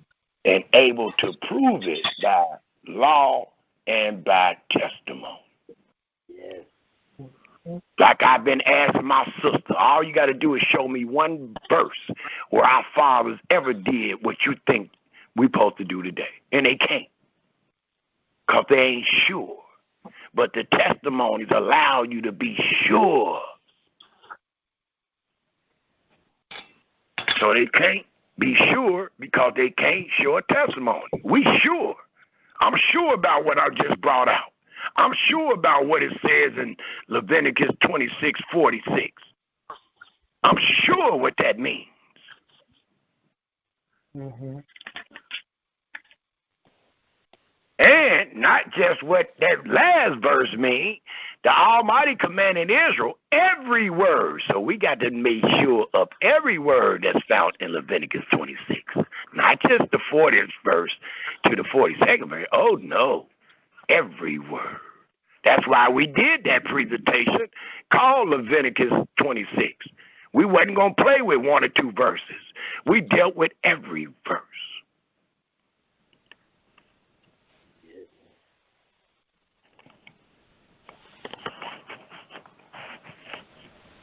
But I just need y'all to see it, because I remember many times reading in scriptures. I remember Elisha walking with Elijah, and Elijah seeing the almighty army in the sky, and he got his minister, his friend, right there with him, and he can't even see it. He looking in the sky, he can't see nothing. But Elijah see them all. Until Elijah prayed to the Almighty to allow Elisha to see it. So it's times that we as brothers might not see the same thing, might not have the same spirit, like I always bring up about Caleb and Joshua. The Almighty spoke the statutes of life to all the people, but all the people didn't receive it with the same spirit as Caleb and Joshua did. But they all was told the same thing. But the Almighty acknowledged those two men having a different spirit. They seen and understood something a little greater than the rest of the people. And that's probably why those two men made it in, and the rest of the men died in the wilderness.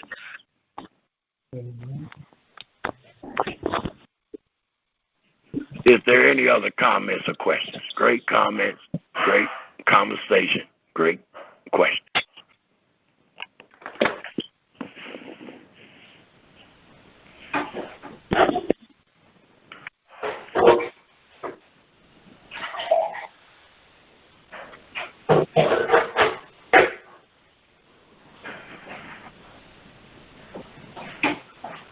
If there isn't any other comments or questions,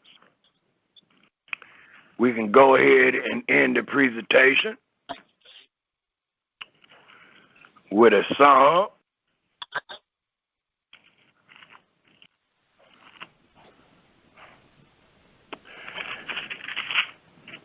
And the song I would like to end the presentation with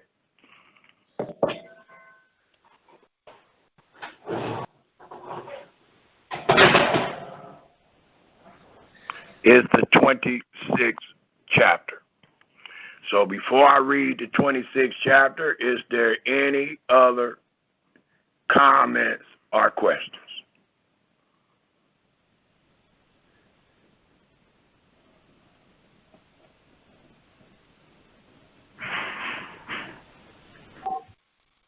Well, let us all please turn our Holy Scriptures to Psalms 26. In closing. And I'd like to thank the listening audience again for lending the ear that ye may hear, that ye may fear Yahweh and depart from evil. I thank you again. And it reads in Psalms 26 in closing, judge us, Yahweh, for we have walked in our integrity. We have trusted also in Yahweh. Therefore, we shall not slide. Examine us, Yahweh, and prove us. Try our ruins and our heart. For thy loving kindness is before our eyes, and we have walked in thy truth. We have not sat with vain persons, neither will we go with dissemblers. We have hated the congregation of evildoers, and will not sit with the wicked. We will wash our hands in innocency. So will we compass thy altar, O Yahweh, that we may publish with the voice of thanksgiving and tell of all thy wondrous works. Yahweh, we have loved the habitation of thy house, and the place where thy honor dwells. Gather not our souls with sinners, nor our life with bloody men, in whose hands is mischief, and their right hand is full of bribes. But as for us, we will walk in our integrity, fearing Yahweh and departing from evil. Redeem us and be merciful unto us. Our feet stand in an even place. In the congregation will we bless Yahweh forever and ever. Hallelujah, hallelujah, hallelujah, and shalom, Israel. Hallelujah. Hallelujah. Hallelujah. Shalom, Israel. Shalom, family. Shalom. Hallelujah.